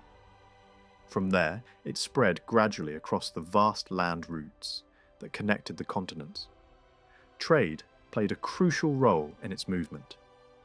Goods, animals, and people all carried it unknowingly, linking distant regions in a chain of infection. A sudden shift in climate may also have contributed to its spread. A major volcanic event in the mid-6th century caused cooler temperatures across much of the world, creating conditions that may have helped the disease to thrive. The impact on the Roman Empire was immediate and severe. Entire cities were struck with massive loss of life. In some places, the number of deaths rose so quickly that authorities stopped counting. Labour became scarce, and wages rose sharply as workers demanded higher pay. At the same time, tax revenues collapsed. Fields were left untended and properties abandoned. The government attempted to restore order by fixing wages at earlier levels, but enforcement was difficult in a world where the population had been cut down so drastically. Financial pressure spread through society, and many landowners found themselves burdened with taxes not only for their own land, but for neighbouring plots whose owners had died. Public spending declined, and large state-building projects slowed or stopped entirely. In their place, private wealth began to fund religious construction, especially churches and monasteries. The effect on Iran is harder to trace, but it was almost certainly just as severe. Later outbreaks of plague in the region offer a glimpse of what may have happened. Entire cities could lose tens of thousands of inhabitants in a short time. Regions were depopulated, and governments were forced to relocate or reorganize as the disease spread. Although direct records from Khusro's time are limited, a few details stand out. At one point during the war, Khusro himself fell ill and withdrew to a healthier region to recover. In the years that followed, accounts describe bodies left unburied in the streets of the capital, a sign that the scale of death had overwhelmed normal social and religious practices.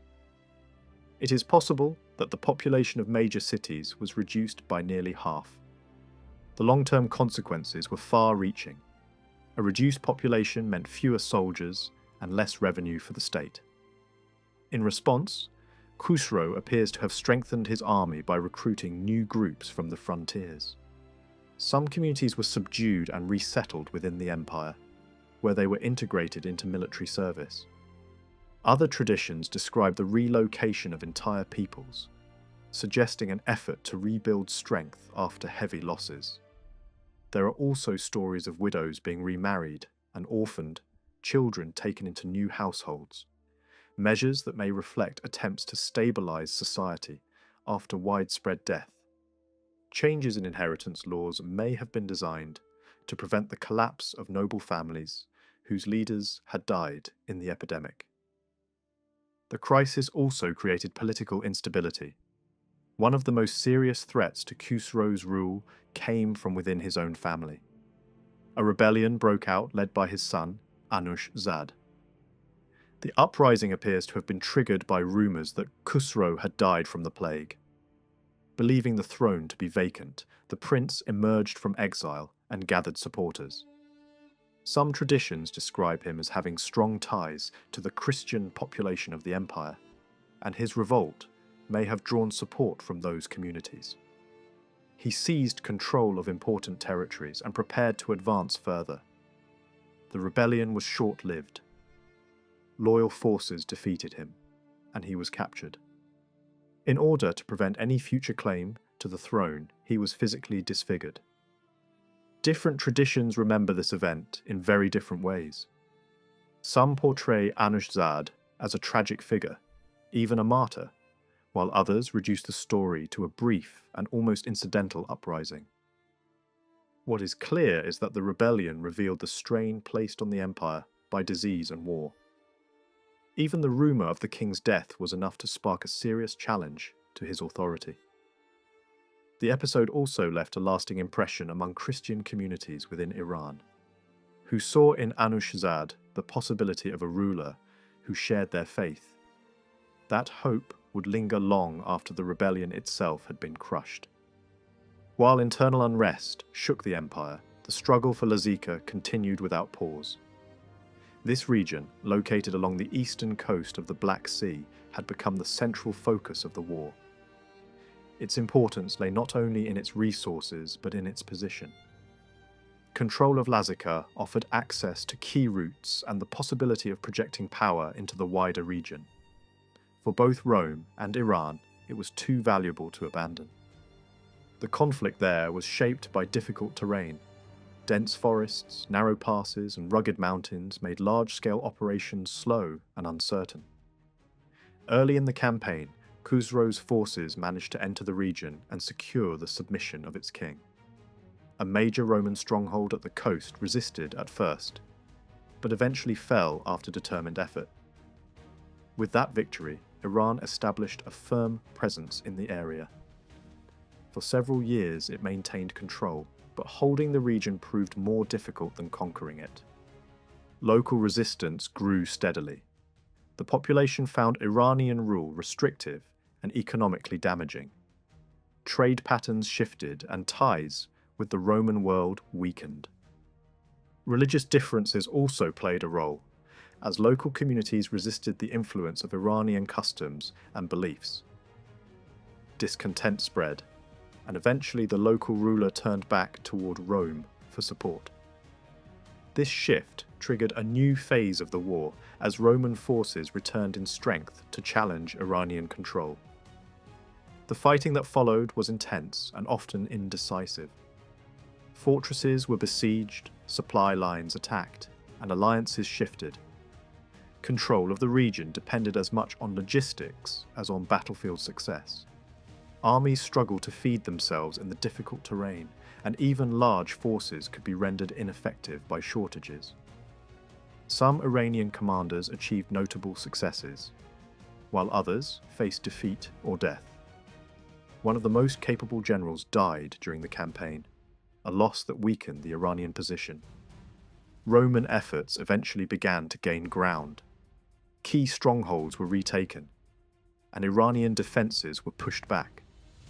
The destruction of a major fortress marked a turning point, demonstrating that Iranian control was not secure. At the same time, negotiations continued in the background. Diplomats moved between the two courts, carrying offers, complaints, and demands. These talks often dragged on, shaped as much by delay and maneuvering as by genuine attempts at agreement. Each side hoped that time would improve its position. Even during these negotiations, suspicion remained constant. Accusations of betrayal, bribery, and hidden agendas were common. Both empires understood that diplomacy was another form of warfare, one that could be used to gain advantage without open conflict. As the years passed, the struggle in Lazika became a prolonged contest of endurance. Neither side could achieve a decisive victory, yet neither was willing to withdraw. The situation in Lazika had already become unstable long before the war finally came to an end. After several Roman commanders failed to push back the Iranian forces, confidence among the local population began to collapse. King Gubaz, who had once supported Rome, grew openly frustrated with his allies. His patience ran out as Roman efforts repeatedly failed, and suspicion began to grow around his loyalty. While one Roman general was disgraced and removed, others remained in power and turned their attention against the king himself. Accusations of betrayal were sent to Constantinople, but before any formal judgment could be made, Gubaz was assassinated by Roman officers in 555. This single act shattered what remained of local trust. The Lazic people, already exhausted by war, now had little reason to support Roman authority. From that point forward, Roman forces operated in hostile territory without meaningful local support. their campaigns quickly suffered. A major attempt to capture a key Iranian stronghold ended in failure, and retreating troops were pursued all the way back to their defensive lines. Meanwhile, Lazic nobles refused to align themselves with Iran but demanded justice from the Roman emperor. An investigation was launched, and those responsible for the king's murder were eventually executed. Gubaz's brother was installed as the new ruler under Roman supervision, a move meant to stabilize the region. At the same time, a massive Iranian army advanced into Lazica, yet despite its size, it failed to secure a decisive victory. A failed siege forced the Iranian commander to withdraw, leaving both sides temporarily exhausted.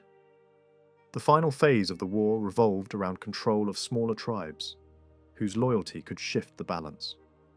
One such group turned against Rome entirely and even killed a Roman envoy sent to restore alliances.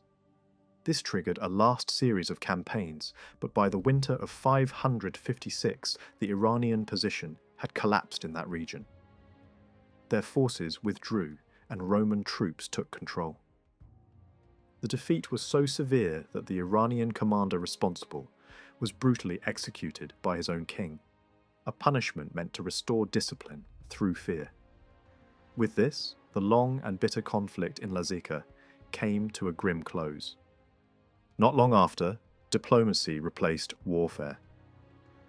Envoys travelled between the two empires, and negotiations slowly produced a formal agreement. Iran initially demanded a permanent peace along with large payments of gold, while the Roman side resisted such heavy obligations. After long discussions, a compromise was reached. A 50-year peace was agreed upon, and Lazica would remain under Roman control. In exchange, Rome committed to paying a substantial annual sum. The agreement went far beyond simple payments. It carefully addressed trade, border security, diplomacy, and even the movement of people between the two empires.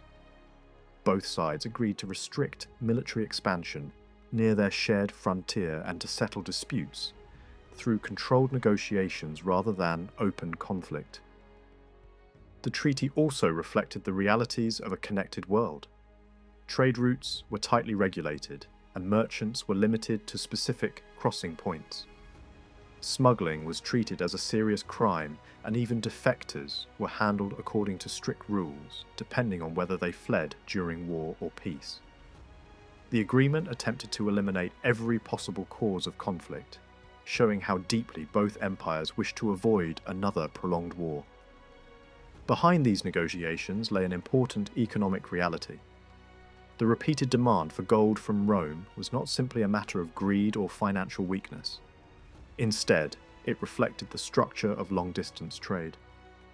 The Iranian economy depended heavily on imports from the east, especially luxury goods like silk and spices. These goods were extremely valuable, and in order to maintain access to them, large amounts of gold were required. Trade routes connected India, Central Asia, and the Mediterranean, and gold flowed steadily toward the east. Roman writers had long complained about this imbalance, noting how wealth drained away through luxury trade. Iran played a central role in this system. Its merchants controlled key routes and acted as intermediaries between distant markets. However, the goods exported from Iran were far less valuable than the imports it received. Gold, therefore, became essential for balancing trade. The payments extracted from Rome helped sustain this system, allowing Iranian merchants to remain competitive in the wider economic network. This economic rivalry soon extended beyond diplomacy. Efforts were made to break Iran's dominance in trade, especially in silk. Attempts to redirect trade routes and form new alliances ultimately failed, as Iranian merchants continued to dominate key markets. Even when alternative strategies were tried, including direct access to distant suppliers, the existing system proved difficult to replace. At the same time, a new and powerful force was rising in Central Asia. The old balance of power among nomadic groups began to collapse, and a new empire emerged from the steppes. This new power expanded rapidly, absorbing territories and reshaping trade networks. Its leaders understood the value of controlling commerce as much as territory. With access to major trade centers, they gained influence over both Eastern and Western markets. This shift introduced a new level of uncertainty for both Rome and Iran. What had once been a two-sided rivalry was now becoming a more complex struggle involving multiple powers. Trade, diplomacy, and military strategy were now deeply interconnected. The end of the Lazic War did not bring lasting stability, but instead marked the beginning of a new phase of competition, where economic control and strategic alliances would prove just as important as battlefield victories. The situation in Lazica had already become unstable long before the war finally came to an end. After several Roman commanders failed to push back the Iranian forces, confidence among the local population began to collapse. King Gubaz, who had once supported Rome, grew openly frustrated with his allies. His patience ran out as Roman efforts repeatedly failed, and suspicion began to grow around his loyalty. While one Roman general was disgraced and removed, others remained in power and turned their attention against the king himself. Accusations of betrayal were sent to Constantinople, but before any formal judgment could be made, Gubaz was assassinated by Roman officers in 555. This single act shattered what remained of local trust. The Lazic people, already exhausted by war, now had little reason to support Roman authority. From that point forward, Roman forces operated in hostile territory without meaningful local support. Their campaigns quickly suffered. A major attempt to capture a key Iranian stronghold ended in failure, and retreating troops were pursued all the way back to their defensive lines. Meanwhile, Lazic nobles refused to align themselves with Iran but demanded justice from the Roman emperor. An investigation was launched, and those responsible for the king's murder were eventually executed. Gubaz's brother was installed as the new ruler under Roman supervision, a move meant to stabilize the region. At the same time, a massive Iranian army advanced into Lazica, yet despite its size, it failed to secure a decisive victory. A failed siege forced the Iranian commander to withdraw, leaving both sides temporarily exhausted. The final phase of the war revolved around control of smaller tribes whose loyalty could shift the balance.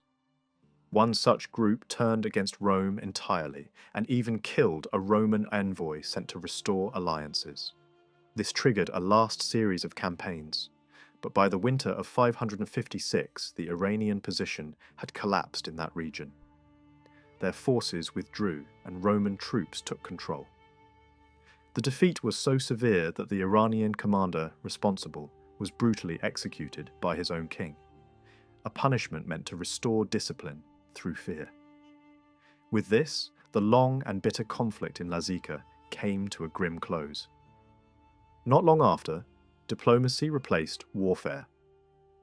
Envoys travelled between the two empires, and negotiations slowly produced a formal agreement. Iran initially demanded a permanent peace along with large payments of gold, while the Roman side resisted such heavy obligations. After long discussions, a compromise was reached. A 50-year peace was agreed upon, and Lazica would remain under Roman control. In exchange, Rome committed to paying a substantial annual sum. The agreement went far beyond simple payments. It carefully addressed trade, border security, diplomacy, and even the movement of people between the two empires. Both sides agreed to restrict military expansion near their shared frontier and to settle disputes through controlled negotiations rather than open conflict. The treaty also reflected the realities of a connected world. Trade routes were tightly regulated, and merchants were limited to specific crossing points. Smuggling was treated as a serious crime, and even defectors were handled according to strict rules, depending on whether they fled during war or peace. The agreement attempted to eliminate every possible cause of conflict, showing how deeply both empires wished to avoid another prolonged war. Behind these negotiations lay an important economic reality. The repeated demand for gold from Rome was not simply a matter of greed or financial weakness. Instead, it reflected the structure of long-distance trade. The Iranian economy depended heavily on imports from the east, especially luxury goods like silk and spices. These goods were extremely valuable, and in order to maintain access to them, large amounts of gold were required. Trade routes connected India, Central Asia and the Mediterranean, and gold flowed steadily toward the east. Roman writers had long complained about this imbalance, noting how wealth drained away through luxury trade. Iran played a central role in this system. Its merchants controlled key routes and acted as intermediaries between distant markets. However, the goods exported from Iran were far less valuable than the imports it received.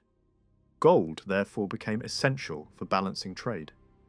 The payments extracted from Rome helped sustain this system, allowing Iranian merchants to remain competitive in the wider economic network. This economic rivalry soon extended beyond diplomacy. Efforts were made to break Iran's dominance in trade, especially in silk.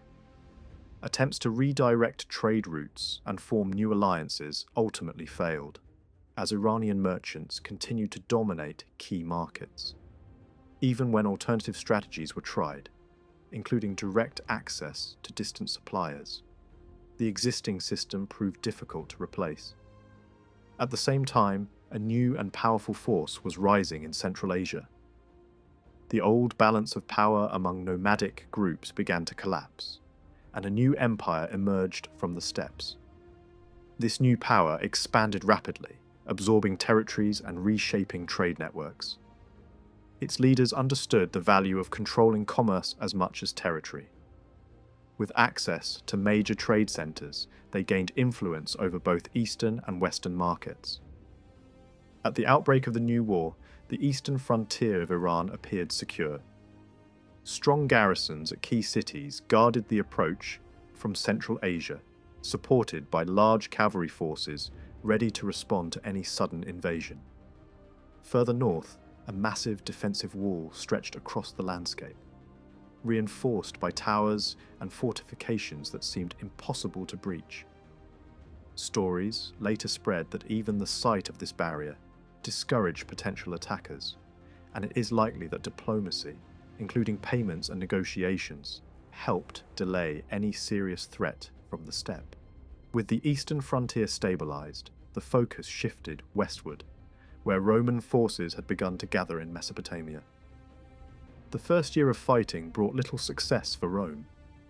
Their operations were limited to small raids, while their commanders struggled with logistics, recruitment, and supply.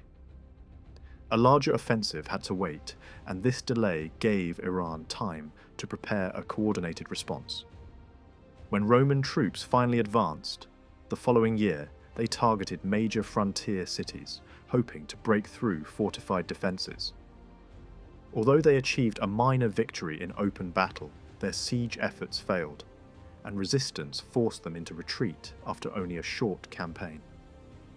What followed caught the Roman command completely off guard. Deprived of reliable intelligence and misled by false reports, they believed their opponent was either dead or near death. This assumption proved disastrous. Moving with remarkable speed, the Iranian king crossed the frontier and marched along the Euphrates, launching a sudden and devastating offensive. While one force pushed deeper into enemy territory, destroying towns and capturing large numbers of civilians, the main army struck at strategic strongholds. Roman troops, unprepared for such a rapid advance, were thrown into panic and forced to withdraw. The most significant target was a heavily fortified city that had long stood as a symbol of Roman strength in the east. Siege engines captured from earlier engagements were turned against its walls, and after months of relentless pressure, the city finally fell. the loss sent shockwaves through the Roman world. The psychological impact was just as severe as the military defeat. News of the disaster reached the imperial court, where the shock contributed to the collapse of the emperor's mental health, leaving the government in the hands of others. With this victory secured, the Iranian ruler turned to diplomacy. Despite the scale of the triumph, there was no immediate push to destroy the enemy completely. Instead, negotiations began, and a temporary ceasefire was arranged in exchange for a large payment. Although the Roman leadership hesitated to accept humiliating terms, the situation forced them into agreement. Over time, the truce was extended, and further payments were promised. Yet even during these negotiations, military pressure continued. Raids into enemy territory ensured that Rome remained under constant strain, reinforcing the imbalance created by earlier defeats. The truce, however, did not apply everywhere. Fighting continued in other regions, especially in Armenia, where control remained contested. The next phase of the conflict saw a renewed Iranian campaign aimed at reasserting authority in that region. The strategy was clear: destroy opposition strongholds and weaken any alliance with Rome. Cities were attacked, some resisting successfully, others falling to fire and destruction. The campaign moved unpredictably, shifting from one target to another, driven by opportunity and resistance.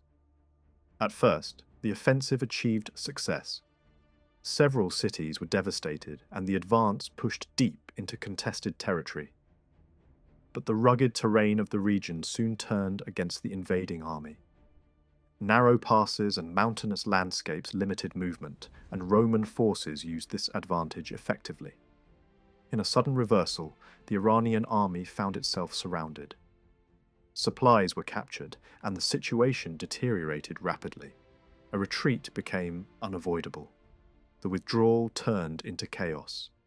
As troops attempted to cross a major river under pressure, discipline broke down. Many soldiers drowned in the attempt, and what had begun as a powerful campaign ended in heavy losses. Although the king himself managed to escape, the damage to his army was severe. Roman forces seized the opportunity to push deeper into Iranian territory, carrying the war closer to the heartland than ever before. Despite these setbacks, diplomacy resumed. Both sides understood that the conflict could not be sustained indefinitely. Negotiations dragged on, interrupted by further battles and shifting fortunes. At times, one side gained the advantage, only for the balance to shift again. Even as talks continued, military actions were used to strengthen bargaining positions, with each side attempting to pressure the other into concessions. In the final years of the conflict, the strain on Iran became increasingly visible. While fighting continued in the west, threats from other regions forced a division of resources. Garrisons weakened, and some key positions could no longer hold against sustained attacks. Roman forces launched new offensives, devastating large areas and capturing important fortifications. The destruction was so extensive that it was said to be visible even from royal residences far from the front lines. These final blows came at a critical moment. The aging ruler, already burdened by years of war, faced mounting pressure on multiple fronts. His last months were marked by setbacks, uncertainty, and the growing realization that the balance of power was shifting. Shortly afterward, he died, bringing an end to one of the most significant reigns of the era. Yet, his legacy extended beyond the battlefield. Known for his intellectual curiosity, he had shown an unusual interest in philosophy, religion, and learning. He encouraged the study of different traditions and was said to have collected texts from various cultures. Although he remained loyal to his own beliefs, he allowed a level of religious tolerance that stood out in his time. Christian communities within his empire were able to practice their faith with relative freedom, and their leaders often held positions of influence. One such leader was a highly educated church figure who rose to prominence under royal support. His vision was to unify and discipline the Christian community, imposing strict rules and reforms. However, his policies proved controversial. By enforcing rigid standards, he created divisions rather than unity, and his efforts to reshape religious life met resistance. Eventually, he fell out of favour and was removed from power, highlighting the limits of even royal backing in matters of faith. In the end, the reign of this ruler reflected both strength and contradiction. He achieved major military victories, yet also suffered significant defeats. He promoted learning and tolerance, yet struggled to maintain unity within his realm. His rule marked a turning point, where warfare, diplomacy, religion, and culture became deeply intertwined, shaping the future of the region long after his death. During the reign of Hormizd IV, the Iranian Empire reached a position of remarkable strength in the Near East. Revolts that had troubled earlier decades were brought under control. Roman armies were repeatedly pushed back, and in the east, a decisive campaign forced the Turks away from the frontier. Territories along the Oxus River were recovered, including important cities that had once slipped from Iranian control. Judged by these achievements alone, Hormizd might have been remembered as a capable successor to his father, a ruler who secured victories on multiple fronts and upheld the power of his state. Yet the image that survives in many traditional accounts is strikingly different, shaped by hostility, exaggeration, and political bias. In those narratives, Hormizd appears not as a strong monarch, but as a negligent and even cruel ruler. He is portrayed as detached from the struggles of his empire, indifferent to danger, and prone to harsh treatment of his own elites. Stories describe him imprisoning and executing members of the nobility, actions that fueled resentment among the ruling class. At the same time, his refusal to persecute religious minorities angered the Zoroastrian establishment. Christians, who held positions of influence at court, benefited from his policy of tolerance.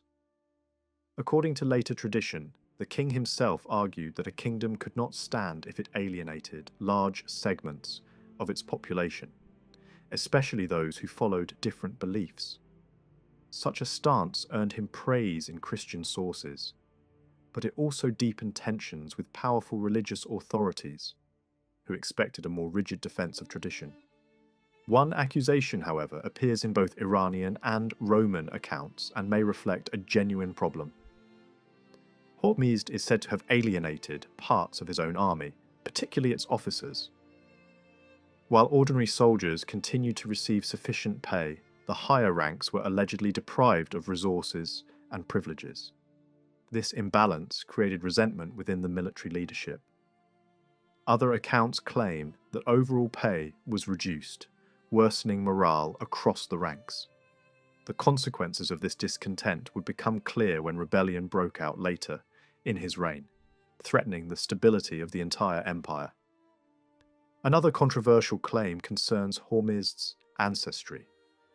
Some traditions attempt to link him to the ruling family of the Turks through his mother, suggesting a diplomatic marriage between the Iranian royal house and a foreign power.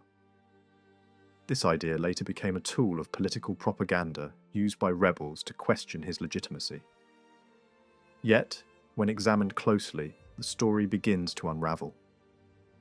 Contemporary records remain silent on any such alliance, and the political realities of the time make it highly unlikely. It is difficult to imagine a powerful steppe ruler surrendering territory in exchange for marriage, especially after recent conquests had strengthened his position. More plausible is the suggestion that this story arose from confusion with earlier alliances involving other Central Asian powers. Many of the negative traits attributed to Hormizd likely grew out of the turbulent circumstances of his reign. His rule ended in revolt and civil war, and rival factions sought to justify their actions by reshaping his reputation. In such an environment, exaggeration and distortion were inevitable. Some accusations may contain elements of truth, but separating fact from propaganda requires careful comparison with external sources. Historians rely on accounts from neighbouring regions, including Roman and Armenian writers, to balance the hostile tone found in Persian tradition. Among these external observers, one stands out for the detail and scope of his work. Writing from within the Byzantine world, he compiled a narrative based on official reports, earlier histories, and possibly even information gathered from foreign envoys. His style is elaborate and often criticised for excessive ornamentation. Yet his account remains one of the most complete sources for this period. Another important perspective comes from Armenia, where a churchman with access to official records produced a history grounded in documents and chronological structure. His work offers a broader view of events, linking regional conflicts to larger developments across the Near East. At the close of Hormizd's father's reign, both Iran and Rome had grown weary of continuous warfare. There were serious efforts to establish peace. Prisoners were released as gestures of goodwill. Envoys were exchanged, and proposals were made that included territorial concessions. Rome even indicated a willingness to surrender disputed regions in exchange for the return of a key fortress. On the Iranian side, demands focused on punishing those who had rebelled and securing compensation for damages. These negotiations suggest that both powers were prepared to compromise in order to end the conflict. For a moment, peace seemed within reach. Agreements were discussed, temporary truces were arranged, and the outlines of a settlement began to take shape. But the sudden death of the reigning monarch disrupted the process. When Hormizd ascended the throne, the situation changed dramatically. The new ruler rejected earlier concessions and took a harder stance. He refused to return captured cities and insisted on the continuation of payments that Rome had hoped to avoid. Diplomatic exchanges continued, but they became increasingly strained. The treatment of Roman envoys during this period reflects the deterioration of relations. Delays were imposed, conditions were made uncomfortable, and negotiations dragged on without resolution. While discussions continued, both sides used the time to strengthen their positions. Fortresses were reinforced, supplies were gathered, and minor clashes continued along the frontier. Eventually, talks collapsed entirely, and preparations for renewed war began. The next phase of the conflict was marked by bold but risky strategies. Roman forces attempted to strike deep into Iranian territory, advancing along major rivers with the aim of threatening the imperial capital. However, this plan exposed their own lands to counterattack. While their main army pushed forward, Iranian forces moved into less defended regions, devastating cities and forcing the invaders to withdraw. The campaign ended in failure, not through a single decisive battle, but through a combination of strategic miscalculation and lack of coordination. In the years that followed, the war settled into a pattern of raids, sieges, and counterattacks. Neither side achieved a decisive breakthrough, and the conflict became one of endurance rather than conquest. Fortified positions changed hands, territories were repeatedly devastated, and both empires struggled to maintain their strength. At times, diplomacy resumed, but these efforts often served to delay rather than resolve the fighting. Meanwhile, events beyond the western frontier demanded attention. In Central Asia, the political landscape of the Turkish world was thrown into chaos by internal disputes. Rival claimants fought for power, creating an opportunity for Iranian intervention. At this critical moment, a prominent general emerged as a central figure in the defense of the empire. He had already distinguished himself in earlier campaigns and belonged to one of the most prestigious noble families. His rise would soon transform the course of events. This general led a campaign against the Turks that achieved a decisive victory. Enemy forces were defeated, their leader was killed, and vast amounts of treasure were captured. The success secured the eastern frontier and enhanced the reputation of the commander. Yet it also planted the seeds of future conflict. Disputes over the distribution of spoils and suspicions at court created tension between the king and his victorious general. According to some traditions, the king believed that a portion of the captured wealth had been withheld. Others suggest that advisors at court deliberately fueled this suspicion.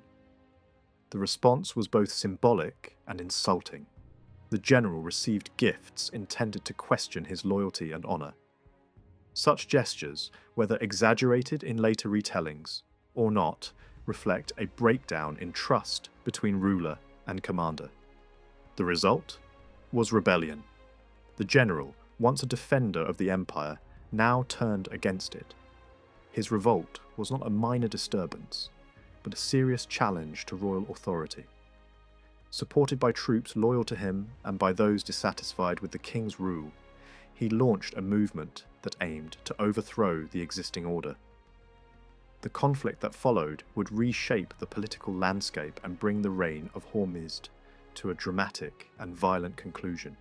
Different sources offer varying explanations for how this rebellion began. Some emphasize the insult and mistrust that followed the Eastern campaign. Others point to setbacks in later operations and suggest that humiliation in battle triggered the uprising. It is possible that both factors played a role.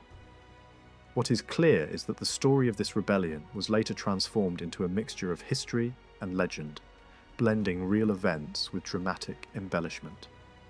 Hormizd's son and heir was still very young when events began to spiral out of control. Khusro, named after his famous grandfather, held only a minor regional authority in the northern provinces near the Caucasus. When the rebellion of Bahram erupted, many nobles in the capital reached a decisive conclusion. They no longer trusted Hormizd and feared his rule would destroy the state. Yet they also feared the rise of Bahram, whose lineage did not belong to the ruling dynasty. Faced with these choices, they chose a third path. They would remove Hormizd, place his son on the throne, and seek support from the Roman Empire to defeat the rebel general. The atmosphere across the empire was tense and unstable. Years of continuous war had drained resources and exhausted both soldiers and civilians.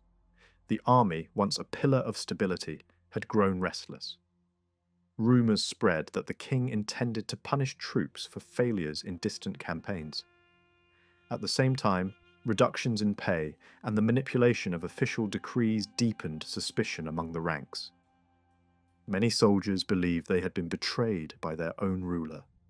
Loyalty began to weaken, and in its place came anger and uncertainty. As political tensions grew, so did religious and ideological conflict. Competing factions used powerful messages to win support. Some claimed that the fall of the ruling dynasty was inevitable, part of a larger destiny foretold long ago. Others promised renewal and restoration under a new leader. These ideas were not presented as simple arguments, but as visions of the future filled with symbols and prophecy. In this charged environment, the struggle between king and rebel became more than a political conflict. It began to feel like a turning point in history itself. Propaganda played a central role. Supporters of Bahram attacked the legitimacy of Hormizd, portraying him as foreign and unfit to rule. They exaggerated his harsh treatment of nobles and clergy, turning isolated acts into sweeping accusations of cruelty. On the other side, defenders of the royal house dismissed Bahram as an ambitious outsider, a man of no true standing who sought power through rebellion. These opposing narratives spread quickly, shaping how people understood the crisis. Meanwhile, Bahram advanced steadily toward the heart of the empire. He secured key cities, gained the support of garrisons, and moved toward the capital with growing confidence. Violence followed in his wake. Officials loyal to the king were captured and executed, their deaths serving as a warning to others. In response, the royal court attempted negotiation, hoping to slow the rebels' advance. Plans were also made for retreat if necessary, including the safeguarding of treasure and the preparation of escape routes. Efforts to stop Bahram through military force quickly collapsed. Commanders sent to confront him either defected or were killed. Even trusted officers turned against the king, convinced that his rule was no longer worth defending. The rebellion gained momentum, fed by dissatisfaction and fear. In the capital, news of these events spread rapidly, pushing the remaining nobles toward decisive action. The overthrow of Hormizd came suddenly. Armed men entered the palace, confronted the king, and removed him from power. The scene was chaotic and humiliating. The ruler, who had once commanded a vast empire, was stripped of authority and placed under guard. Soon after, he was blinded and imprisoned, his fate sealed by those who had once served him. His young son was declared king, though real power rested in the hands of those who had engineered the coup. The transition of power was marked by uncertainty. Khusro's position was fragile, and danger surrounded him on all sides. Some accounts suggest he fled briefly for safety before returning to claim his throne. Others indicate that his absence had been planned in advance, allowing him to avoid direct involvement in his father's fall. Either way, his return was presented as a moment of renewal, a symbolic restoration of order after chaos. Yet the crisis was far from over. Bahram continued his advance and soon reached the outskirts of the capital. Negotiations resumed, but neither side was willing to compromise. Letters were exchanged, filled with pride, accusations, and veiled threats. Each side claimed legitimacy. Each accused the other of betrayal.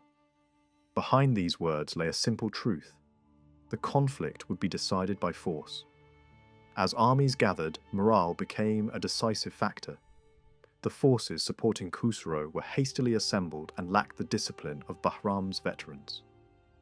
Confidence began to falter. A sudden attack shattered what remained of their cohesion, and many soldiers abandoned their positions. Faced with collapse, Khusro and his advisors made a critical decision. They would abandon the capital and seek refuge beyond the empire's borders. The young king's escape was swift and carefully planned.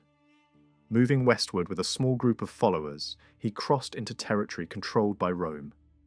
There, he requested protection from the emperor, presenting himself not as a rival, but as an ally in need. His message emphasized a shared interest in stability. If the rebellion succeeded, both empires would face new dangers from beyond their frontiers. By supporting him, Rome could preserve the balance of power. The appeal was persuasive. Despite internal debate, the Roman emperor chose to intervene. An alliance was formed, and a large army was assembled to restore Khusro to his throne. This decision marked a turning point. The conflict within Iran was no longer an internal matter.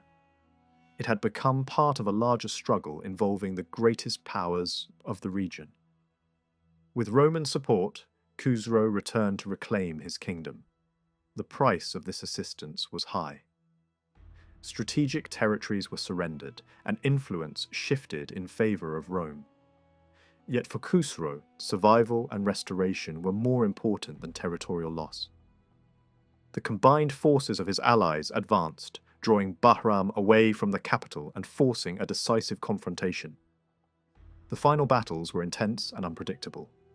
At times, victory seemed within reach for both sides. But in the end, the unity of Khusro's coalition proved stronger than the loyalty of Bahram's followers.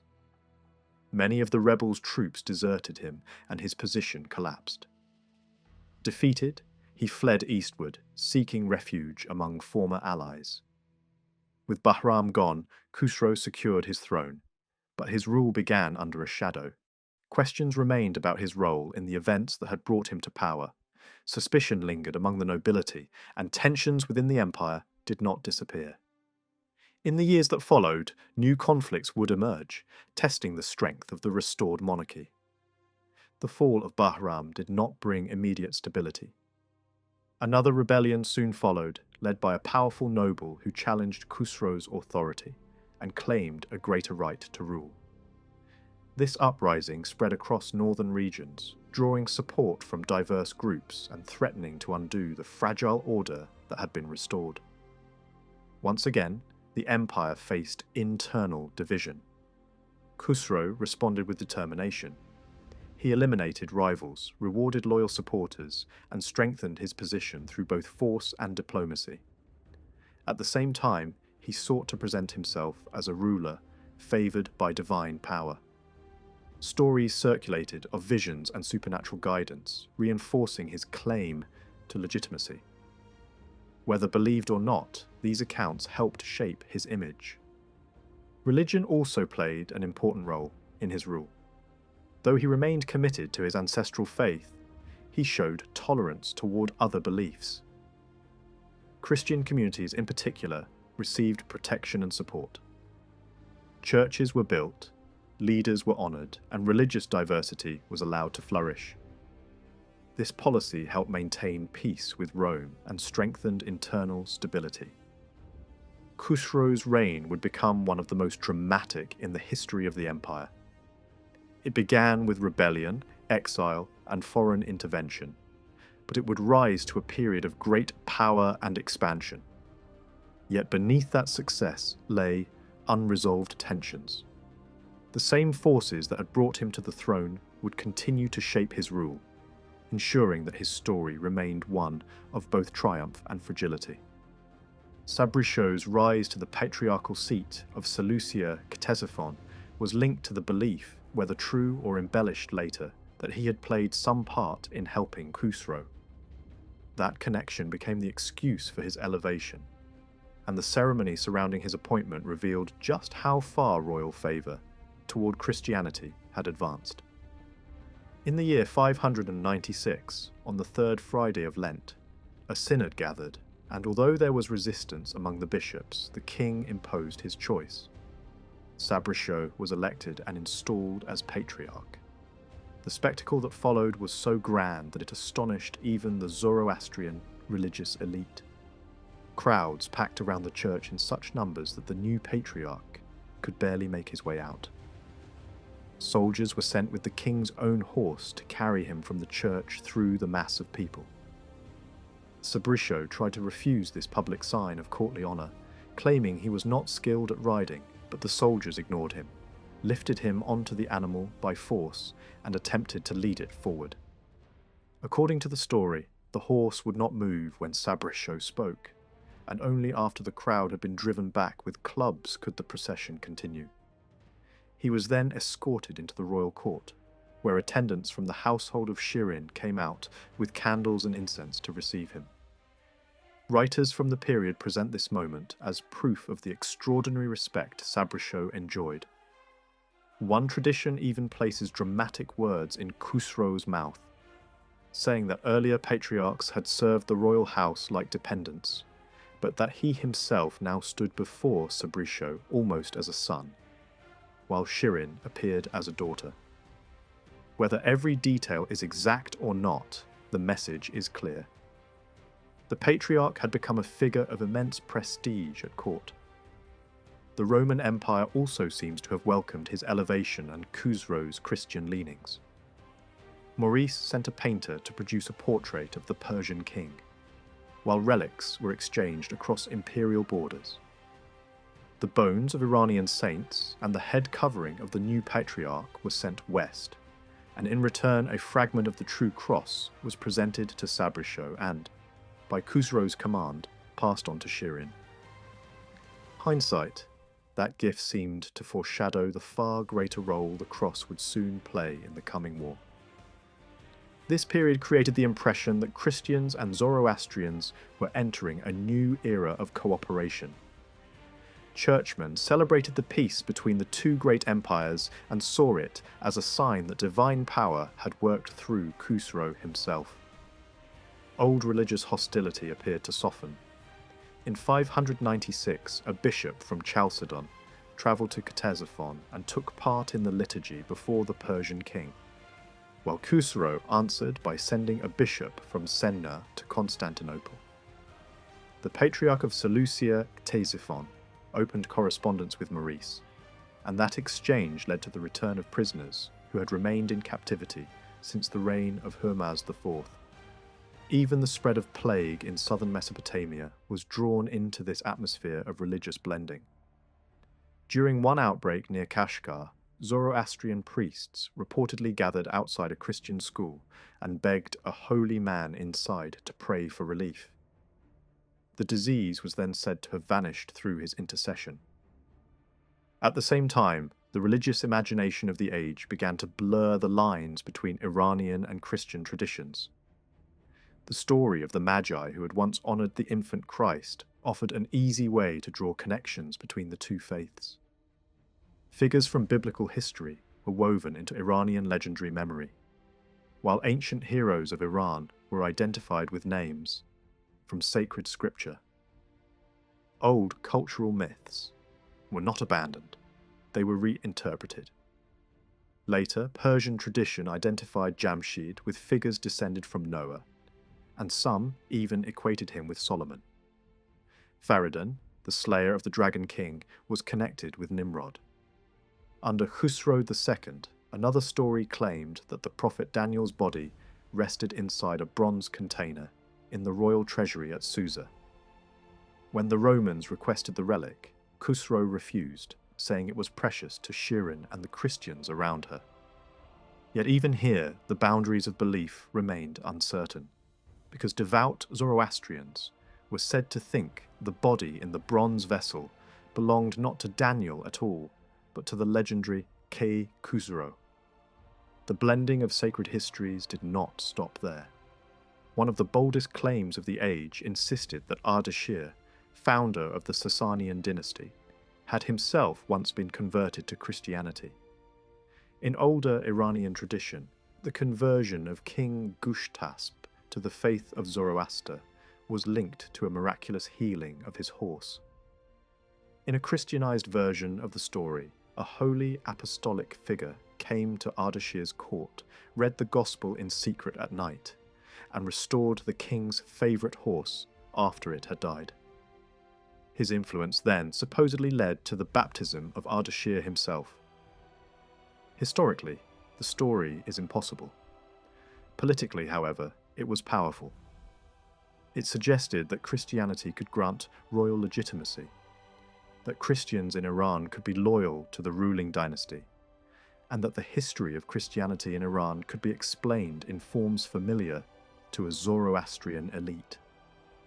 All of this points to a court culture under Khusro that was not simply tolerant, but eager to recast the past in ways useful for the present. Yet Christian privilege inside Iran did not mean Christian unity.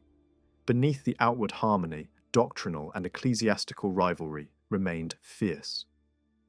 Near the end of the 6th century, Sabri supported Hanana of Nisibis in an attempt to replace the current bishop there. Gregory of Kashgar, who held the office, fled. The people of Nisibis rose in revolt in 599, and the crown sent the Nakwaragan with a large force, including elephants, to crush the uprising. The general swore protection to the city's people, but once the gates were opened, he abandoned his promise. Leading men were arrested and tortured, their houses looted and burned, and the city was given over to slaughter without distinction. Khusro could honour Christianity and still refuse to tolerate civil unrest or factional violence among Christians themselves. Even during the years of rebellion and internal struggle, Rome had respected Khusro's position. Throughout the 590s, Roman military energy was focused on the Balkans, where Maurice tried to reassert control over Slavic groups south of the Danube. That pressure, combined with Khusro's own conflict against Bistam, kept peace between the two empires. But once civil war broke out in the Roman world and Maurice was murdered, Khusro revived the old Western policy of war.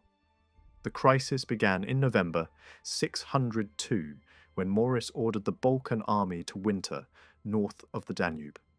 The soldiers refused. Their commander would not disobey the emperor, so the troops raised the centurion Phocas as their leader and marched on Constantinople. Maurice, his wife, and their children fled the capital one day before Phocas was crowned by the patriarch in a suburban church.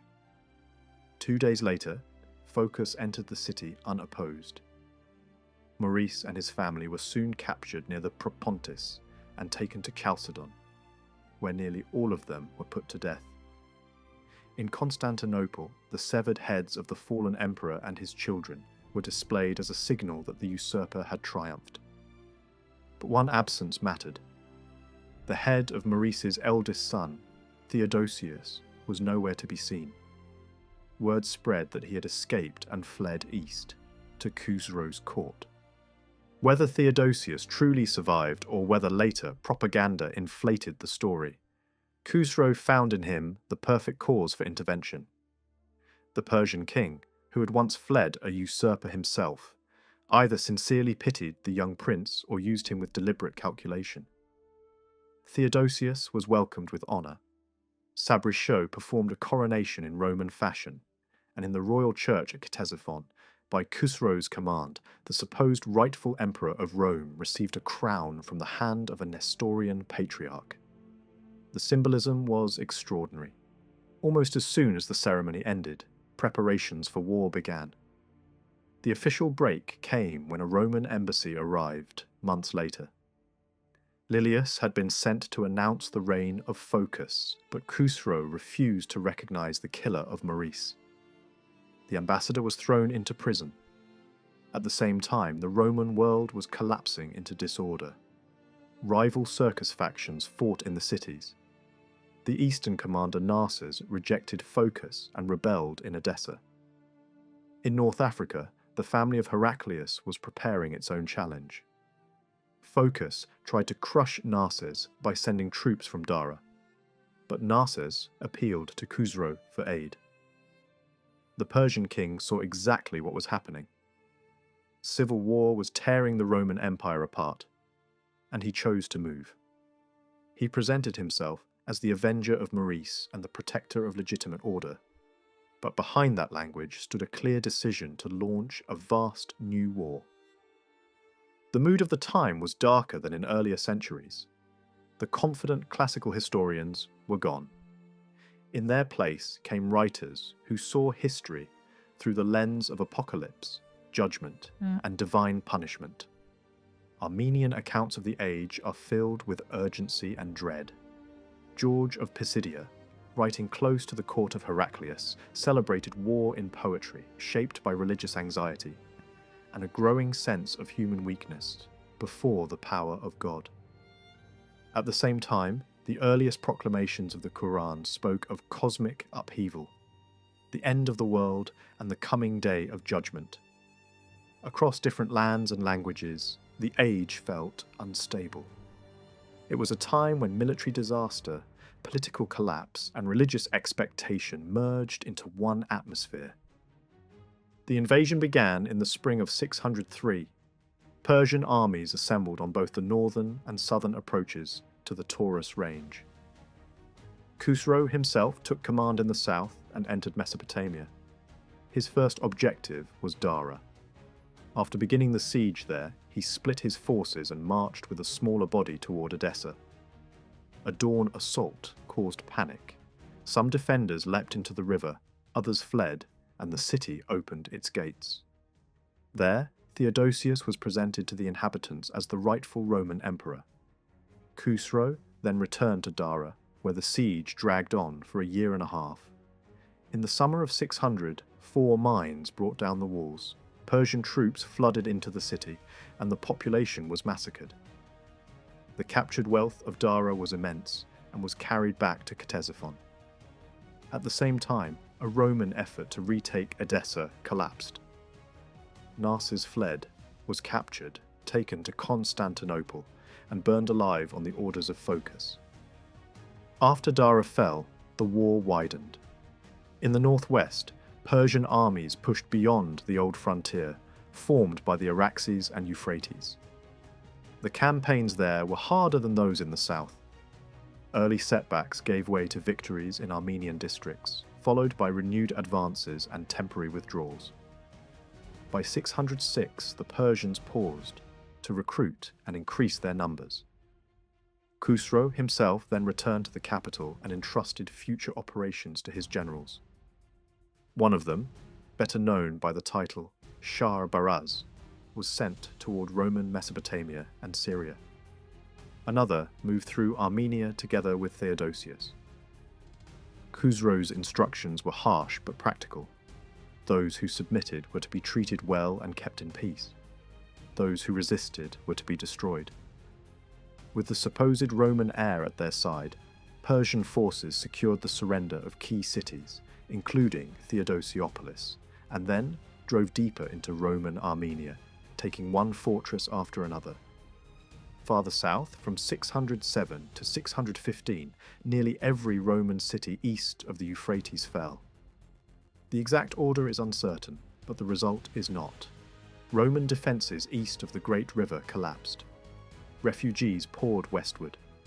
In 611, the Persians seized Caesarea in Cappadocia, the principal Roman base in central Anatolia.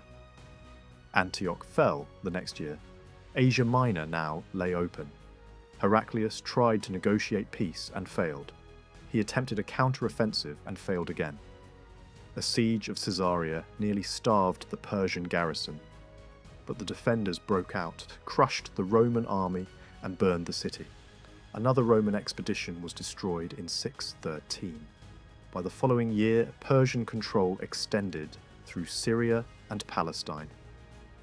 Written sources often describe this advance in terrifying language, but the larger pattern suggests something more complex than blind destruction.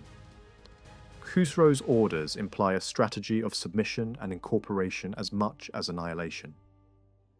Although Dara had been taken with extreme violence, many other cities seem to have changed hands through fear, negotiation, or calculated surrender.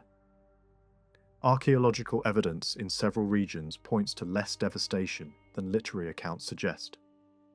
Still, one conquest became unforgettable for its violence, symbolism, and emotional impact. In 614, Persian forces entered Jerusalem. By the time Jerusalem fell, Khusro's empire had taken on a new character. Earlier, Sasanian rulers had alternated between militancy, tolerance, and religious conformity. But Khusro II often appeared to accept the value of every major faith within his realm. In some ways, his rule recalled the old Achaemenid image of a king who conquered under the protection of Ahura Mazda, while also honouring the gods of the lands he governed. That memory mattered especially to the Jews. Persian kings of the distant past had remained deeply admired in Jewish tradition because they had restored exiles, permitted the rebuilding of the temple, and been remembered almost as chosen instruments of the God of Israel. Khusro and his advisors could hardly have been unaware of that legacy. When Persian armies entered Palestine and approached Jerusalem, many Jews did not see them merely as foreign conquerors. They saw the possible beginning of a new age.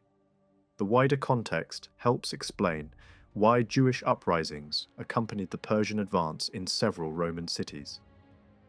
In Antioch, unrest had already exploded earlier in the decade, and Christians accused Jews of savage violence against their patriarch and fellow citizens.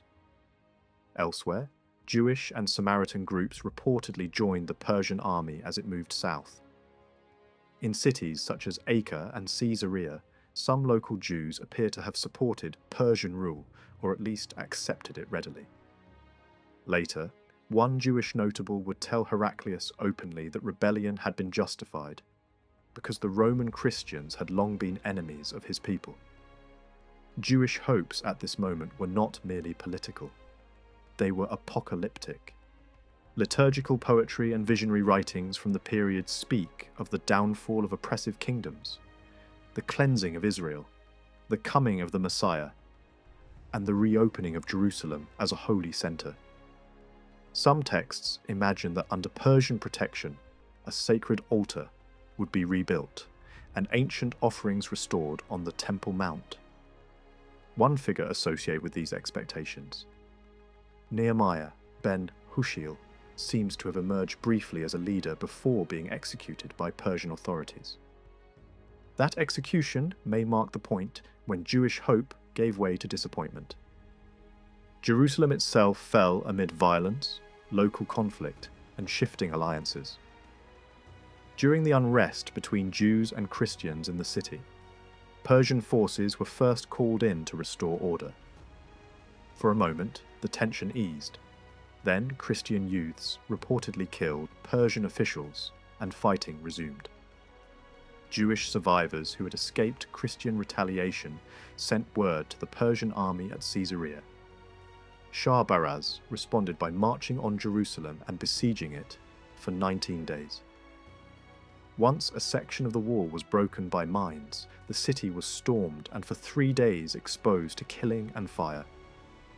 Patriarch Zechariah and members of the clergy were arrested and tortured until they revealed where the relic of the cross had been hidden.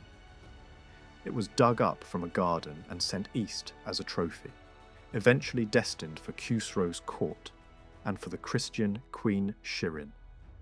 The city's accumulated wealth in gold and silver was melted down and shipped away. Thousands were killed and tens of thousands taken captive. Persian troops remained in Jerusalem for weeks, and later memory turned the event into one of the great catastrophes of the age. Archaeology confirms that the capture of Jerusalem was not an invention of hostile chroniclers. Mass graves around the city, especially at Mamilla near the Jaffa Gate, preserve the evidence of indiscriminate slaughter and hurried burial. Human remains were found together with crosses, lamps, and coins from the reign of Phocas. An inscription at the site asks for the redemption and salvation of those whose names only God knows. Such discoveries strongly support the core truth that a massacre took place. Yet archaeology also forces caution. Some of the most extreme claims found in literary accounts cannot be confirmed. There is no clear evidence that every church in the city was deliberately burned, that altars and icons were systematically desecrated across Jerusalem, or that the Church of the Resurrection was destroyed in the total manner later described. The clearest signs of major burning appear only in more limited areas. It is likely that memory, grief, and propaganda magnified a terrible but more contained military sack into a vision of universal ruin. Some stories go even further, describing Jews purchasing Christian prisoners only to murder them, or claiming impossibly high death tolls. Those details may belong more to wartime religious rhetoric than to sober reporting. Even so, the emotional reality of the fall remained enormous. For Christians, Jerusalem's capture felt like proof that divine favour had departed. Monks and ascetics blamed the sins of the people. Across the region, many interpreted the disaster as a sign that the world itself was moving toward judgment. The shock of Jerusalem's fall spread far beyond Palestine. In Arabia, words would soon circulate proclaiming that Rome had been defeated nearby, but would rise again after some years, and that believers would rejoice on that day. The war had entered imagination, prophecy, and sacred expectation across the Near East. Meanwhile, Khusro pressed on, and by now his ambitions had clearly expanded. He was no longer fighting merely to avenge Maurice or to recover disputed lands lost in 591. The scale of his victories encouraged a larger vision. The Roman Empire had been torn apart by usurpation and revolt. Phocas was hated and inept. Theodosius, whether genuine or fabricated, had been accepted in many eastern cities as the rightful ruler. Khusro could now imagine restoring the old frontier and installing a client emperor. But he could also imagine something far greater. Conditions beyond the empire helped make that ambition possible. The great nomadic powers of Central Asia were temporarily weakened. The Turkish world had entered crisis after failed campaigns and internal division. Civil war and shifting leadership pulled its attention eastward toward China. That gave Iran rare freedom to deploy enormous resources in the West. there were still sudden reminders of how dangerous the steppe could be. Around 615, a major Turkish raid crossed the Oxus, devastated parts of Iran, and withdrew only when new developments in the east redirected its strength. The lesson for Khusro must have been obvious. A weakened but surviving Roman state might always become a distraction or even an ally for Iran's northern enemies. In such circumstances, the union of all the settled lands under one sovereign may have seemed not only glorious, but strategically necessary. Financial calculations likely accompanied this decision. By the middle of the war, the Persian court appears to have assessed the vast resources now under its control, a sign that Khusro was measuring whether the treasury could support an even greater project. The answer, for the moment, seemed to be yes. There were also clear signs that the conquests were intended to last. Khusro dismantled the old, privileged position of the Achaemenid rulers at Hira, ending a relationship that had tied the Sasanian monarchy to that Arab client house for centuries. A single buffer kingdom was no longer enough for a ruler who now envisioned a far larger Western empire. In its place came a broader and more flexible network of tribal alliances across northern Arabia. The change provoked a fierce reaction and led to fighting at Dukar, where Arab forces scored a limited but celebrated success against Persian troops. Yet in the long run, the new frontier system held. The southern approaches of the empire remained largely stable throughout the rest of Khusro's reign. At the same time, Persian religious policy also shifted. After the death of one patriarch and the rise of another, the government began to favor monophysite Christians over the Nestorian hierarchy, more closely tied to Seleucia Ctesiphon. This made political sense. The territories Khusro was annexing contained many Christians hostile to Roman orthodoxy and more willing to cooperate with Persia. By backing their clergy and restoring them to churches from which they had been excluded, the Persian government turned doctrine into strategy. When the patriarch later died, the seat was left vacant for the rest of the war, perhaps because Khusro had already begun imagining a completely new religious order for a permanently enlarged empire. After Phocas was overthrown in 610, Heraclius tried to end the catastrophe by negotiation. He sent envoys and offered peace. Khusro refused. The ambassadors were killed. By 615, a Persian army under Shahin had crossed Asia Minor and reached the Asian shore opposite Constantinople itself. Persian watchfires could be seen from the capital. Heraclius then sent another embassy, this time offering peace without conditions. He even opened talks personally with Shahin. Senior Roman officials and a representative of the Patriarch of Constantinople carried gifts and a humiliating message eastward. In effect, the Roman Senate begged the Persian king to appoint a ruler over them and bring the war to a close.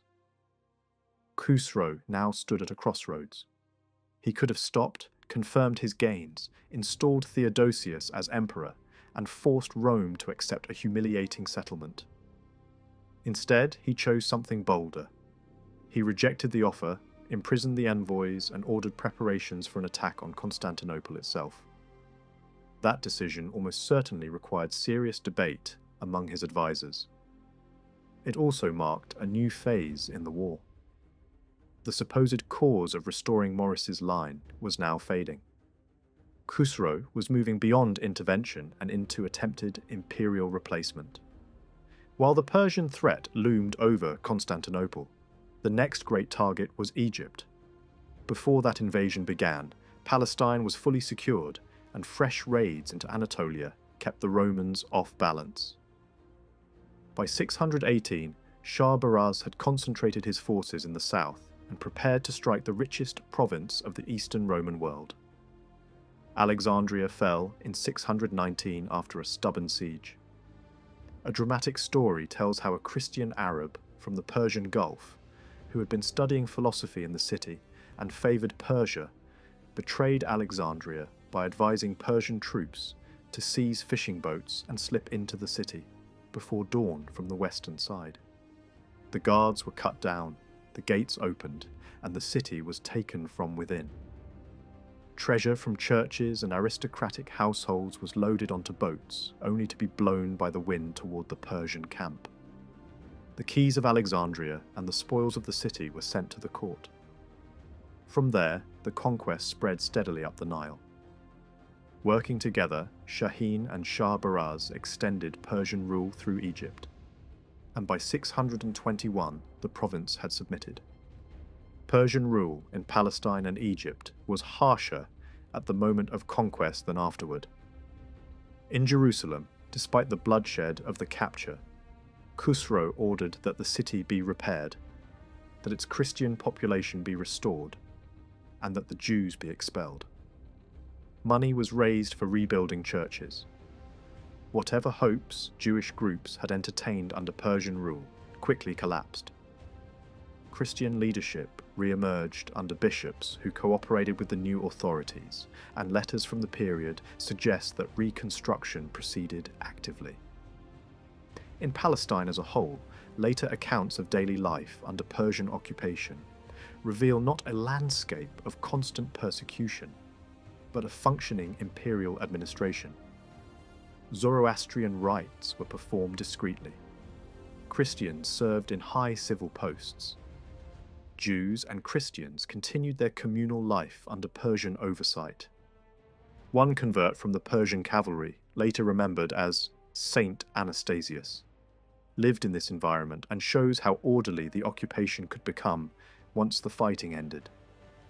Egypt followed a similar pattern, though its conquest was traumatic.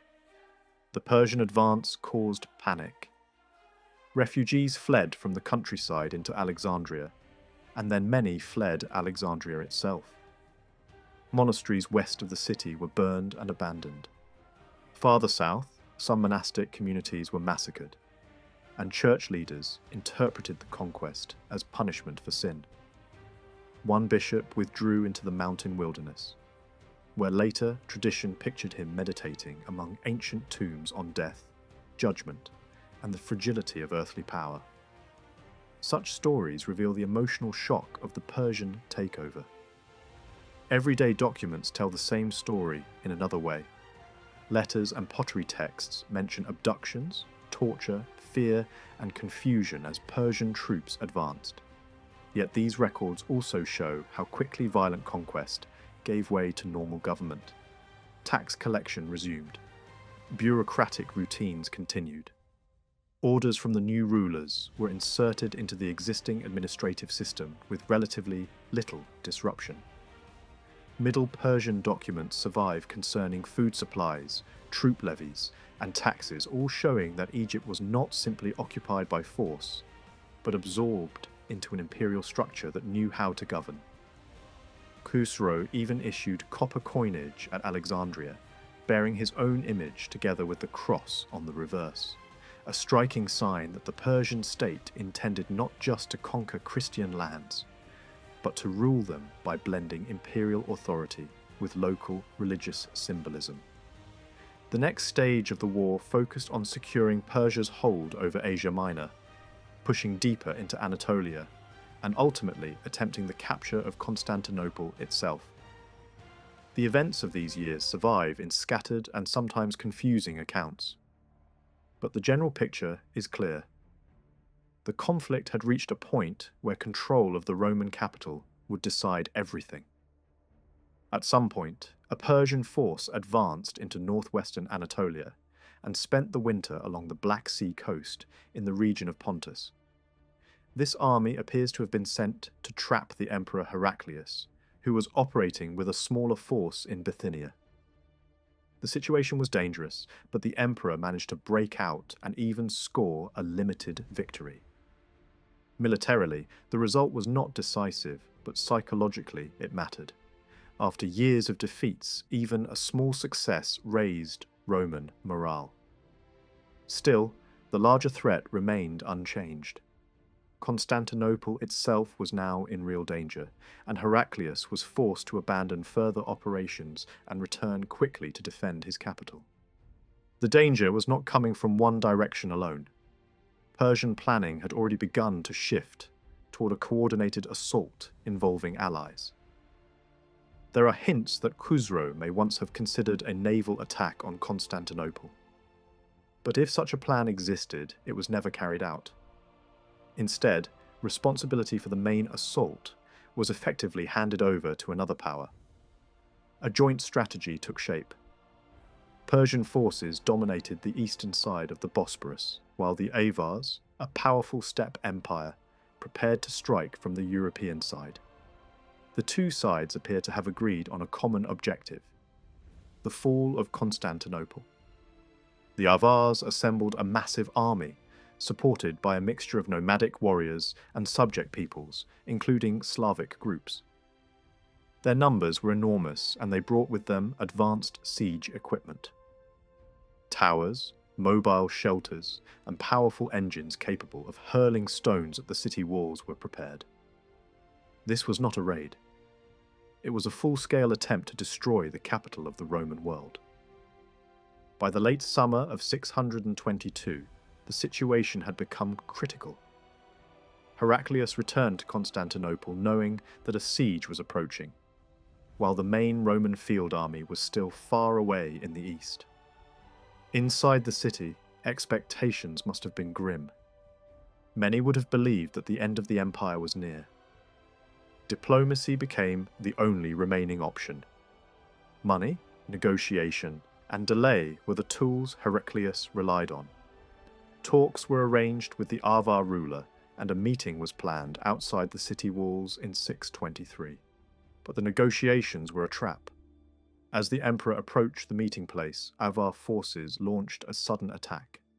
Heraclius narrowly escaped, while the attackers pushed forward and looted the outskirts of Constantinople. The attempt failed to capture the emperor, but it showed how close the danger had come.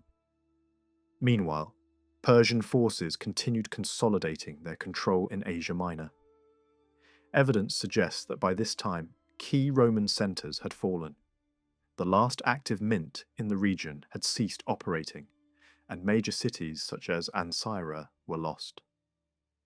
Persian naval forces were also active, taking control of important islands in the eastern Mediterranean.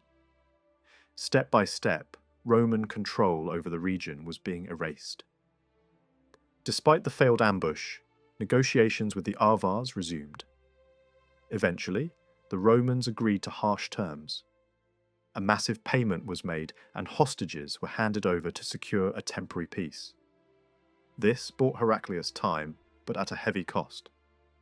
In 624, the emperor shifted strategy completely. Instead of waiting for the enemy to strike again, he decided to carry the war into Persian territory. While his army regrouped in central Anatolia, a message arrived from Khusro. The tone was harsh and openly hostile. The Persian king addressed Heraclius, not as an equal, but as a defeated enemy. He claimed divine favour, declared the Roman Empire abandoned by its god, and mocked the Christian belief in salvation. The message made it clear that Persia did not seek compromise. It expected total victory. At that very moment, Khusro himself was stationed in the north, near Azerbaijan, commanding a large army. Persian intelligence likely expected a Roman move towards Syria or Cilicia. Instead, Heraclius chose a different path. He marched north and then east, moving through Armenia and into territories that had long been under Persian control. The advance was rapid and largely unopposed. Cities along the route were devastated, and the campaign left a wide trail of destruction. Heraclius then aimed directly at Khusro's position.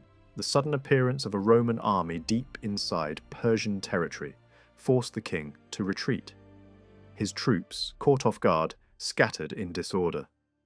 What had seemed like an unstoppable Persian advance now faced a serious challenge. One of the most dramatic moments of the campaign followed soon after. The Roman army struck at one of the most sacred sites of the Zoroastrian world, the great fire temple of Adur-Gushnasp. This was not just a religious centre, but a symbol of royal power and divine favour.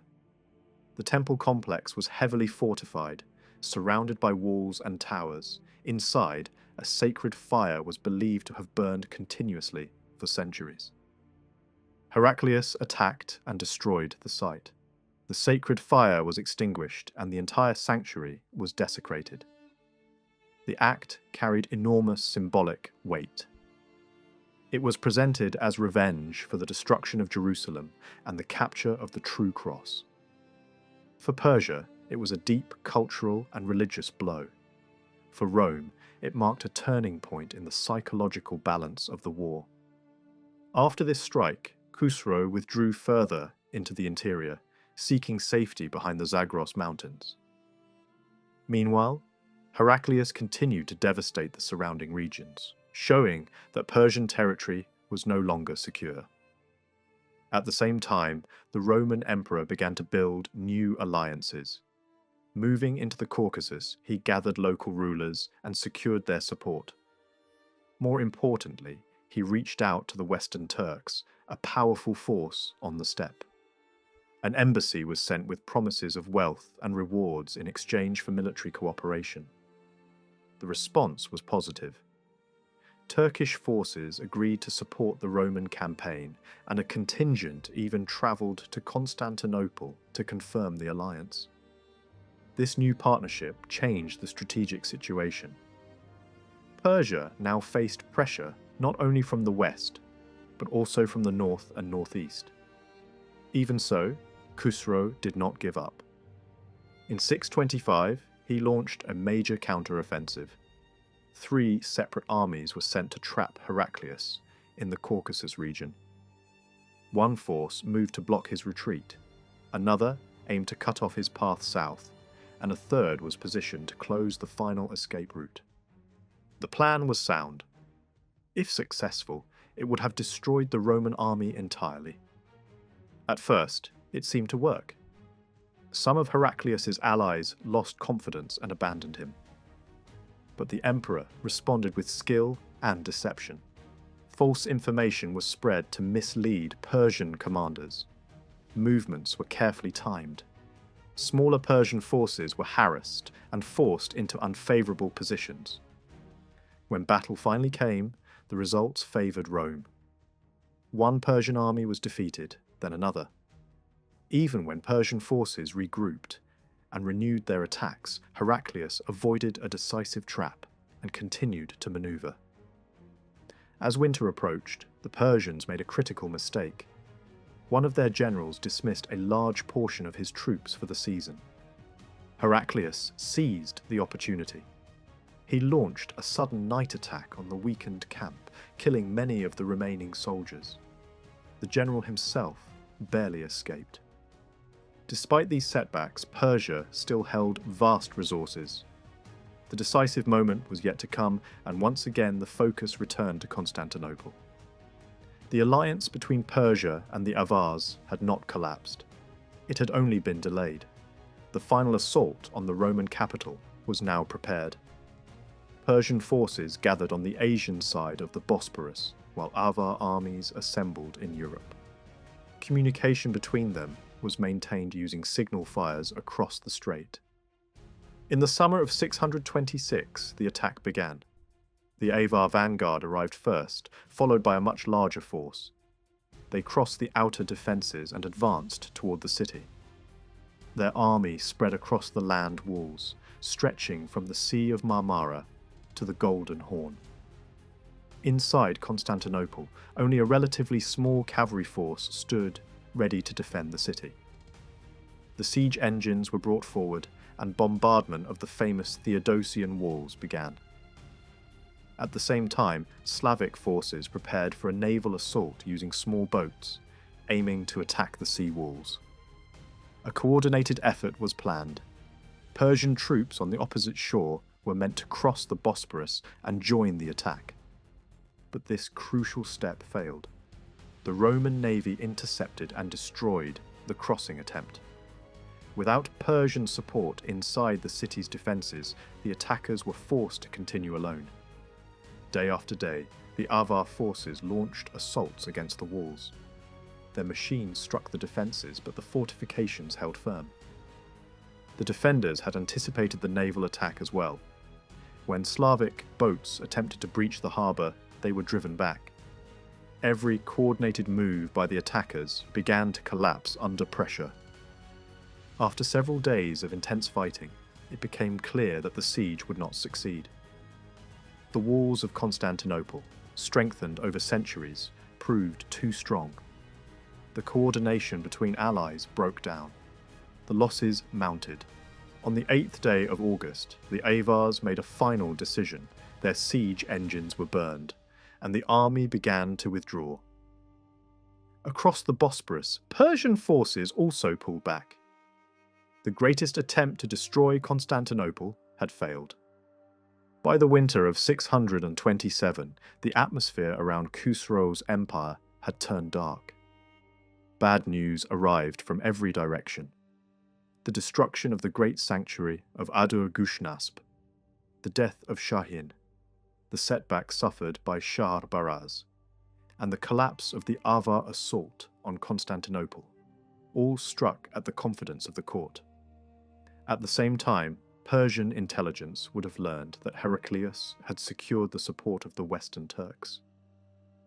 While Khusro and his advisors could do little except debate their shrinking options, the nomadic power to the north burst through the Caspian gates and swept into the Caucasian lands.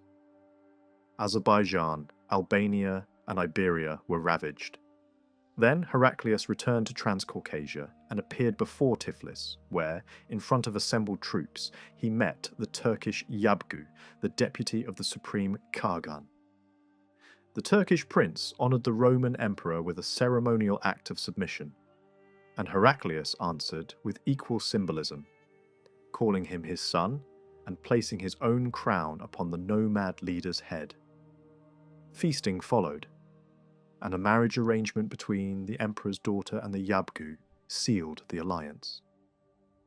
Whatever efforts the Persian government may have made to prevent this union had failed, and Khusro's last response was to promise that his strongest commanders would be sent against the Turks. The threat changed nothing. At Tiflis, Roman and Turkish forces brought serious siege equipment against the city. Ballistae and stone-throwing machines battered the defences, while the course of the Kura River was altered in an attempt to weaken the walls from below. The siege dragged on for more than a year. The defenders endured with remarkable stubbornness, and even mocked the Turkish commander by sketching his face on a pumpkin and raising it above the walls while shouting insults at the besieging army. In the end, it was a failed attempt by the Iranian client King Stephen to break out that opened the way for the attackers to seize the lower city. After that, the Allied armies separated. Turkish forces remained behind to continue the siege, while Heraclius marched south with the Roman army and a strong Turkish escort into the plains of northern Mesopotamia. The alliance also produced a dramatic exchange of messages. From the tent of the Yabgu, a threatening letter was sent to Khusro. In it, the ruler who had once humbled the Roman East was spoken to, not as a universal monarch, but merely as the governor of Assyria. The same king who had presented himself as almost divine was ordered to leave the lands he had taken and to return the wood of the cross seized from Jerusalem. The supreme Khagan described himself as the king of the north, the lord of the whole world, and the true king above kings. He warned that if Khusro did not obey, the empire of Iran would be destroyed. The message was not empty rhetoric. The siege at Tiflis had already shown that the Turks were prepared to support their demands with force. Such language must have revived old fears at the Persian court. Decades earlier, Iran had faced the nightmare of enemies pressing in from every side, and now that sense of encirclement returned. The danger was even greater because the Western Turks had grown stronger. Their ruler had reasserted authority over peoples to the northeast, extended influence toward the Hindu Kush, and established his capital near the region of modern Tashkent. His uncle Shippi, known in Roman sources as Zebul, held the second rank in the Turkish Empire and was the man with whom Heraclius had forged his agreement. Khusro answered in proud and dismissive terms. He insisted that the house of the Khagan had long been honoured by Persian kings and accused the Turks of being misled by the Romans, whom he described as nothing more than rebellious servants. The precise wording may have been polished by later writers, yet the tone is convincing. It sounds exactly like the voice of a ruler who refused to show weakness, even when the situation had already begun to slip beyond his control. Khusro's government then made one more attempt to block Heraclius in the north. An army was quickly assembled under a court official named Rahzad. The king praised him, enriched him, raised his standing, and even gave him the hopeful title of Ruzbeh, meaning fortunate. The burden placed on this man was immense. On his success depended the honour of Iran, the survival of the throne, and perhaps Khusro's own life. Rahzad's force met the Romans near the ancient ruins of Nineveh. Reinforcements arrived from Ctesiphon, but they were too few to stop the Roman advance. On the 12th of December in 627, battle was joined. The Persian army suffered serious losses, yet it was not annihilated. Both sides remained on the field. Roman cavalry watered their horses within bowshot of Persian soldiers, who stayed beside their dead late into the night. Then, under cover of darkness, the Persian army suddenly pulled back toward the base of a steep mountain. Rahzad was dead. Thousands of Persian soldiers had been taken prisoner. Only the canals and defensive barriers protecting the approaches to the capital now stood between Heraclius and the centre of imperial power. As the Roman army advanced, it plundered widely. By Christmas Day, it had reached the nearer bank of the Lesser Zab. The palaces of Khusro fell into Roman hands and were stripped of their riches. Inside were all the luxuries expected in the residence of a great king. The invaders found herds of game animals kept for royal pleasure, including antelopes and wild asses, along with huge numbers of domestic animals. Much of it was slaughtered and eaten by hungry troops. News spread that the Roman advance had forced Khusro to abandon his favoured palace north of Ctesiphon and flee to the capital with his treasure, his money, and even his elephants. At Dashtgard, the scale of royal wealth became even more obvious.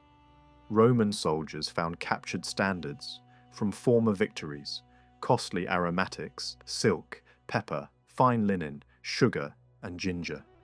They discovered heavy silk cloaks, thick carpets, and luxurious woven rugs. Much of this rich fabric was burned on the spot. Exotic animals in the royal hunting grounds amazed the soldiers, though many of them were likely butchered for food. Prisoners from Edessa and Alexandria, who'd been held in confinement there, were set free. After a short pause, Heraclius ordered the palace destroyed. On the 6th of January, it was wrecked in what was clearly meant as an act of terror, revenge, and imperial humiliation. Back in Ctesiphon, the mood must have been desperate.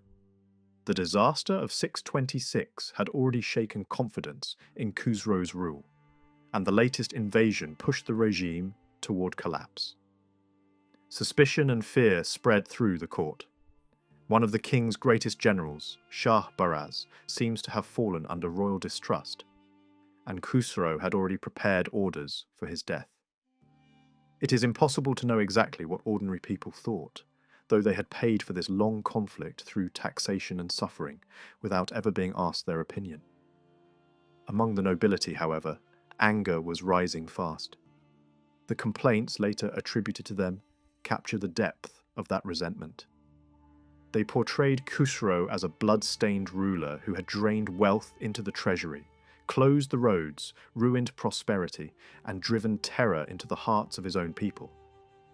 They accused him of destroying the best men of the realm, sending countless others to die or suffer, and tearing fathers from sons and husbands from wives, in endless service against cruel enemies.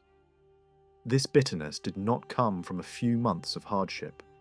The aristocracy had supported Khusro's wars for nearly 30 years. One generation had grown up knowing nothing but conflict between Rome and Iran. Noble families had sacrificed sons, fathers, and fortunes to keep the army in the field. In 626, they had believed victory was close, only to see that hope dissolve. The complaint about blocked roads and damaged trade was especially important. For aristocrats to mention commerce at all suggests that the war was now hurting the wider economic life of the empire in a serious way. At some earlier stage, the conquest of the Roman East may have seemed worth any cost.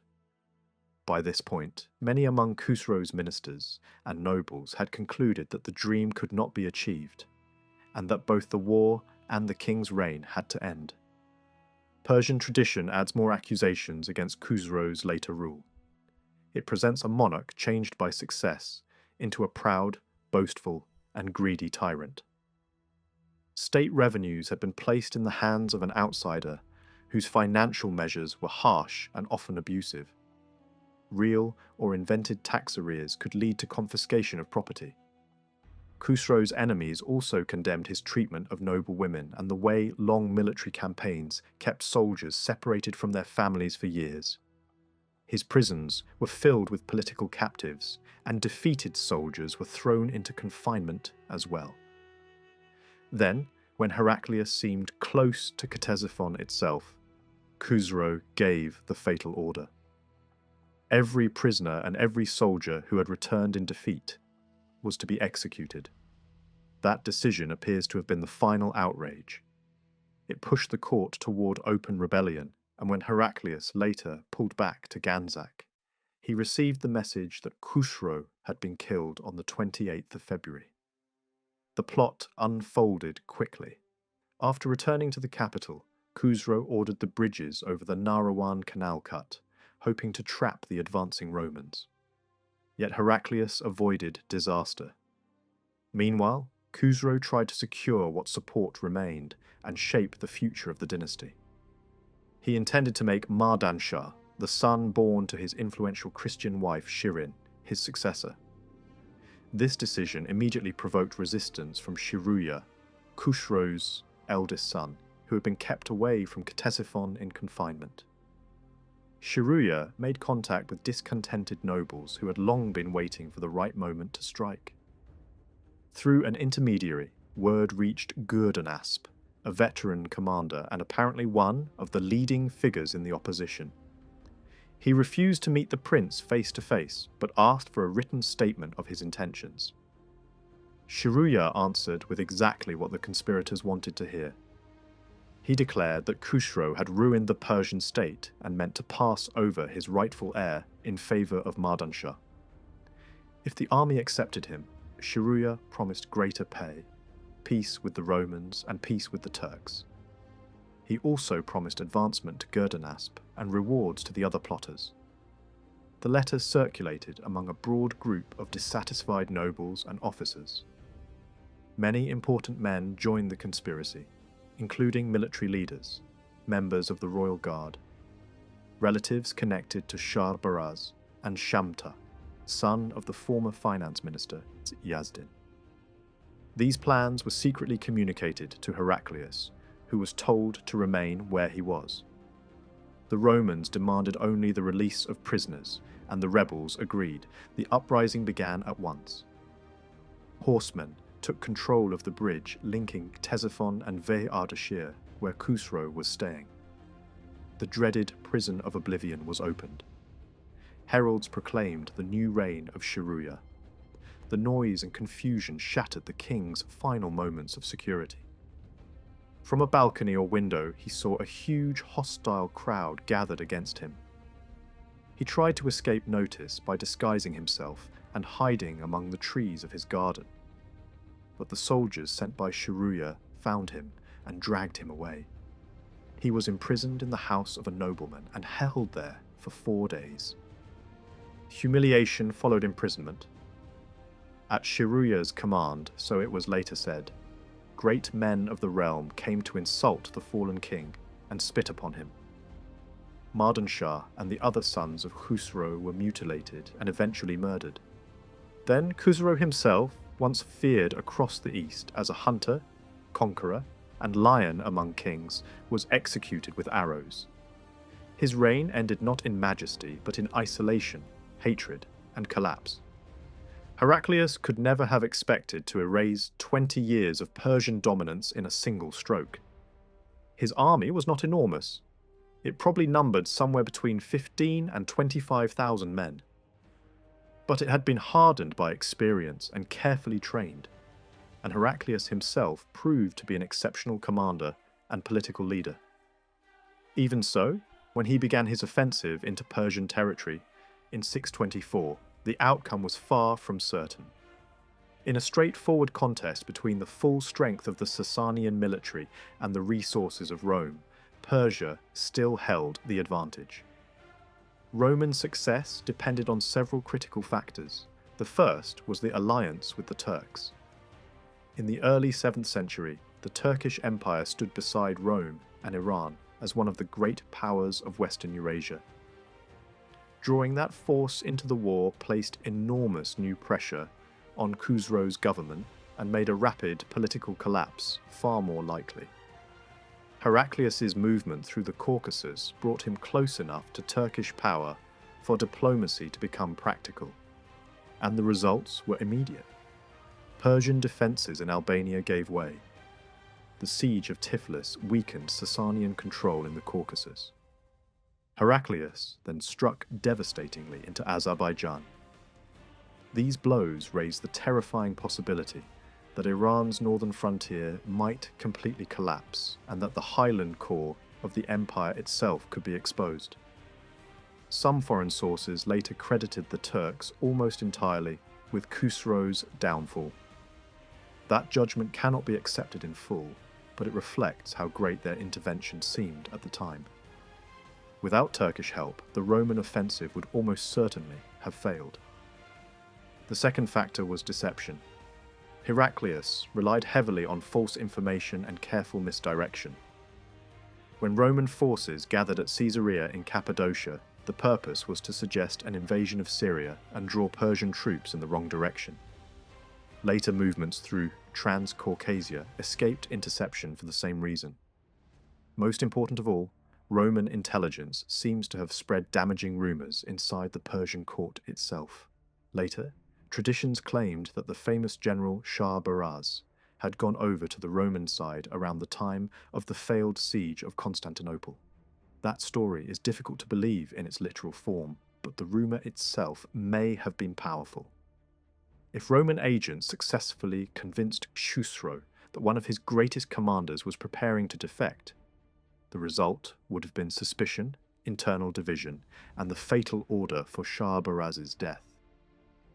Even if the story was false, it achieved exactly the effect that Heraclius needed. The third factor was the language of holy war. The Persian capture of Jerusalem had been not only a military disaster for Rome, but also a profound religious humiliation. The loss of the Holy Cross struck at the symbolic heart of the Christian Empire. Roman propaganda answered with fierce intensity. New silver coinage displayed the cross in triumphant form above the world, declaring that Roman rule alone carried divine legitimacy. Heraclius built on this message with extraordinary force. Before his campaigns, he urged his soldiers to see themselves not merely as troops fighting an enemy state, but as agents of God's will. When the Roman army entered Persian territory, this idea became more explicit. Danger in battle was presented not as meaningless risk, but as a path to eternal life. Soldiers were told that sacrifice in this cause would win glory in the present world and reward in the next. In an age when many believed history itself was approaching its end, such a message carried immense power. It inspired both the Roman forces and their Christian allies in the Caucasus with a sense that they were fighting not only for empire, but for faith itself. Khusro also tried to answer this religious challenge. Persian policy presented him as a protector of Christians, especially by favouring those eastern communities that had suffered under Roman religious pressure. Stories of converted nobles and Christian martyrs in Persian lands.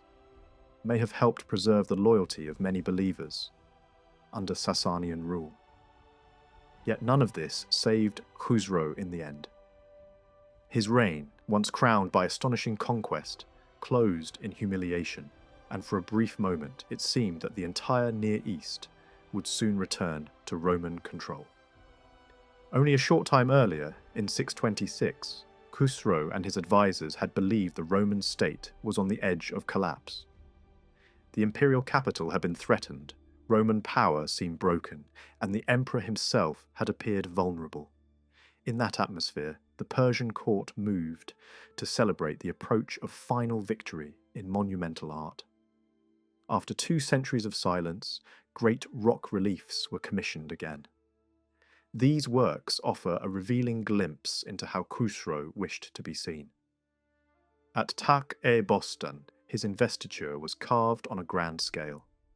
The king appears in the presence of divine figures, while below a mounted warrior in heavy armour, perhaps the king himself or a royal image, sits with a halo around his head, armed with spear and shield. Nearby unfinished panels show scenes of royal hunting among marshes filled with wild game. At Bisutun, an enormous rock face was prepared for another monumental carving, complete with a platform, a palace, a new road, and a bridge. Another unfinished panel at Naksh-e-Rostam may also belong to the same ambitious program. Yet none of these projects was completed. They remain as frozen signs of a ruler who imagined world empire, only to drag his own realm into catastrophe. A similar vision may once have adorned the sanctuary at Adur-Gushnasp. Roman soldiers claimed they found there an image of Khusro enthroned in the heavens like a god, surrounded by stars, the sun, and the moon, attended by angels, and accompanied by devices that produced thunder and artificial rain. Heraclius ordered the entire display destroyed. Whether the Romans truly saw the king himself or misunderstood a divine image can no longer be known. What is clear is that Khusro intended his art, his ceremonial language, and his royal presentation to overwhelm his subjects and magnify his glory. He wanted to appear as more than a successful king. He wanted to appear almost superhuman. In the end, that image collapsed with him, and the ruin of his ambitions helped usher the whole region into a new and irreversible age. After the death of Khusro II, his son Shiruya took the throne and adopted the royal name Kavad II. One of his first moves was to open contact with Heraclius. A message was sent to the Roman emperor, and that letter marked the beginning of a ceasefire between the two exhausted empires. Kavad presented himself as a ruler ready to end the long struggle. He promised the release of prisoners and declared that he was willing to do whatever was necessary to restore calm between Iran and Rome. Heraclius responded in a tone that was peaceful on the surface, but far from equal. He ordered that captives and spoils in Roman hands should be released, yet he made sure to place the new Persian king in an inferior position, speaking to him almost as a father might address a dependent son. He also recalled the murder of Roman envoys under Khusro, a reminder that the Roman side had not forgotten the bitterness of the war. Even so, diplomacy moved forward. Early in 628, Persian and Roman representatives began the process of shaping a permanent settlement, and the first fragile piece of a new age seemed possible. The new king appears to have been ready, at least in principle, to return Roman lands. But the situation on the ground was far more complicated than any royal declaration could solve. Territories conquered during the Long War were still in the hands of powerful commanders who had no reason to obey a weak monarch in Ctesiphon. Above all stood Shah Baraz, the general whose armies had overrun the Roman East and who still held Egypt. A ruler like him could not be expected to quietly abandon his victories at the command of a young and uncertain king who had risen to power through palace conspiracy. Heraclius and his advisors surely understood this. Any demand that all conquered provinces be restored to Rome would not only test the peace, but also deepen the divide between the Persian court and its greatest surviving general. Kavad did send orders demanding withdrawal, but Shahbaraz ignored them. The king had neither the strength nor the authority to force obedience. Elsewhere too, Persian garrisons resisted evacuation. In some places, the war ended only when Roman pressure and direct attack made continued occupation impossible. Kavad's reign did not last long enough to bring stability. After only 8 months, his rule came to an end in disgrace and fear. His name was forever stained by the killing of his brothers. The surviving sons of Khusro were mutilated and then executed, and with that slaughter the male line of the Sasanian house was nearly wiped out. It was a decision with terrible consequences. The dynasty lost its natural succession, and royal authority never recovered. Yet even this political disaster was overshadowed by something worse. A deadly epidemic swept through the empire. The disease struck the Persian king himself and carried him away. But the death of the monarch was only one part of a much larger catastrophe. Later tradition remembered this outbreak as one of the worst blows ever suffered by the population of Iran. In the crowded lowlands of Mesopotamia, where people lived close together in great urban concentrations, the disease would have spread with devastating speed. Entire districts must have been shaken by sudden death, deserted households, and collapsing routines of administration and supply. Even if the more remote highlands were less affected, the central region around Ctesiphon may well have endured losses on a shocking scale. At the very moment when Iran needed firm leadership and a functioning government, disease tore through its political heart.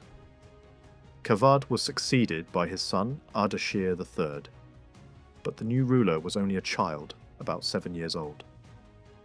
Real authority lay in the hands of his regent, Mir-Adur Gushnasp. Yet everyone knew that the strongest figure in the empire was not the boy king, nor even the regent, but Shah-Baraz. He remained in command of immense military prestige, and because of that, the Roman government increasingly treated him as the real power in Iran. Negotiations between the Roman court and the Persian general continued for many months. Letters moved back and forth between the eastern Mediterranean and the centres of imperial power, and the shape of the peace slowly emerged.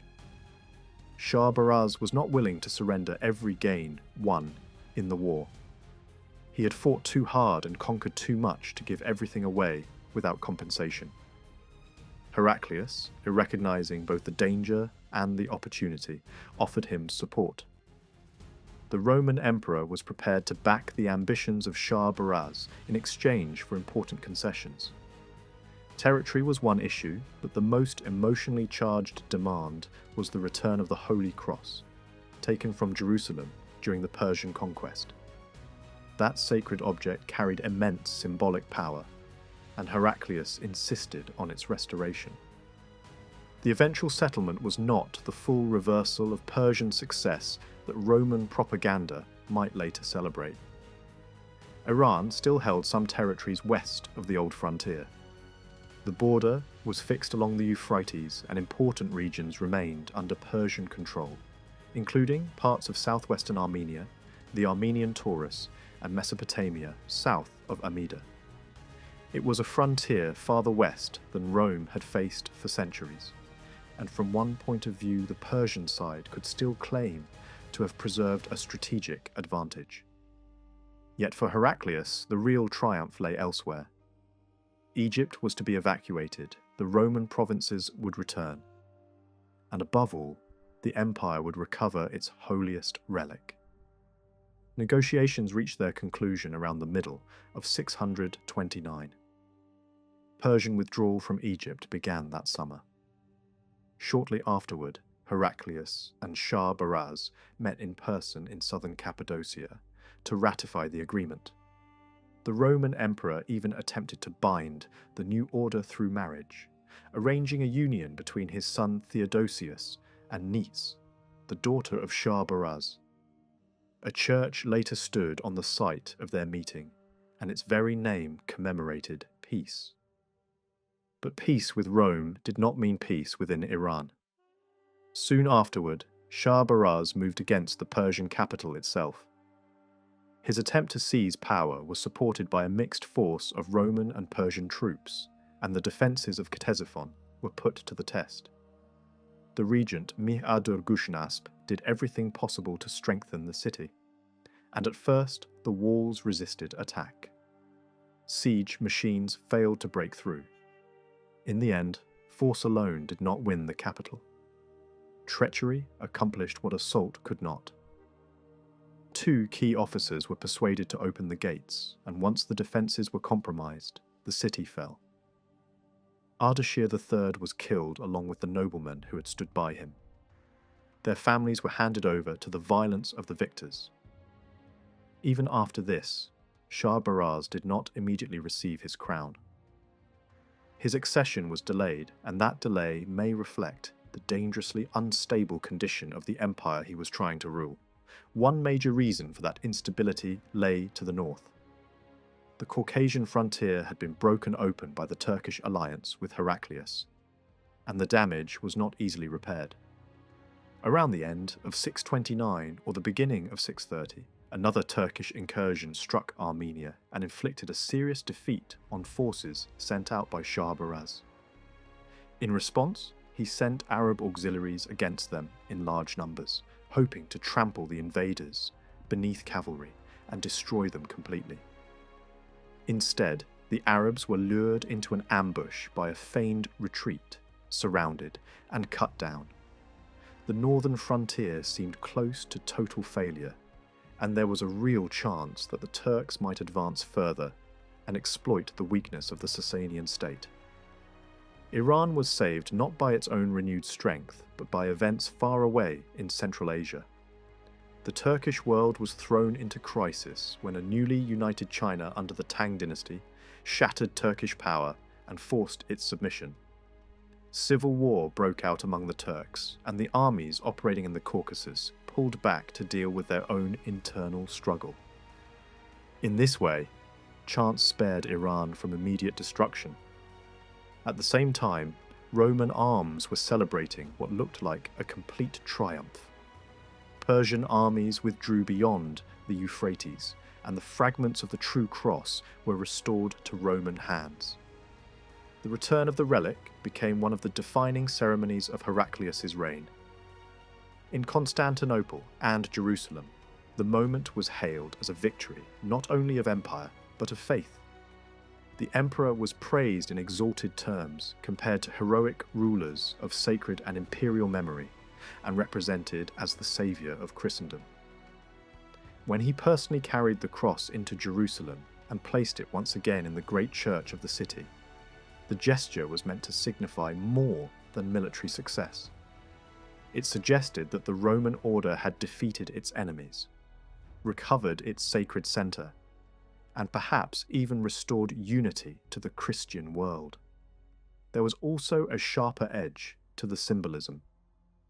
The relic returned on the very day of the Persian New Year festival, and that timing made the act feel like a deliberate statement of Christian victory over a Zoroastrian rival.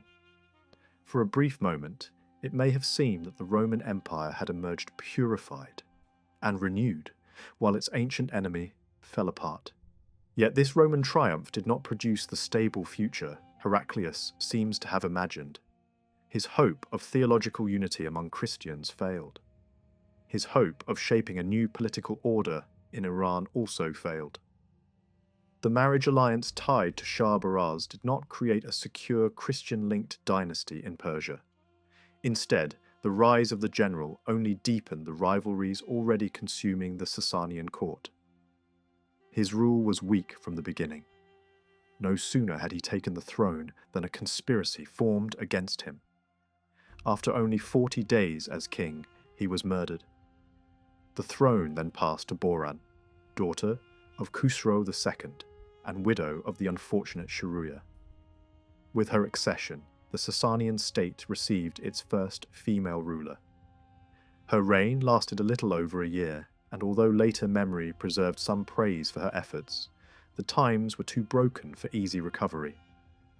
She is remembered as having eased the burden of taxation on ordinary people, a policy that suggests an attempt to calm the anger of a population exhausted by war, disease, and political chaos. Her coinage presented her as the restorer of the divine royal line, a message clearly meant to signal that the true Sasanian house had returned after the disorder of usurpation. There may indeed have been some success in reconciling nobles, priests, and common people to her rule. But her government remained weak, and it was under Boran that Iran finally gave way to Roman pressure and accepted a harsher peace. A Persian embassy travelled west, and the settlement was revised. The frontier was pushed back to the old line established decades earlier, and the last strategic gains of the Great War were surrendered. What had once seemed an empire on the edge of total victory now accepted humiliation in order to survive. The years that followed were marked by a chaos so rapid that later tradition could scarcely keep the sequence straight. Between 630 and 632, rulers and claimants rose and vanished in quick succession. Boran herself is said to have been murdered, perhaps strangled by a military commander. After her came a shadowy figure whose rule barely lasted long enough to leave a trace. Then came Achaemenid, another daughter of Khusro II, who also reached the throne only to die after a short reign. Elsewhere, rival factions in the army may have supported their own royal candidates. One source suggests that the eastern wing of the military rejected Achaemenid and recognized a child claimant instead. Other names appear in the confused record. Kings who ruled for days or months and then disappeared into deposition or murder.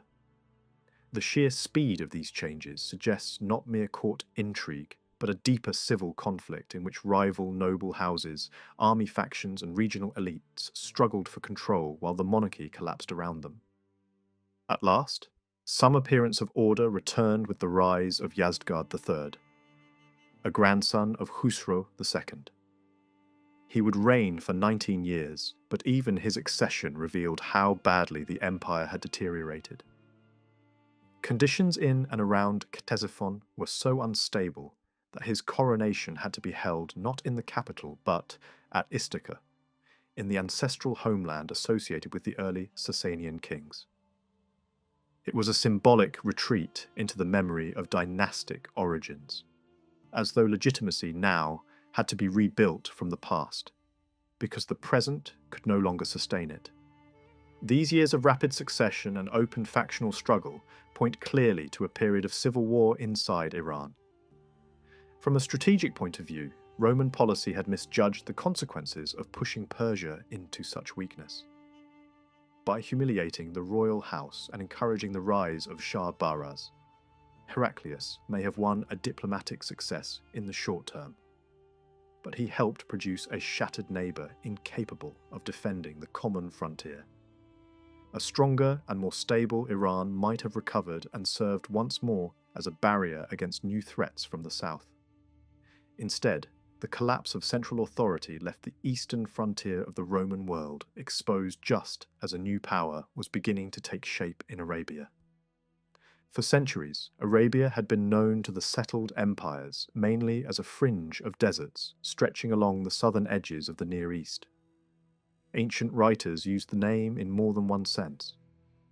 Sometimes it meant the wilderness bordering Syria, Mesopotamia, and Egypt.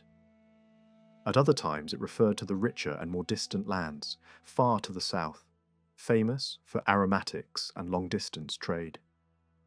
The Sasanian kings had exercised power over parts of this world for generations. Early Sasanian conquests reached Oman, Bahrain, and Yamama, and over time Persian influence spread along the eastern coast of the peninsula. Trade flowing through the Persian Gulf was valuable, and the government in Iran clearly aimed to control it. In the 4th century, southern Iraq and nearby desert zones posed a threat, and Persian power responded with brutal force. punitive campaigns left a deep memory among Arab populations. Defensive works rose at the southern end of the Euphrates, and the Lakhmid rulers of Hira were entrusted with the task of managing and restraining the tribes of the desert. Later, under Khusro I, Persian power in Arabia took on an even broader shape. A governor appointed from Ctesiphon exercised authority from Bahrain, and in 570 Persian arms reached further south into Yemen. This was a major step both militarily and economically. With influence over the southern coast of Arabia, the Persian state could protect itself from threats approaching from the Arabian side, and also challenge control of the trade routes tied to the Red Sea. Yemen itself had long been a prize worth fighting over. In late antiquity, it supported agriculture and a denser population than most of Arabia, and its rulers had once projected influence far up the western side of the peninsula. Political and religious conflict in the region had already drawn in foreign intervention, including Ethiopian and Roman interests. By the time Persian power entered Yemen, the old balance of South Arabia had already broken down. In the same unsettled world, the Quraysh, a relatively small clan of wider tribal origin, became established at Mecca in the northwest. The contrast between Yemen and the rest of the peninsula was striking. Yemen possessed rainfall, cultivation, and a more durable social order. Much of Arabia beyond it was harsh, sparse, and poor. Small settlements grew around oases and permanent water sources, but they rarely supported more than modest communities of merchants and farmers. Beyond them stretched the life of the Bedouin, shaped by pastoral movement, raiding, and the demands of survival in open country. These nomads could be formidable in war, especially when mounted on camels, yet the structure of their world made large-scale state formation difficult. They had no permanent centre, little material concentration of wealth, and strong loyalties rooted in kinship rather than centralised political institutions. Even so, the settled powers around them did influence them. Yemen's older prestige, the Lakhmids of Hira, the Persian bases at Bahrain and in the south all helped draw Arabia into wider networks of politics, trade, and military pressure. By the end of antiquity, Persia stood as the dominant imperial force across much of the peninsula's periphery. There are signs that this influence reached far into Western Arabia. One important report suggests that a ruler connected to the Persian sphere appointed an authority over Yathrib and supervised tax collection there on behalf of Khusro I. If true, this points to a Persian presence, or at least Persian influence, extending across much more of Arabia than is often imagined. Arab culture itself had long been shaped by contacts with older civilizations. Egyptian, Mesopotamian, Hellenistic, and Iranian elements all left marks on both settled Arabs and nomadic groups. Over time, one could imagine Arabia being drawn more deeply into Persian structures. But tribal society remained the most powerful force in daily life. Real or claimed descent from a common ancestor shaped identity, loyalty, and obligation. No single state, no shared legal system, and no universally accepted religious framework had yet united all the Arabs into one people with one political purpose. It was in this world that Muhammad appeared. Born in the reign of Khusro I, he came to maturity in an age of war, instability, and apocalyptic expectation.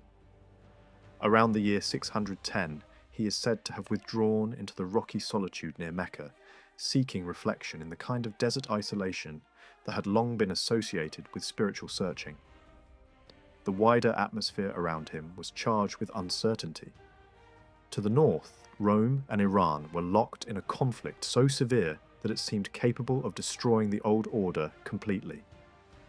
Trade, which mattered greatly to communities like those of Mecca, was exposed to danger and disruption. At the same time, the religious imagination of the Near East had become intensely focused on the end of days. Jews, Christians, and likely many in Iran as well, interpreted the Great War through apocalyptic hope and fear. Holy men spoke of judgment, invasion, collapse, and the approach of a final reckoning. In such a world, Muhammad's message did not arise in a vacuum. It gave voice to anxieties already alive across the region, though in a form that proved more powerful than any rival. His preaching spoke directly to an Arabian audience shaped by tribe, kin loyalty, and the fear of isolation. For people of the desert, guidance, alliance, and belonging were not abstract ideas. They were conditions of survival. The imagery of separation, danger, and exposure would have carried enormous force. So too did the early warnings of the coming judgment. The language of the Quran in its first proclamations was intense, rhythmic, and unsettling. It evoked seas of fire, shattered mountains, falling stars, overturned graves, and the tearing apart of the sky itself. The world was not stable. It was nearing its end. Every human act had been seen and recorded. A single all-powerful God, without rival and without son, would soon bring all people to account. For an audience accustomed to many local cults and sacred associations, this vision of one supreme and irresistible, divine authority must have been both terrifying and compelling. At the same time, Muhammad offered not only warning but promise. Paradise was described in vivid language that would have appealed deeply to listeners from an austere environment. The righteous were promised gardens, flowing water, shade, rich fabrics, precious ornaments, silver vessels, cushions, fruits, and repose. This was an image of abundance after hardship, security after danger, refreshment after heat. There is also reason to think that the ideal of holy struggle was given fresh force in these years, by the example of the Roman-Persian War itself. Heraclius had explicitly cast battle in religious terms, promising eternal reward to those who fought for the Christian cause. Arab groups serving with the Roman forces could have carried that idea back south. In the same broad period, Muhammad declared before battle that those who fought with courage and did not retreat would enter paradise. The resemblance is striking. Across the Near East, the language of war and salvation had become intertwined. Later, tradition would present Islam as the force that instantly broke the old tribal loyalties of Arabia and replaced them with total obedience to God's law and a universal mission. That picture is too simple. Muhammad's age was one of many competing religious and political experiments. He was not the only figure claiming sacred authority. Other prophets and charismatic leaders also appeared, and for a time it was far from certain whose message would prevail. Muhammad's own preaching was first rejected in Mecca and might have vanished had events turned differently.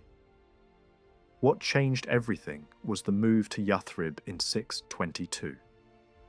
The people there, exhausted by internal feuds, invited him to serve as a new kind of political and religious leader. The agreement that followed bound Muhammad, his followers from Mecca, and the local community together in a solemn alliance. Yathrib became the city of the Prophet, later known as Medina. From there, persuasion gave way increasingly to organized force. Tribes were compelled to join the struggle. Battles followed at Badr and Uhud. Mecca was eventually absorbed, and the alliance of Mecca, Medina, and Ta'if gave Muhammad dominance across the Hijaz. By 630, Arab armies were moving northward into Roman territory. Reports from the tradition suggest that this first push was driven in part by intelligence that Arab tribes loyal to Rome were preparing hostile action. Whether encouraged directly by imperial authorities or acting from local interest, these tribes became the first targets of Muhammad's expansion beyond Arabia. His forces, led by commanders such as Khalid ibn al-Walid, moved along the trade routes that had long linked the Arabian interior with Syria. At Tabuk, they met no serious resistance. Settlements such as Ayla and Udru submitted one after another, each on different terms. These arrangements reveal a frontier that was already weakened, fragmented, and lacking unified defense after the withdrawal of Persian power. The first stage of the Arab advance into Roman lands had begun. Muhammad died in 632. Later, Islamic memory would frame the period immediately after his death as a crisis of apostasy, followed by the restoration of unity under Abu Bakr. But the reality appears more complex. The task of Medina was not simply to recover lost authority. It was to impose authority more fully than ever before across Arabia, and to transform networks of alliance and raiding into a wider imperial project. In northeastern Arabia, for example, the prophetess Saja commanded real influence, and her preaching was shaped by a Christian background. Her emergence belonged to the same wider world of prophetic competition. At the same time, Arab groups along the Persian frontier had already become restless. The weakening of the Sasanian state after the death of Khusro and the rise of female rulers in Ctesiphon was noticed immediately. Raids intensified. Arab commanders such as Muthanna ibn Haritha and Suwaid ibn Qutbah began to strike Persian borderlands during the reign of Boran, 2 years before Muhammad's death. Later, under Khalid ibn al-Walid, these forces were drawn under Medina's leadership, and their raiding turned into organized conquest. The outer defenses of Persian Mesopotamia gave way. Hira fell. Peroz Shapur followed. What had begun as pressure at the frontier was becoming the dismantling of an empire. In 634, the Arabs had already secured much of Syria and southern Mesopotamia, and preparations were underway for the great drive toward Ctesiphon. Khalid was removed from command, and for a time, Muthanna directed operations until the Caliph Umar sent Abu Ubaid with reinforcements.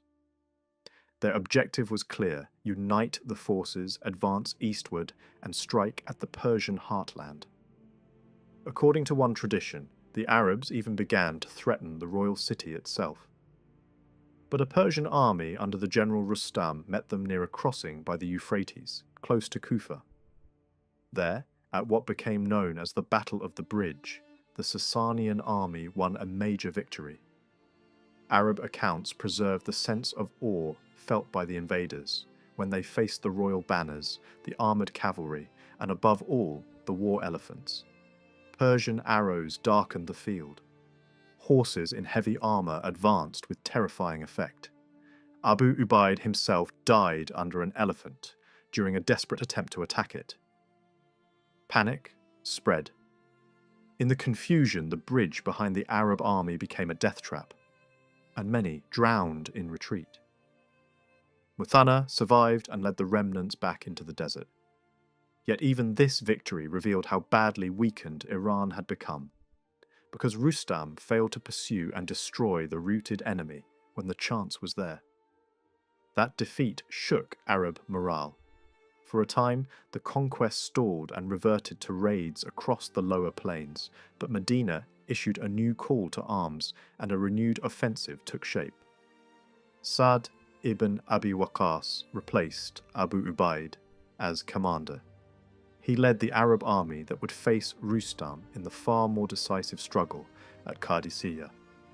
The sources do not preserve a clear and complete narrative of the battle, but the date and result stand firm. Early in 638, near the village of Qadisiyah, not far from Hira, the two armies met. Rustam was killed. His allied forces, including men from the Caucasus, were shattered. The Persian army escaped complete destruction only narrowly. With that, the road to the capital lay open. The defeated Persians fell back across the complicated landscape of canals, mudflats, and groves toward the old lands of Babylon. There, amid the remnants of one of the world's most ancient capitals, another defeat followed. Senior commanders scattered in different directions. One fled north to gather forces again in Media. Another moved into Khuzestan and began raising new troops and extracting new taxes. Others withdrew to Ctesiphon to prepare for a long defense. Later, Persian epic preserved a striking memory tied to this stage of the war. A letter placed in the mouth of Rustam before Qadisiyah. In it, the general speaks as though he can already see the downfall of Iran written in the stars. Much of the speech clearly belongs to later poetic imagination, but one part deserves attention. It presents an Arab envoy offering terms that sound less like a universal religious crusade and more like a practical, political, and commercial arrangement. The Arabs, in this version, ask for access to the markets of Iran, permission to trade, and space to live under Persian overlordship while paying tribute.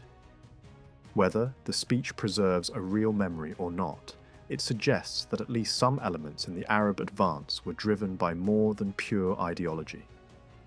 Trade, opportunity, and access to imperial wealth may have mattered greatly. The siege of Ctesiphon then began in earnest. It would last about a year and a half. By the middle of 639, the capital could hold no longer. The Persian court and the people of the surrounding cities endured severe strain while fighting continued around the urban complex. Attempts to negotiate failed. One proposal reportedly offered to make the Tigris the frontier between Persia and the Arabs. An extraordinary concession given that the river ran through the metropolitan region itself. But the Arabs refused to settle for division. They intended to take Iraq and press deeper into Iran. Later stories turned the Arab crossing of the Tigris into a legendary feat, as though mounted warriors had charged through the river in the midst of battle. More likely, the memory reflects confusion caused by flooding and chaos in the area. In any case, once the Arabs moved across, the court of Yazdgard decided to withdraw. The retreat was hurried, and much of the royal baggage and insignia fell into enemy hands. Yazdgard himself escaped along the highway toward the Zagros, while Arab pursuers followed as far as Jalula. When the conquerors entered the eastern side of the Persian capital, they found much of it already empty. One palace still offered limited resistance, but it too was taken. The great royal complex became the headquarters of the victors. The White Palace was occupied, and the immense vaulted hall nearby, once the setting for royal ceremony, was turned into a place of prayer.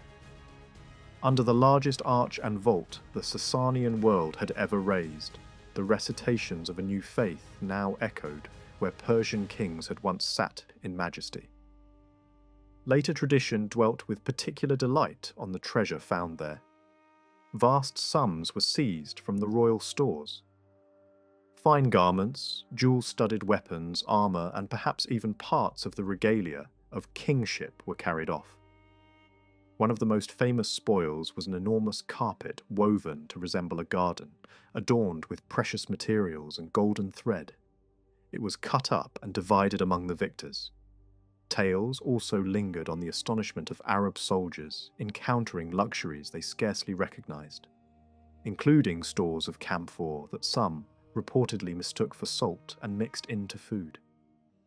Whether embroidered or not, such stories reflect the deep impression made by the wealth of the Sasanian court upon men from the Arabian frontier. After the fall of Ctesiphon, the war continued. At Jalula, Yazdgard's forces made another stand against an advancing Arab army. Reinforcements gathered from Media, and the position was fortified with trenches, hedges, and sharpened stakes. Resistance here was stubborn and intense. Fighting was so fierce that missiles were used until broken and swords swung until bent. But in the end, the Persian line broke. The army was driven from its defences and pursued until darkness ended the slaughter. Yazdgard escaped once more, this time toward Hulwan. But the empire he still claimed to rule was losing ground on every side. Khuzestan became the next great theatre of resistance. The struggle there was long, bitter, and unusually well remembered. The Persian commander Mazdan proved one of the most determined defenders the Arabs encountered. Diplomacy, tributary arrangements, and temporary understandings delayed full confrontation for nearly 2 years, while he raised money and assembled troops. Open war resumed when Arab envoys were killed. At first, Mazdan sent out a large force, but it was defeated. One by one, the towns of Khuzestan came under pressure. Some were taken by force, others deception. Gundashapur fell through intrigue. Susa was besieged only briefly before the Arabs broke in, killed leading inhabitants, entered the church associated with Daniel, and seized treasures accumulated there over centuries. The sarcophagus believed to hold Daniel's body was opened, and later tradition remembered the corpse being reburied on the orders of the caliph. Arab armies now pushed beyond the lowlands and began their advance into the Iranian plateau. The defenders of the Sasanian state made one final effort to halt them. Near Nihavand, not far from Hamadan, a large Persian force gathered under the command of Perazan. It was a desperate attempt to stop the momentum of the invasion. The Persians are said to have fielded around 60,000 men, facing an Arab army somewhat smaller in number. For several days, the two sides clashed in a brutal struggle. The fighting dragged on without a clear decision until confusion and rumour broke the Persian line. Word spread that fresh Arab reinforcements had arrived and turned the tide. Panic followed. The Persian army collapsed, and what had begun as an organised resistance dissolved into flight. Many soldiers perished in the chaos, some plunging into ravines as they tried to escape.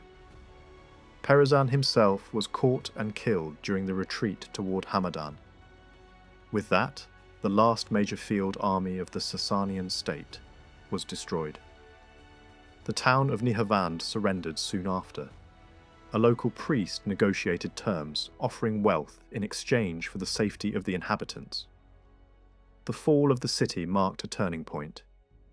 It opened the gates of the Iranian plateau to the invaders. Later, memory would exaggerate the scale of the battle, describing fields flooded with blood and men slipping among the dead. The reality was harsh enough without embellishment. The defeat shattered organised resistance, but it did not lead to the wholesale destruction of the land. After Nihavand, many cities chose submission over ruin. The conquest that followed was often achieved through negotiation rather than massacre. Hamadan, Isfahan, and Gay all yielded without serious resistance. In some cases, only small groups refused to submit and withdrew to continue the fight elsewhere.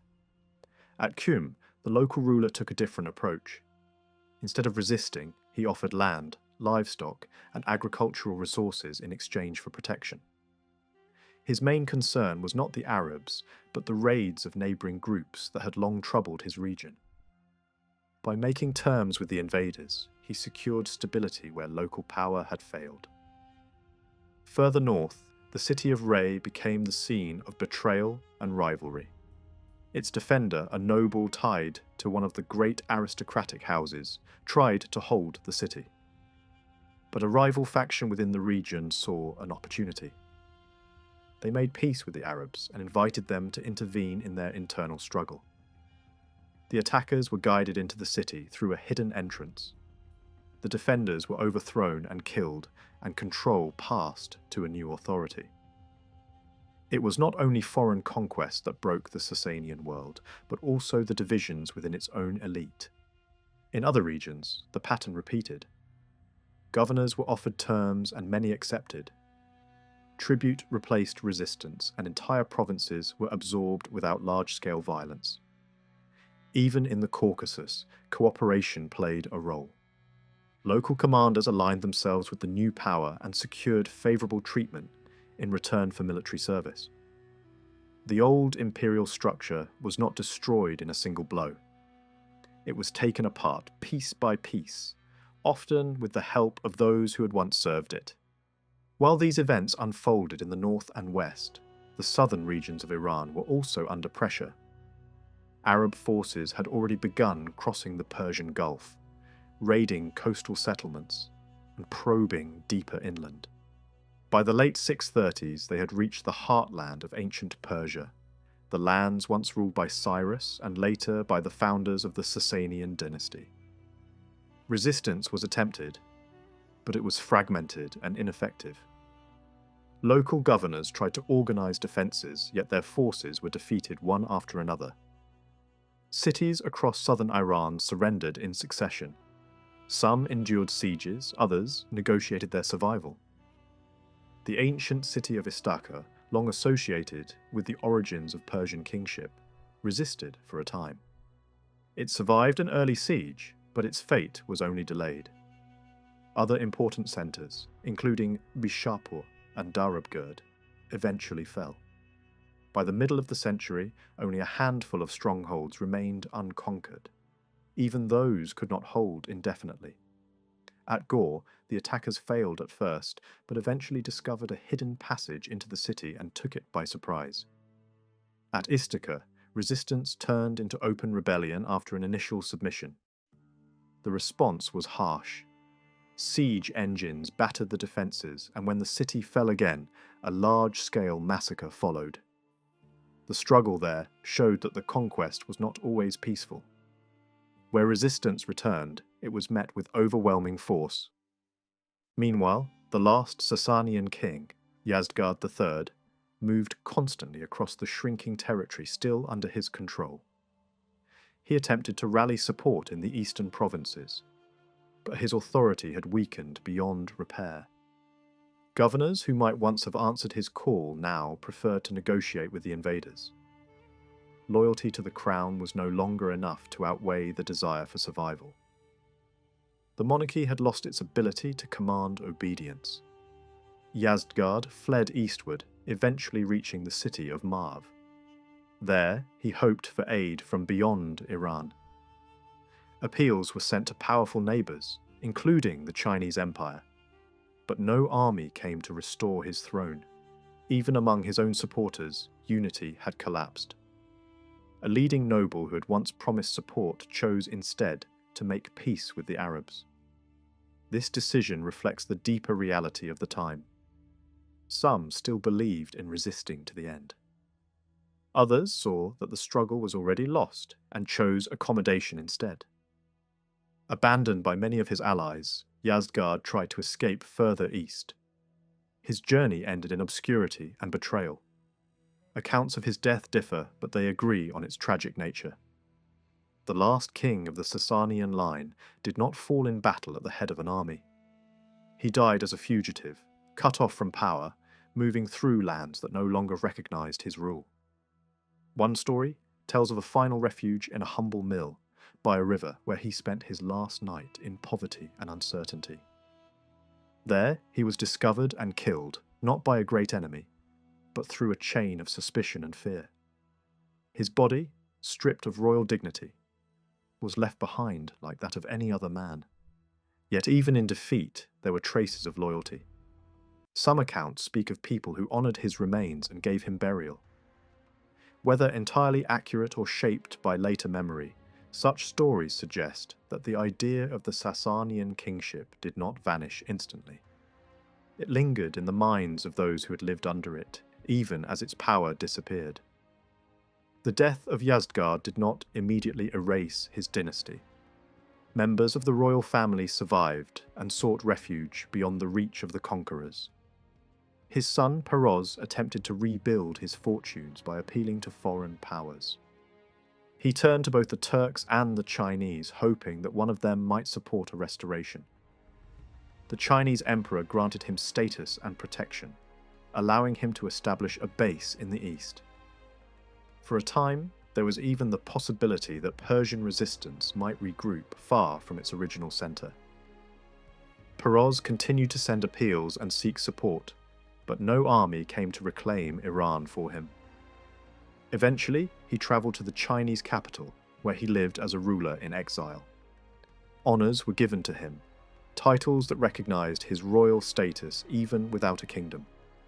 But these gestures could not replace the empire he had lost. He died far from his homeland, his ambitions unfulfilled. Other members of the Sasanian family made similar attempts. Alliances were formed, plans were discussed, and hopes briefly revived. Yet none succeeded. One final effort to restore the dynasty ended in failure, and with it the last realistic chance of rebuilding the old order disappeared. Over time, the surviving nobles and royal descendants were absorbed into the societies around them. Some remained in Central Asia, others entered the service of foreign courts. Gradually, the distinct identity of the Sasanian ruling house faded. By the late centuries, only faint traces remained. In distant lands, inscriptions and monuments recorded the presence of Persian aristocrats who had once belonged to a great empire. Their titles still echoed past glory, but their world had changed completely. The dynasty that had ruled Iran for centuries had not ended in a single dramatic moment. It had dissolved through defeat, exile, and slow assimilation. What began with a final stand at Nihavand ended with the quiet disappearance of a royal house that had once rivaled Rome itself. The conquest of Iran was not only a military event, it marked the collapse of an entire political and cultural order.